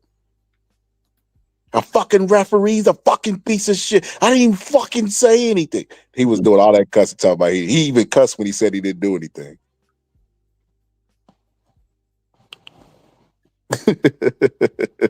It's crazy, man. Rob G said he got Shakur winning by a sprintathon. Rob G said it's gonna be closer than folks think. He said, been telling y'all.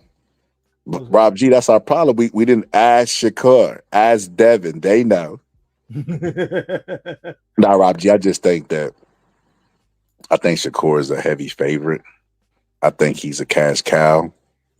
You know, I ain't gonna say cash cow because he don't bring in a lot. But I think boxing likes him a lot. They're comparing him to being the next Floyd Mayweather. So, and then when I hear people commentate his fights, they be like, man, Shakur could beat you without even throwing a punch. You're like, what? No. You don't win rounds without throwing punches, buddy. Apparently, Like what? yeah. You know, like they the commentary, they overhype them. So, and I can only imagine if the judges listen to this shit before the fight and they start seeing something that ain't really there.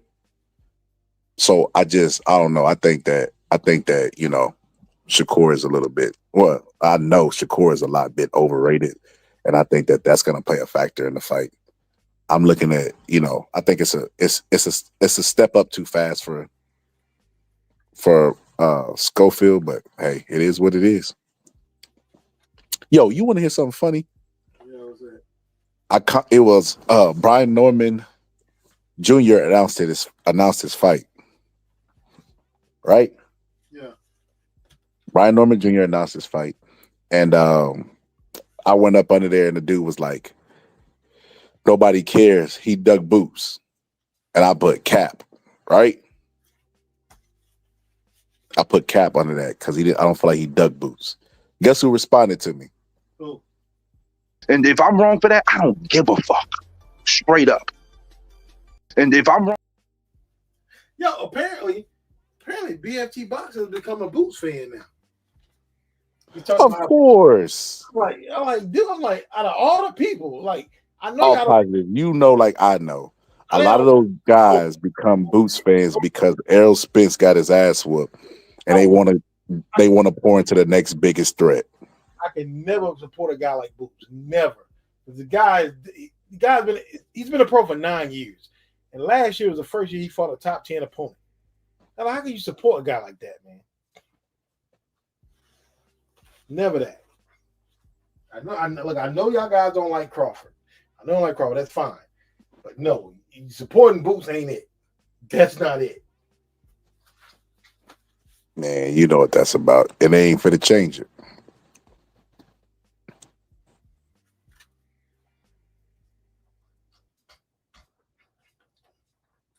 I guess it's that the enemy of my enemy is my friend.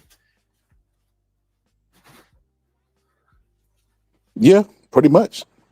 That's what his pretty much is, the enemy of my enemy. But yeah, all positive. They've been jumped on that Boots bandwagon, which is funny because they had to jump off a little bit after that because Boots didn't want no smoke. They was trying to push Boots in the smoke that he didn't want. Boots told y'all on the Gillian Wallow show he didn't want that smoke when he said he'd been trying to fight Bud since 2017, and we all knew that was a lie. And then when Bud released that text message, y'all want to see a dead body when he was talking about fighting Boots. Boots never responded to that shit. If he did, it was some lip service. It wasn't no. I send a contract right now. Sign it. Boots don't want that smoke. Boots is doing exactly what I expect a fighter who don't want no smoke to do. And a fighter that don't want no smoke, you know what they do? All positive. What? Be quiet. They go to fights that they know they're gonna win. Yeah. They talk about fighting the best, and they make it seem like the best don't want to fight them. Exactly. Like I said, him and Shakur are identical to me. They're identical. They fights like even Schofield. Schofield's not. He hasn't entered his prime. Like I ain't talking about his physical prime where his brain and his physicality is like up. He's been tested before. You know what I mean? It's like he knows who he is. His character has developed. All that stuff. He's not fighting that. He's picking him while he's early. You know what I mean? And then if he pick him off while he's early and he goes on to accomplish great things, guess who get that credit? Shakur. You know what I mean? So like, yeah, bro, I know what Shakur is doing with you. Larry Holmes and Felix Trinidad made a career out of doing that, fighting guys before they hit their prime, and sometimes beat their career out of them early. And they made a career out of it because they knew if it was going to be a problem if you had to wait and see them later, which is smart. That is smart. Yeah, I agree. But what I was going to say is, I'm going to tell you something. Oh, yeah, we're talking about fucking Boots. But yeah, Boots don't want no smoke. Boots is doing exactly what I expect a person that don't want no smoke to do. His next fight is Stanionis, a guy who hadn't been. Let me stop saying this. Let me check because I've been saying this, but it's the last time I remember him in the ring was the Errol Spence fight.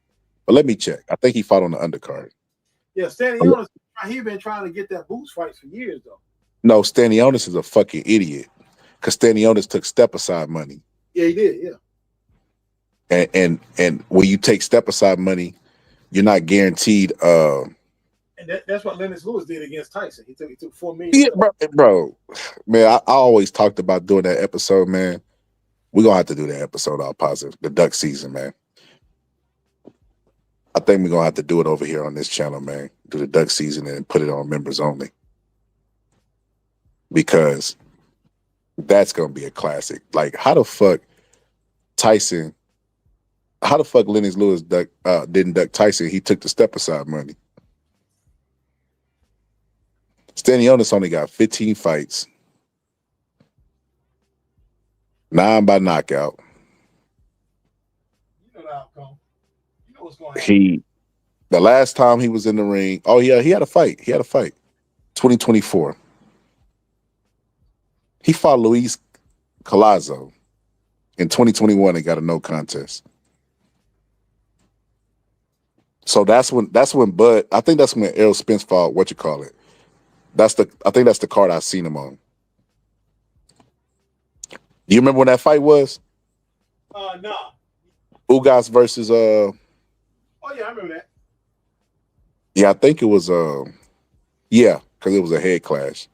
Yeah. Luis Collazo. And I know Luis Collazo. I don't even remember where I remember the name. He fought somebody famous. Was it Tank? He's been around for a while. Who? I said Luis Collazo's up there in age. He's been around for a while. Yes, Keith Thurman. That's what it was. He fought Keith Thurman, Amir Khan. That was Andre Berto. That's why I remember the name. Ricky Hatton. He even fought Shane Mosley. Shane Mosley beat him in 2007. That right there should let you know everything you need to know. Shane Mosley beat him when he was well past his prime. Yeah, he fought Luis Collazo, and I'm gonna be honest with you, he was doing good until Luis Collazo turned southpaw, which let me know Boots is gonna turn southpaw and fuck him up. So yeah, I'm not looking forward to that. I feel like if I'm Brian Norman and his team, like I said, I'm taking a beeline straight towards what's old dude name? Mario Barrios. Dude can't get away from a punch. Dude gets offended if you fucking miss him. I'm headed straight to that guy. I'm making a fight ASAP. And that way, if they go get, you know what I mean? If they go get more leverage or status for unification, you go get a belt and status to leverage yourself. You know what I mean? Give him whatever he wants just to take his belt.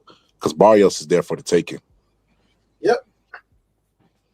Barrios stopped by Tank. That tells you everything you need to know.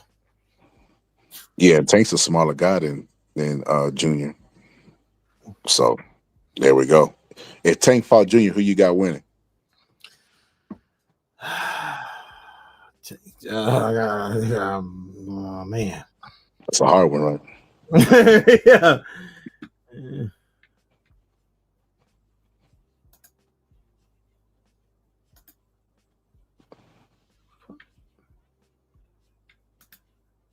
So you said fuck it. Yeah, I said, oh man. So check this out, positive. I was trying to get an interview with Senior. Mm-hmm. Right? And I was gonna tell Senior, see, because this is me. It's the scholar here. I know the history of boxing. I know how boxing works and operates. I was basically gonna try to tell Senior. I was gonna tell him like, Senior, you ain't got nothing to prove, man. Everybody know you're a real dude. We know you really about that action. You actually got into the ring. You ain't got nothing to prove. So I was gonna try to tell him during the interview. And I was gonna tell him, you messing around on dangerous grounds here. You are fighting a bum. Let's call him what he is. Patrick is a bum. You know, he's a funny guy. He's a good coach. But as a fighter, he's a bum. He loved his boxing shit. He like Nick Cannon or these YouTube rappers. You know what I mean? Like, they passionate about it, but that shit ain't for them. You know, and I would have told them, you know, like, hey, you know, you got to consider this. If you lose the fight, do you lose respect from your son in the corner? Because you giving him instructions right now, and you his daddy, and he listening to you. But what happened when he see you get stretched? Will he respect your fundamental game because it got you knocked out? You get what I'm saying? And he knows the level of opposition that you up against. So you plan a dangerous game that you could end up with 2 L's, loss in the ring and then a loss with control over your corner. I would have told him don't risk it. It's not the first time this happened. This is what make me the scholar and make everybody else low tier fucking novices. You know what I mean? What other content creators? Not you, all positive. You a genius like me, but most of them. This would make the separator because this happened before. We ain't even got to go through ancient history. Jonathan Banks. Mhm. Jonathan Banks took over for Emmanuel Stewart with the Klitschko's. Jonathan Banks is a crunk fighter. Jonathan Banks was training Vladimir Klitschko and got stretched by none other than Antonio Tarver. And when he was stretched, Klitschko would be disobeyed, showed a little defiance because he got to regain that confidence again. It's the reason why trainers don't go out and fight. Trainers will. I remember there's a clip of Customato that said, you know, he tried to intimidate me, and I never let anybody intimidate me, especially in front of my fighters, because they're aware of that. You know, like I gotta command respect in my corner. There's stories of Mike Tyson getting called out by Customato to fight like street fights. I don't know how true that is because it was by Jose Torres, who's a hater, but that's what they said. And I just look at it like, you know, it's a dangerous game. You know, for what? BLK Prime to promote it, potentially not pay you guys. That could be the third L you get. You know, he could get as many L's as Devin Haney been getting this, you know, to start the year off. So I would have just told him, man, your son a millionaire, brother. You a millionaire. Your name, you know, your name could be in the history books due to your son. You can get trainer of the year due to your son. That should be your goals, not boxing Greg Hackett. What? Neither. There's nothing on the line besides bragging rights, and it could be such a stinker fight that both of y'all lose credibility. You get what I'm saying? Like it could be a fight where they both tired, leaning all over each other, missing like Kimbo Slice versus Dada 5000. There's a possibility that for this fight because he also said that he had vertigo, and I'm like, you got vertigo, and that's why you retired, and then you stepping back in the ring. What happened to your vertigo? You know, Yeah. simple things that the genius will want to ask, but hey, you can stick around the dumbasses that don't know shit about boxing. But yeah, man, I don't know. I hope he do good, man. I don't like I said, his son has proved me wrong. And the fight that I picked against him, who was it? It wasn't Villa, was it? Who was that guy? I can't even remember his name now. But I picked against him and shit. Them motherfuckers, they did good. He showed me everything that I need to see out of a young champion. You know, the resilience, the third win. He ain't got a second win. He got a third win. So he showed me a lot, but I just think this is the wrong move. It's a move that don't make any sense. It don't make any sense. Especially this far along in your son's career where he's a champion. Like, I don't understand why you taking fights or why you calling out Timothy Bradley and why you doing stuff that don't make sense. Nigga shit. We know you're a real nigga. You don't got to prove that. We hear it. We hear it in your voice. We hear it in you talk, your swag. You going back and forth. You're able to snap back, you know what I mean, with your wits against these people. We see this shit. He had Greg Hackett so frustrated in that interview, just bombing on Greg Hackett. You know what I mean? It was like Greg Hackett couldn't find shade. You know what I mean? It was like a Texas summer. You know what I mean? Summer heat. That motherfucker could not find shade. Greg Hackett was so mad. He logged off there, logged back on, and logged off again, and came back. He had that motherfucker bothered. You know what I mean? Which is crazy because I ain't seen a lot of people do that to Greg Hackett. You know what I mean? The one time I seen him that bothered was when he was training. I can't remember who it was. It wasn't Mayorga, but he was training a fighter when they was about to fight Sugar Shane Mosley, and he was telling Sugar Shane Mosley, "You never had a jab, never would." But he was turned up like he was against Senior, and I'm like, well, we understand why you turned up against Sugar Shane Mosley. It's Shane Mosley. Senior was able to pull that out of him. That was a victory in itself.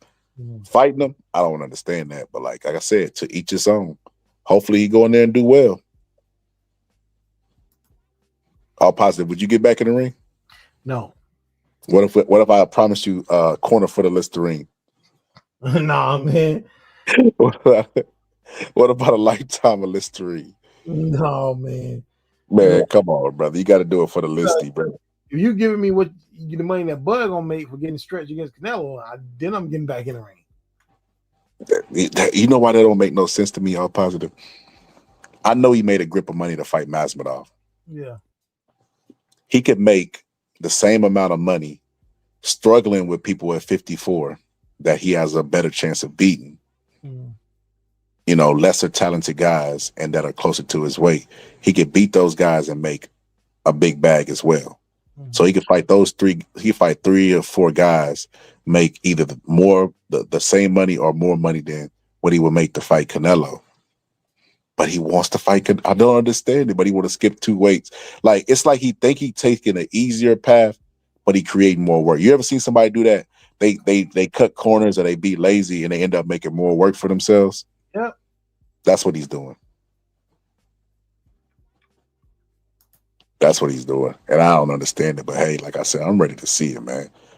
Look, if Bud is so ready, all positive, he should be ready right fucking now. Shouldn't be no. It should be a fucking 2-month fight. Announce the fight, build it up, then we get the fight next month or 3 months. And we got we almost got a whole year, 9 months for that fight, man. That is insane. We got the fight. Somebody could get pregnant right now. They'll have a baby before Canelo get in the ring with Bud Crawford. That's crazy work. But that just show Bud ain't ready, and he know he ain't ready. You know what I mean? He got to go tune up and build up his body and do all this other stuff because it ain't natural for him to fight at this weight. But like I said, man, it's a sucker born every day. Let him go in there and get his ass whooped by Canelo. Like I said, I could even see moments where Bud's throwing that combination like he did against Masvidal, and he moved the Canelo guard around, and he catch a Canelo like Khan was, and Canelo just parrying the shot. I could see that. And then, you know, coming forward, still parrying the shots and blocking the shots. I could see that. And Canelo, Bud sliding off to the angles and doing stuff. But eventually, you're going to see Bud going to find himself with his back to the ropes like he did against Errol Spence. His back was to the rope against Masvidal. Errol Spence had his back against the rope. Bud's legs are not the same. I've been saying this for years. Now, everybody thought I was crazy, but every fight shows what I said to be true. Shows what they say, what they think of Bud to be false, but they still deny. But he finds his back more and more on the ropes. And if Canelo puts him on the ropes, he's going to hit him to the body. I went back and watched the fight against Errol Spence, and Bud was just tucking and, you know, rolling with the shots and, you know, parrying the shots with his elbows and stuff like that. He was catching a body shot before he even got there. That's how much film he had studied on Spence. He's not going to be able to do that against Canelo. He ain't been preparing for Canelo for 5 years. Shit, he ain't even been preparing for Canelo for some months. Obviously, that's why he need 9 months to prepare for him. So it's just like, I don't know. To each his own. To each his motherfucking own. God damn it. But hey, easily take that May 5th slot, that Cinco de Mayo slot. Why not? I don't understand that. Easily take that slot, but yeah, I don't think he knows he ain't ready. He knows. And it's supposed to be in Vegas, right? Yeah. Are you going? Man, I'm thinking about that. Definitely. I know. Look, man, last time y'all told me I was going to a fight, I end up going to the fight by myself. I know ringside for that is going to be about at least. Man, I ain't paying no fucking ringside. That's not the question, man. That's out of the question. I ain't paying no fucking ringside. Yeah, I'm thinking about that ringside is going to be ridiculous. Yeah, I ain't even thinking about that. But last time y'all say y'all was going to a fight, I ended up going by myself, man. Oh, was that a Tyson fight? Yeah. We got to think they canceled it. It wasn't our fault. They did cancel the fight. Man, y'all stood me up. Y'all like, man, when that fight got announced, we're like, yeah, man, we're going to be in that bitch, man. We're going to be there. Yeah, but they canceled the fight, though. They rescheduled. Man, I was in that bitch by myself. Surrounded by Jake Paul fans. Nah, it was like 90% Tyson fans. That is hilarious that fucking Jerry Jones jumped on that. Jerry Jones is more concerned with a freak show fight than he is with the Cowboys winning. Like that fight happened this year, and the Cowboys didn't make the playoffs, and that was the biggest story. Jerry Jones only wants to make money. Jerry Jones would rather lose and make money than win and Yep. not. Has he ever admitted that? No, it's not just him. It's any owner. Owners don't like losing money. They don't care. The only people that care about rings are fans and players. Owners don't care. I think Robert Kraft cared about. That's why he fired Bill Belichick. Man, look, Robert Kraft is a billionaire many times over. If Robert Kraft start losing money and winning rings, he gonna gut that team. You know what I'm saying? I wouldn't. Man, look, man. I wouldn't. I know the winning lasts longer than anything. Winning don't They last waste than being in the red. It don't last that long. No, but they waste money all the time on stupid shit. Like they got a private jet that they probably spend, you know what I mean, $100,000 a fucking month on. So they wasted money. Why not waste it to win? You can't beat winning. There's no way around winning. You're a winner. Everybody loves you. Point blank. Period. I agree, but like I said, owners don't. You ever see that? Even on the Lakers series, the Laker Showtime series, Dr. Butts was talking about how he didn't want the Lakers to make the playoffs because it was going to cost them a fortune. It was back in the early 80s. Like, if we make the playoffs and we win the title, it's going to cost me a fortune. That's insane. This is the way owners be thinking, man. Yeah, that's insane. Yeah, Jerry, I told Deuce that. He said, man, you got to stop believing the propaganda, Scott. I'm like, damn, everything propaganda with Deuce. But nah, it definitely ain't no fucking propaganda. They definitely is designed to lose. Man don't care about winning. He cared about money. He cared about Mike Tyson versus Jake Paul and getting money in Jerry's world. And the stadium is fucking falling apart. Then he up there talking about dick sizes of the players. I couldn't believe. Why would Jamie Foxx even record that? I don't know. Why would Jamie Foxx stay silent about that? I'd be like, Jerry, what'd you just say? Like, brother, you weird. They quiet around these billionaires, but when they leave, they be talking again. But yeah, man. But yeah, I'll pause. You got any final words, man? I'm going to go ahead and wrap this up. We'll be back. Man, I'm about to, you know what I'm saying? Miss 702, why you didn't pull up? We could have scheduled for me and All Positive to be on your channel. You can't be blocking your blessings, sister. Can't be blocking your blessings, sister. Yeah, because All Positive know more about me than the history. He definitely, what it was, even if he didn't know the dude, he probably would have just went back, studied the film, studied the guy, and knew the people who the guy knew, and asked him questions about the guys that he knew. Because I had never heard of from him either until she told me. I looked at him, like, oh, okay. I think I'm familiar with his fights. Because I've seen a bunch of Sonny Liston highlights and fights and stuff. I study Sonny Liston religion. Fights, man. Sonny Liston, I've always liked this story's background. And I always remember that rumor that came out.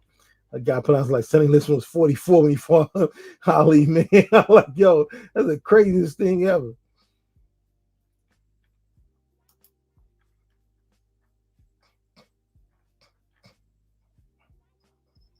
Believe it? Are you there? Yeah, man. Do you believe it? I don't know, man. The research they put into it, I'm like, I don't know, man. I don't know what to believe, man. They made some good points. It said Sonny Liston couldn't read and he didn't know how old he was. It says it's possible that he was 44 when he fought Ali instead of 34. What the fuck? Even if Sonny Liston was old, he knew how old he was. You don't have to be a rocket scientist to celebrate a birthday. Yeah, but he could have been hiding it, just like. Yeah, if he was really 44, he was hiding it. That's what I'm saying. Yeah, there's no way he was 44 and didn't know he was 44. Yeah, he was that stupid. Luis Ortiz hiding his age, man. Yeah, all them Cubans. Which don't make any sense. It doesn't matter. Luis Ortiz hit his age and he still got knocked out by Deontay Wilder. Mm. But the reason why a lot of Cubans got these fake birth certificates because that's why they want to dominate the amateur system. Because you got to remember, a lot of Cubans, a lot of Cubans weren't turning pro. When Castro They couldn't Yep. turn. So Yep. they keep dominating the amateur system. That's These true. are teenagers, 30-year-old men claiming they're in their 20s. So that's why a lot of these Cuban birth certificates existed. Tiafina, what was Tiafina? Bro, why can't roll my tongue today? I couldn't even say Manuel a while ago. That's crazy, man. But yeah, that motherfucker was a beast. But they said George Foreman used to show a lot of humility around him in his prime, and I never seen him do that for a fighter. Not even Joe Frazier. George Foreman wasn't humble until after Ali beat him, and that's when he became humble. I think he really didn't want smoke with that dude. George Foreman would have knocked him out. What? He would have knocked him out. What make you say that? Man, I'm telling you, man, the Cubans, they are great amateurs. They are great amateurs, no doubt about it. But once they turn pro, you don't see many. There are a few, but you don't see many Hall of Fame Cuban fighters because they're amateurs so long, and then they develop that amateur style. And once like Felix Savon, when he had beat David Tua in the amateurs. But if he would have ever turned pro, what do you think would have happened? He got in that ring with David Tua. Beat David Tua again. Man, David Tua would have stretched. David Tua, now you can't act like David Tua automatic money. Chris Bird beat him. This man all the way out. Chris Bird beat that man. That man not automatic money. That was the fat David Tua. I'm talking about the David Tua in the up to the David Tua that fought Ika Biabuchi. That David Tua beats a lot of guys. That fucking fight was great. I ain't gonna lie to you. Ika Biabuchi had the talent. He even had a good corner. I'll go back and listen to the corner's instructions. The corner was giving perfect instructions in that fight. That fight. I remember a guy. Ika Biabuchi coming back, I think. Let me look at BoxRec real quick. No, he's the man's. I think he got a fight coming up. I remember one guy said, he made a comment. He's like, he will forever be mad at Ika Biabuchi because he made Lennox Lewis into a Hall of Famer. That's what he said. That's what he said. He said, I will always be mad at Ika Biabuchi because him getting locked up made Lennox Lewis into a Hall of Famer. Tyson and him getting locked up. He won.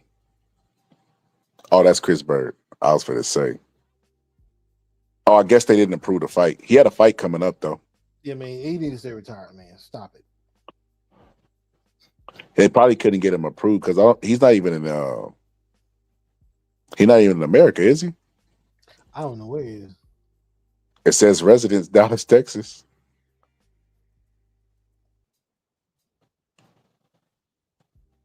That's crazy. His career started in 94 and ended in 99. He only had 5 years. That's it, man.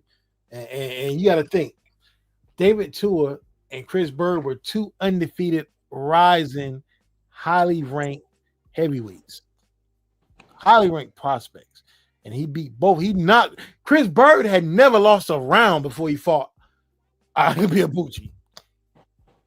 I had seen most of Chris Bird's fights. He had never really lost a round.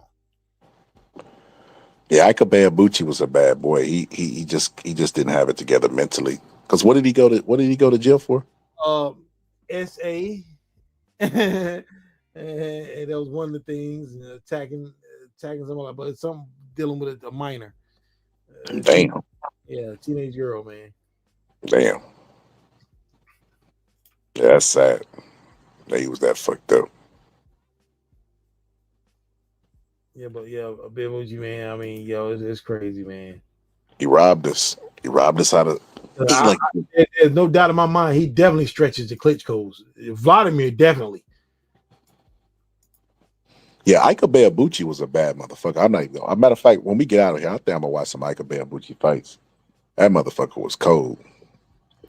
Still cut up to this day. He like a legend. You know what I mean? Like the John Henry type shit. Like Homeboy, that motherfucker still yoked up to this day, and he 51 years old. Stay gone. To be honest with you, I wouldn't mind seeing an exhibition with him and Mike. No, man, he'll beat Mike up. Yeah, he would. He'll drop Mike. He too young. How old is Biabuchi now? 51. Dang, he only 4 years older than me. Dang, Yeah. older. Nah. And Mike, what, 58? Yeah, there ain't a lot of difference between their ages. Might be 59 this year. Yeah, I would like to see that. You know what they should start doing all positive? Doing exhibitions, but like doing it sparring style. Just had a camera set up in the gym, show up, do a couple rounds, get sell the access to it, stream it out for like $1 or $2. So they still getting hit in the head though. Even with the sparring, man, even with the head kid, they're still getting But hit. it's more controlled. Like you can get somebody to jump in, and it's more controlled. Man, I don't want to get hit in the head no more. I mean, them punches. That's all that Listerine. That's what that coach was. That coach was giving you clarity with that Listerine. He wanted you to see the bigger picture. Man, I don't. It just don't feel the same no more when you get hit, man. When you're getting older and you're getting hit, it just don't feel the same. What it feel like? It hurts more. It punches. You can't even brace for them anymore. I mean, they just don't feel the same. Your punch resistance goes down as you get older. Has it ever went up? No, never. Marcos Maidana did. No. Yeah. How? Marcos Maidana punch resistance got better the older he got.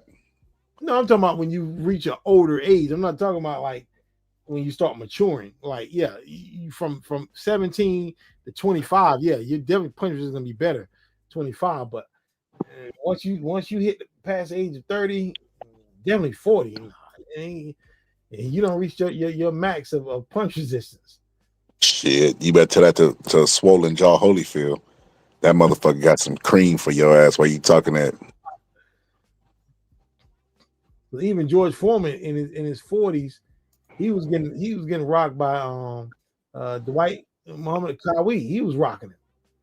No, man, stop. He was rocking George Foreman. If you look at that fight, man, stop. You go look at it, man. Kawi. I would not call it rocking. What I would say is George Foreman was trying to make him look like he was nothing, and he was still something, and he was up under George Foreman's punches. So he's coming from underneath. You go look at them slap competitions. The person that come from underneath and slap, it's a blind punch. Just by the nature of it. You got to track them and disappear on you, and then bam, come up, knock you out.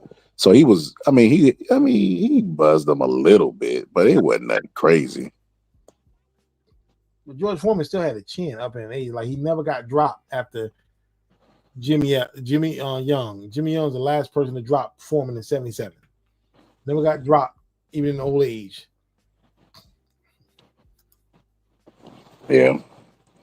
He was a great man. But yeah, man, let me get up out of here. It was great talking to you, man. We'll be here till 6 in the morning. I'm trying to get some rest, guys. I'm already go put on me a Dirty Harry movie, man. Yo, all positive. Yeah. I got a show for you to watch. Hold on. So we can do a review on it tomorrow. Or today, rather. You know how I do with my days. I always say tomorrow when the sun come up. That's how I count my days. I never do the time. That's when the sun come up. Mm-hmm. Let me see you this. Let me look it up first. It's a show I want you to watch. And to everybody who watching, look at the same show so we can do a reaction. Matter of fact, let me text it to you. I don't want nobody else. I need you to look at this. Put it proper.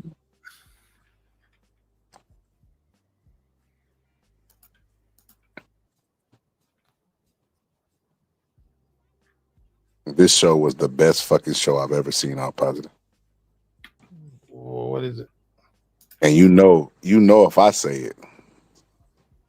I don't like shows. Matter of fact, I think I told you I don't even watch shows because Game of Thrones has such a bad ending. I like Game of Thrones. I didn't look at it in real time. I looked at it later. Look at this shit.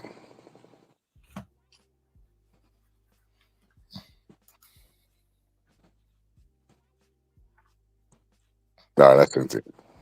Look up that show right there if you ain't already seen it. I want to do a reaction. When I tell you that's the best fucking show I've ever seen on Positive, that show was fucking I never heard of that, but let me. Wonderful, all positive. That is the best show I've ever fucking seen. And I was not expecting that shit, man. We gonna have to do a reaction. Matter of fact, let me send it to like that so he can text him so he can watch it. He probably gonna watch it because Umar ain't in it.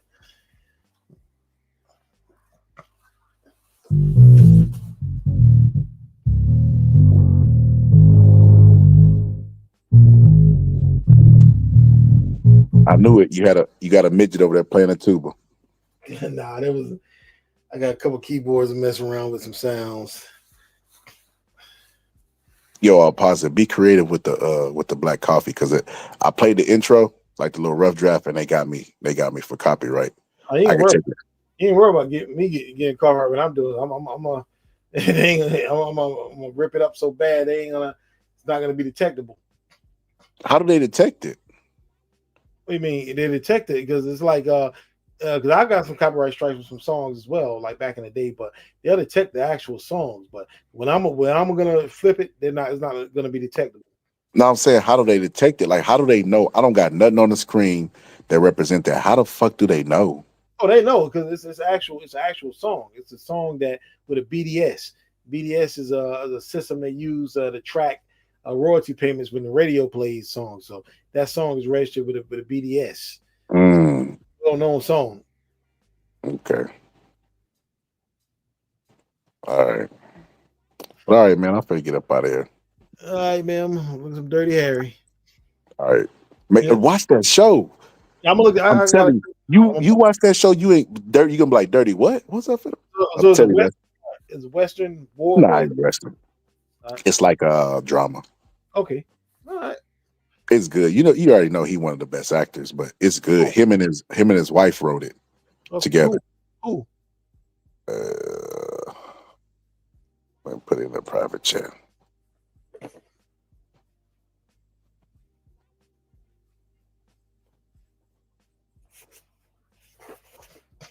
I could have just said a movie line. You would have remembered it.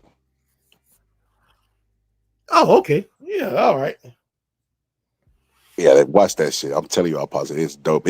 You can't predict it. It sends you spinning so many different plots and storylines going on at once, and character development, and just is what I tell you and it's realistic to life. Like you look at that, you like, man, people do act like this. Like I'm telling you, I'll pause it. That shit is dope. All right. Well, I'm gonna pull it up. Pull up now. But all right, man. So to people that's listening today, man, appreciate y'all pulling up. The homie Texas Rob, always. My homie KP, Deuce, even my little crazy homie Bo, the 702. Everybody that pulled up today, like that. Appreciate y'all, man. We're gonna keep doing better and better every day. You know what I mean? I remember my teacher. This how you know songs. I can remember a song when we was 4 years old. Good, better, best. Never let it rest. To the good is better and the better is best. That's why I'm so cold in life. They instilled it into me when I was young. But we getting better and better every day. You know what I mean? Watch hours is growing. But before you know it, this channel will be booming. I mean, give me some couple months and this shit will be booming again. I guarantee it. But yeah, man, I appreciate everybody for pulling up. You know what I mean? Even the people that's hate watching. I mean, without y'all, I wouldn't be able to do it as well because y'all really love me. It's a thin line between love and hate, and y'all always straddling the fence. But yeah, man, we'll be back today to do a review on the show. Hopefully, the brother like that watched it, and then I got some couple of videos I want to react to that I wanted to save them for that episode because I want to do boxing. But it's hard to do a complete boxing episode, especially because we don't be talking every day, so we be having a bunch of different topics to talk about. But yeah, man, appreciate everybody for pulling up. Everybody else, I'm out these bees.